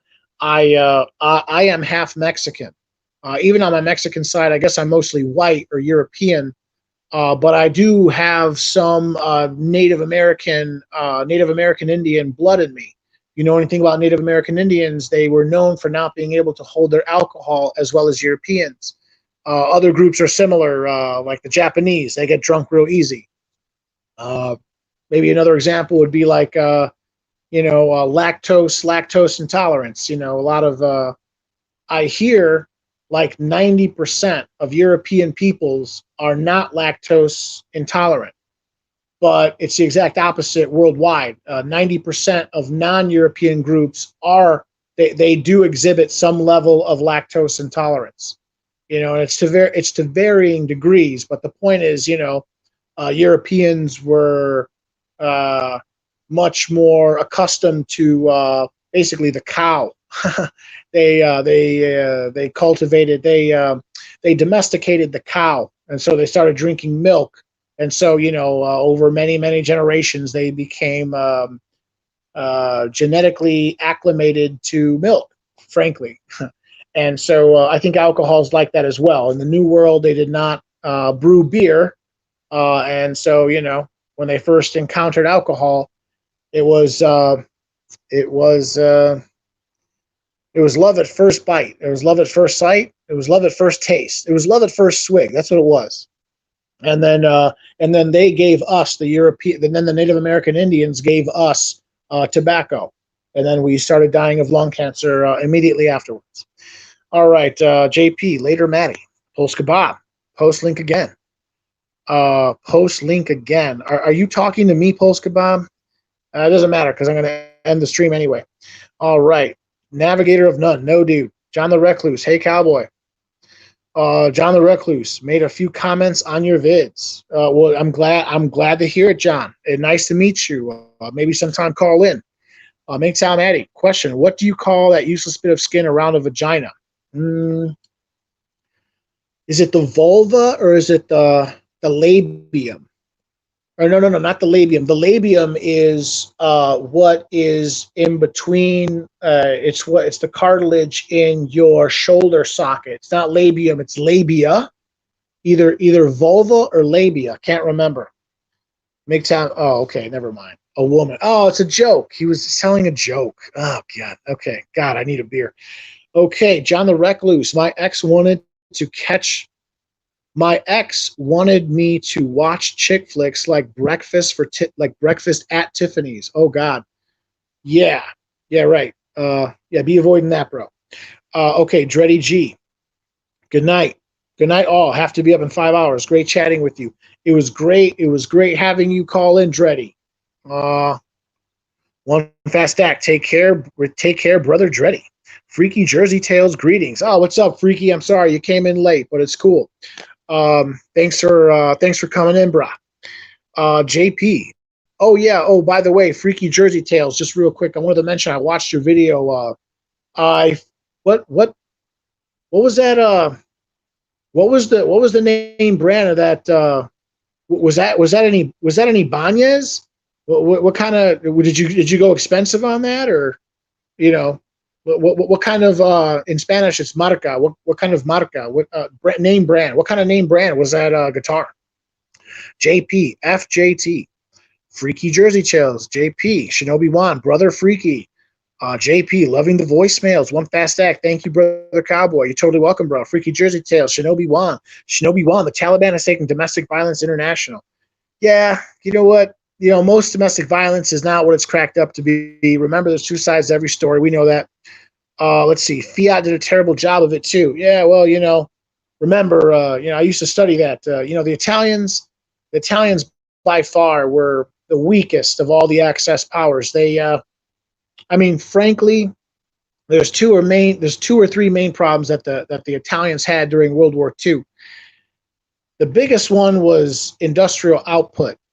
They just, their factory, frankly, they just were not on par with. They were the least industrialized. And then the second biggest thing is they had a problem in their officer corps. Frankly, their military suffered from good leadership because there was too much government interference. You got to understand. You got to let the military do its thing. When the government, when the politics comes in, they would basically purge some of the best Italian officers when they should have just left. The military's job is to fight and to win. You want the military to fight. You want the military to win and to fight and to win. You kind of have to let it do its own thing. You can't. Basically, they purged their military of the top of some of their best officers, and that really screwed them up. You can look it up. It's fascinating stuff. Freaky Jersey Tales. Thanks, JP. They're messing with my channel, but I'll keep pushing. Yeah, I'm pretty sure Freaky Jersey Tales. He has received strikes on his channel. Shinobi Wan, never give up the fight, my brothers. Yeah, bro, it's hard sometimes, but yeah, never give up. Never give up. Never give up. I know it's hard. I feel like giving up sometimes too. Terminator T800. More hockey mask time will happen. Yeah. Yeah, right. And if we could all just figure out to do hockey mask time at the same time, we could, change things immensely. But, that's another story for another time. Shinobi Wan, Brother Terminator, Terminator 800, Master Shinobi, Freaky Jersey Tales, let the Terminator 800 comedy hour begin. Terminator, women want to be men. They know their government. They know that they are government protected. That's why they're arrogant. Yes, of course. Yes, of course. Absolutely. I couldn't agree more. I think it was, I've heard this before, but one of the most eloquent times I ever heard, or one of the most eloquent ways I ever heard it stated was by, I think it was Bill Burr. He was basically saying, or I shouldn't say eloquent, he's very lowbrow in his comedy, but he was saying, he was saying he knows why women are so damn arrogant. He said, imagine if you knew that no matter what you say, no one can hit you. You would say anything, you would act any way you want because no one can hit you. Well, that whole, you can't hit a girl thing, I think that's bullshit. Terminator, Freaky Jersey, the man. Karthik K, viewer from India. Hey, what's up, Karthik? Where are you from, bro? Are you are you from Punjab? Are you Punjabi? Jharkhand? Himal Pradesh? Uttar Pradesh? Where are you from, bro? Shinobi Wan. Inch by inch, they turn the tide of righteous freedom against you. They turn the common man against you. The lines have been drawn. If you can't see the lines, then you've been blinded by propaganda. Yeah, bro, of course. And we're one of the few. We are the small demographic of men that have seen through the BS, and we are basically we have deprogrammed ourselves. I say it all the time. We're Mgtow. We are a silent order of men. And we get this. We know the story. Shinobi Wan, don't let the state come between you and your humanity. Yeah, well, that's what the state tends to do, doesn't it? Shinobi Wan, how's India going? One fast act. Hello, India. Shinobi Wan. Awesome stream yet again, brother Mgtow Cowboy. Thank you very much. +1 shield. Thank you very much. Road to 1,000 followers. Yeah, sure. Yeah, I consider myself. This is, you know, bro. Trust me. This for me, at least in the very, very beginning. This was more about therapy, man. This is, you know, uh, God, I remember years. Oh man, another quick story. True story. A couple days ago, I got in contact with a real old Mgtow content creator. But apparently I totally lost contact with him but he found me, which was so cool, because he changed his name. You guys remember a long time ago, 8 years ago, 10 years ago, you remember a guy named Messenger Rising? His sigil or his avatar was like, I think it was like a golden red fire phoenix rising from the ashes. You guys remember that? Well, apparently he goes by the name of Lazarus. Lazarus now, and I see the connection. Lazarus is essentially in the Bible the character who was risen from the dead by Jesus. So, in the phoenix is the bird, the mythical bird that dies and it rises again from its death, from its own ashes. And I think I see that connection there. But yeah, anyway, he just contacted me. You guys may remember Messenger Rising. He goes by Lazarus now, and he just contacted me. And he was like, "Oh yeah, blah blah blah, good video." He made some sort of comment, and like, I didn't know who he was, and then I checked out his channel, and I was like, "Oh my goodness!" Right away, within seconds, I totally recognized his voice, and I was like, "Oh my goodness, I know who this is. This is Messenger Rising. This is Messenger." And of course, I had to text him back. I had to write him back, and I was like, "Wow!" I was basically singing his praises. I was telling him, "Wow, Messenger, or I guess your name is Lazarus now. Thank you so much for your content." And I'm doing better these days. But truth be told, years ago, let's say, yeah, 10 years ago, I was in a dark place. I was probably in what you probably could call like clinical depression. I like most men, I did not seek professional help. I sort of dealt with it myself, and your videos really, really helped me, and I communicated that to him. And I very much remember, all those old guys, Barbar and Razorblade Candy and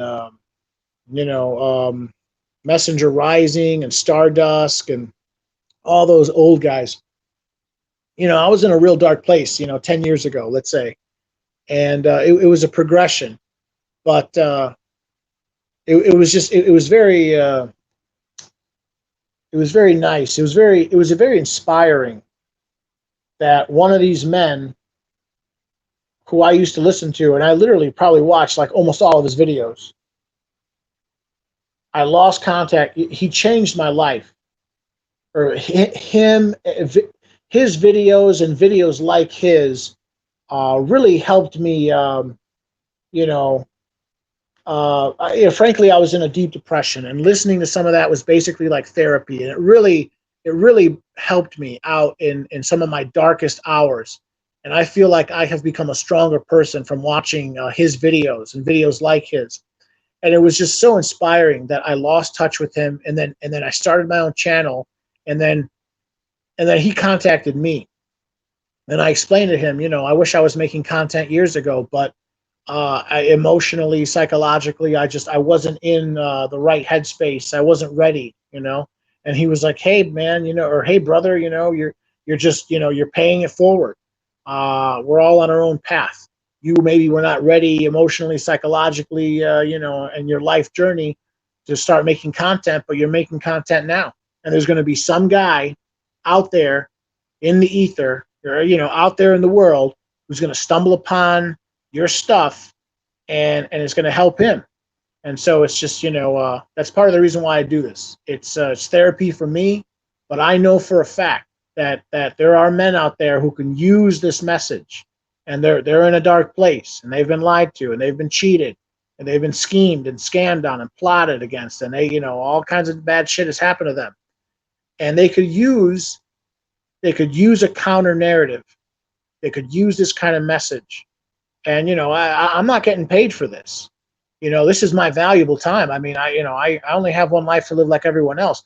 I am so passionate about the idea of offering this counter narrative to men so as to help them, so that they can better navigate the this terrible gynocentric system that we all find ourselves in, so that they can find their way out of the cave. Speaking in a proverbial manner, the proverb of the cave by, was Socrates, Aristotle. You guys know what I'm talking about. Basically, we men of the Mgtow community are men who have seen through the bullshit, and we have escaped the matrix, at least mentally. Our minds are free. Well, I think it's a good thing if we have the time, if we have the passion, the gusto to go back for the other survivors, and free some of them, to go back with a knife, and to cut the I'm making an analogy here, but like, imagine like a slave freeing himself, and before he jumps the slave ship, he finds he fashions a weapon or a knife, and he purposely cuts the rope and frees other slaves, 2 or 3 or as many as he can, before he before he jumps ship and makes a hasty getaway. That's what we Mgtow are. We're doing the best that we can to survive, but we're also purposely attempting to free the minds of other men. So I'm sorry, now I'm going long, but yeah. One fast act. It's the women cowboy. JP still waiting on the Taj Mahal, Cluckingham Palace. Shinobi Wan, me too. Let's see. Navigator of None, Clitoris. Okay. JP, Australia. Freaky Jersey Tale. Yeah, it's an Ibanez. Yeah, Ibanez.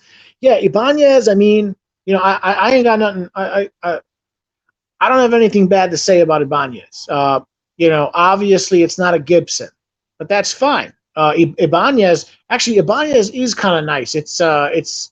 I think in the guitar world, it's known as like, I don't want to say high end. It's not high end. It's kind of middle of the road.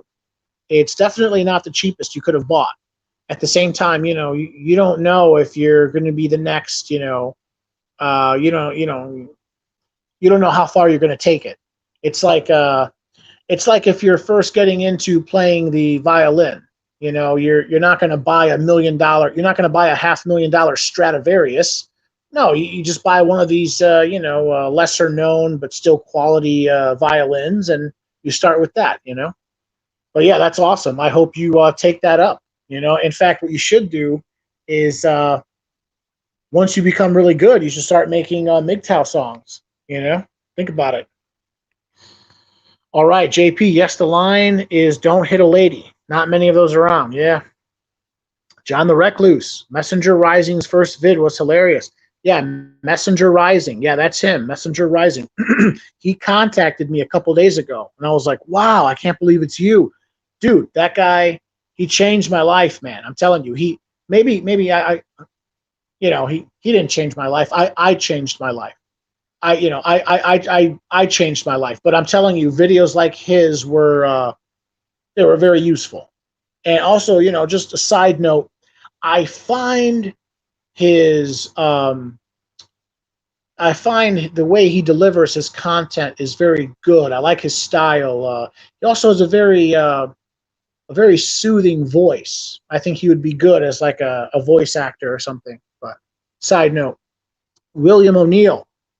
Looks like urine. Okay, William O'Neill, MHL. Okay. Oh, Miller High Life is what I'm assuming he's alluding to. Okay. How dare you? Mgtow for life. MF King Life Brothers.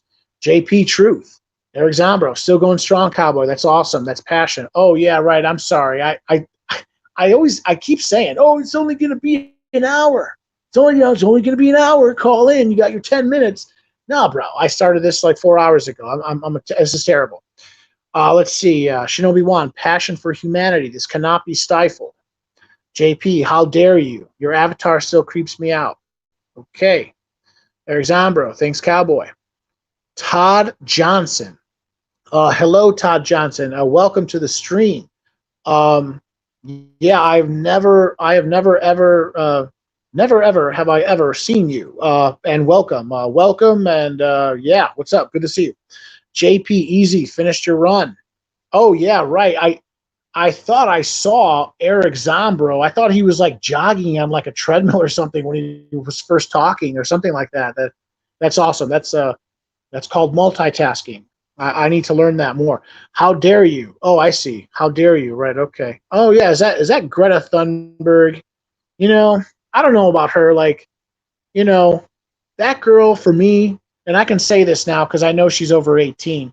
You know, she really straddles the fence. I mean, would I bang her? Yeah, and I can say that now that she's over 18.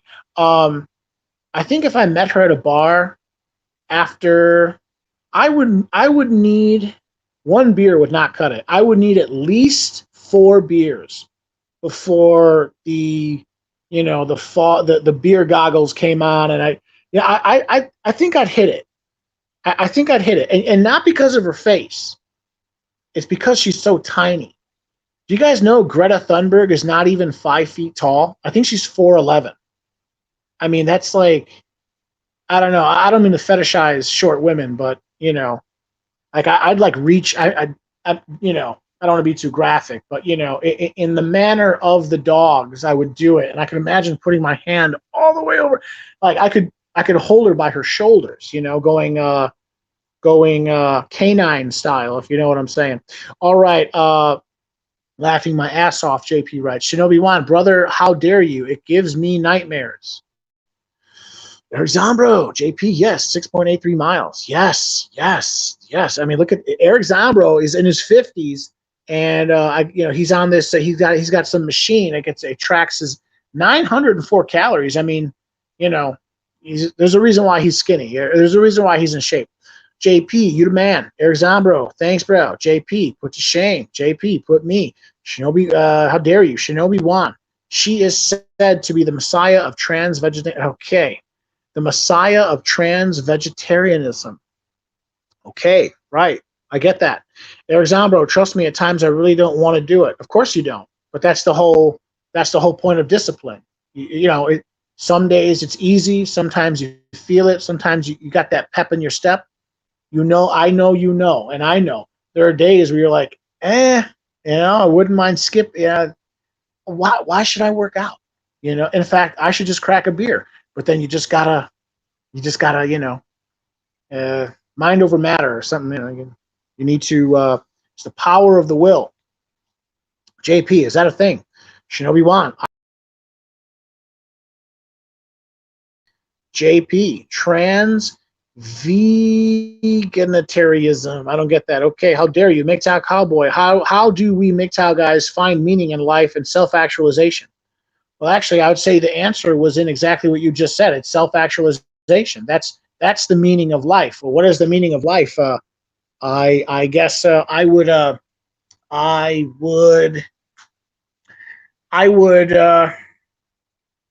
kind of agree. I thought about that idea. I thought about that concept. What is the meaning of life? I mostly ascribe to the late great philosopher Joseph Campbell. Look into Joseph Campbell. It's called The Hero's Journey. Joseph Campbell basically says that you're right. There is no meaning to life. There's no inherent meaning to life. So what you have to do is you have to create your own meaning, and in that, in finding out who you are, you can essentially, you need to figure out who you are, and that will help you you will ascribe to yourself meaning. So essentially what you decide is important becomes what is important. Essentially, you need to discover what has meaning in your life for you and for no one else. And there's going to be a lot of white noise. There's going to be a lot of bullshit. religions are going to try to pull you in. Judaism, Christianity, Islam, maybe a Shinto, become a Buddha, Hindu. The religions are going to try to pull you in. That look into Joseph Campbell and the hero's journey. You can find meaning for yourself. For me, the meaning of life for me, I'm sorry to say it, but I want to have children. I most definitely want to have children. I understand that right now I'm 37 and I don't have children, but eventually I do. I think that there is a certain level of meaning that is just automatically put into your life once you have children. And there's this feeling. It's thanatos, or I don't know how to say it. Thanotos,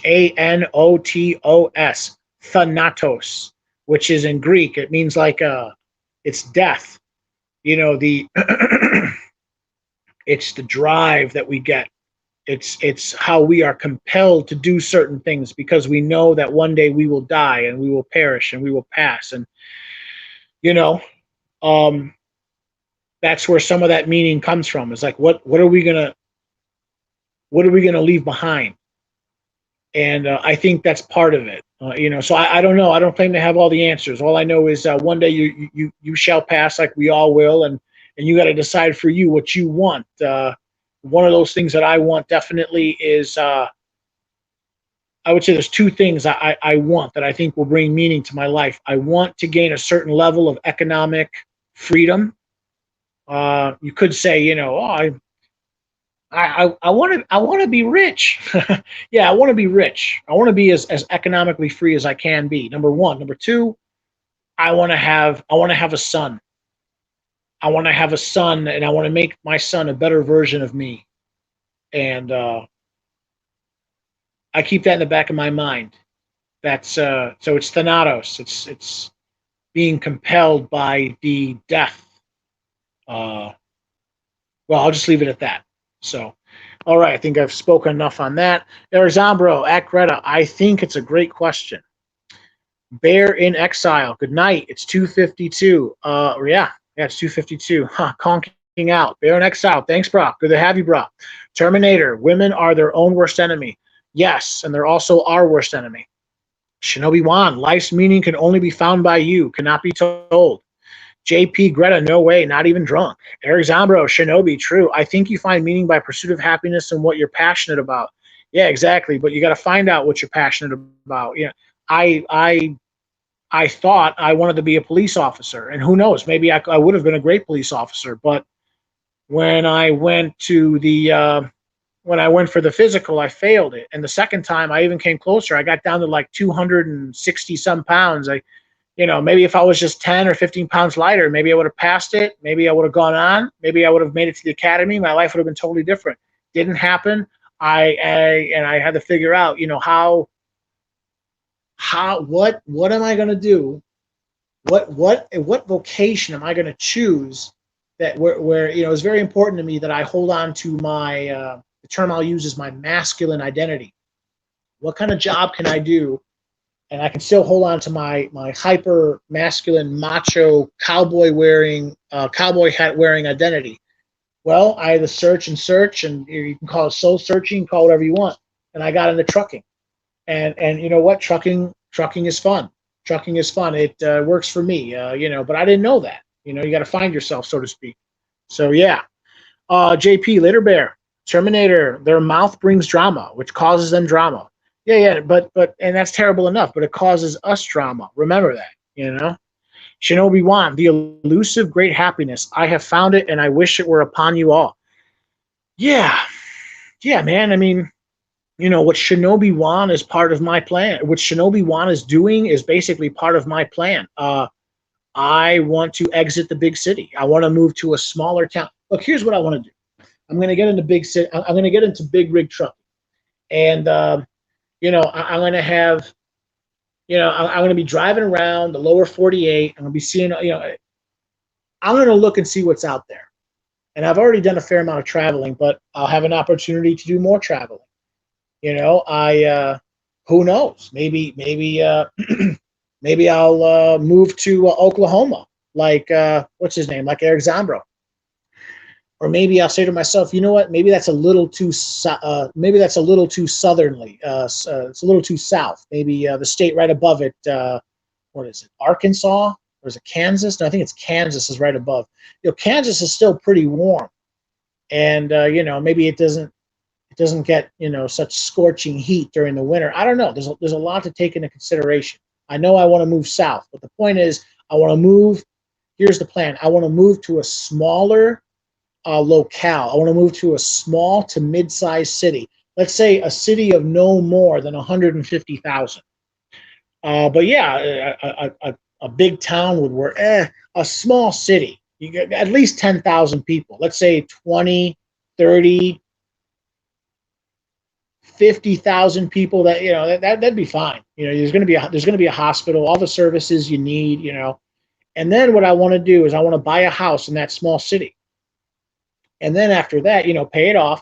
And then after that, I want to buy a small acreage just outside of that city, wherever that city is, wherever I decide to settle, or to plant roots, or to put down roots, and maybe an hour just outside the city. I want to have like a little acreage. I want to have like a little hobby farm. Nothing big. I wouldn't want to have to manage all that. 100 acres. That's crazy. Think like 2, 4, maybe like, if I do it real big, 9 square acres. And I'm gonna have like a riding mower, and I mow it all down. Maybe one small area, one small patch. I'll have like a wooded area. It'll attract wildlife. I'll have a hunting stand there. If I ever became exceedingly wealthy, let's say like millionaire status, I would probably be willing to drop, I don't know, 80 grand, 100 grand, and build my own lake. You call it a small lake or a big pond or whatever you want to call it. I'd call it a lake. I would name it Lake Joe, and I would stock it with fish, and that would be my little piece of paradise. So. Yeah, right. That's, happiness for me is becoming financially successful, and then having my own little piece of paradise, and then eventually having a son and trying to raise him well. All right, Shinobi Wan. Mgtow gives you the tools to find your way. Yes, it does. One fast act. Thank you, Shinobi. JP, nice. It rhymes, so they might take it aboard. Shinobi Wan, now, man. Shinobi Wan, freedom doesn't make any money. It makes you rich and supply food, not money. Yeah, I know, man. I know. Well, going back to that, yeah. True freedom doesn't make any money. It makes you rich in supply and food and clean, fresh water, but not money. Yeah, well, but if you're a slimy scumbag like I am, you can go deep into the financial system, make a lot of money, and then hopefully get back out with your values intact, with your integrity. I hope to do that. One fast act. With that, I bid thee good night. All right, one fast act. See you later. Night, one fast act. Okay, just get some land, have sheep or cows to keep the grass down. There you go. All right, guys, I've gone for 4 hours and 47 minutes. I am going to cut it here. I thank you all for stopping in. You're all welcome.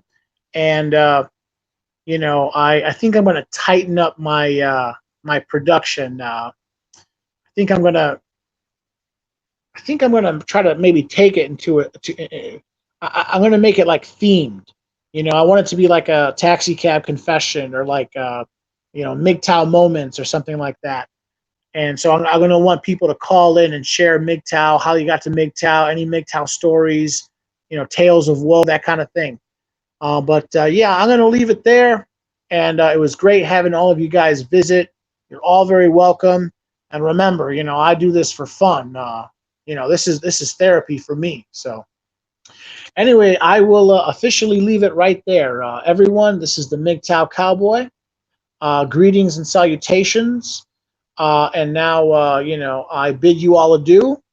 If you guys like my video, of course, please like, please comment, please subscribe, and please share. And I'll leave it there. Bye now.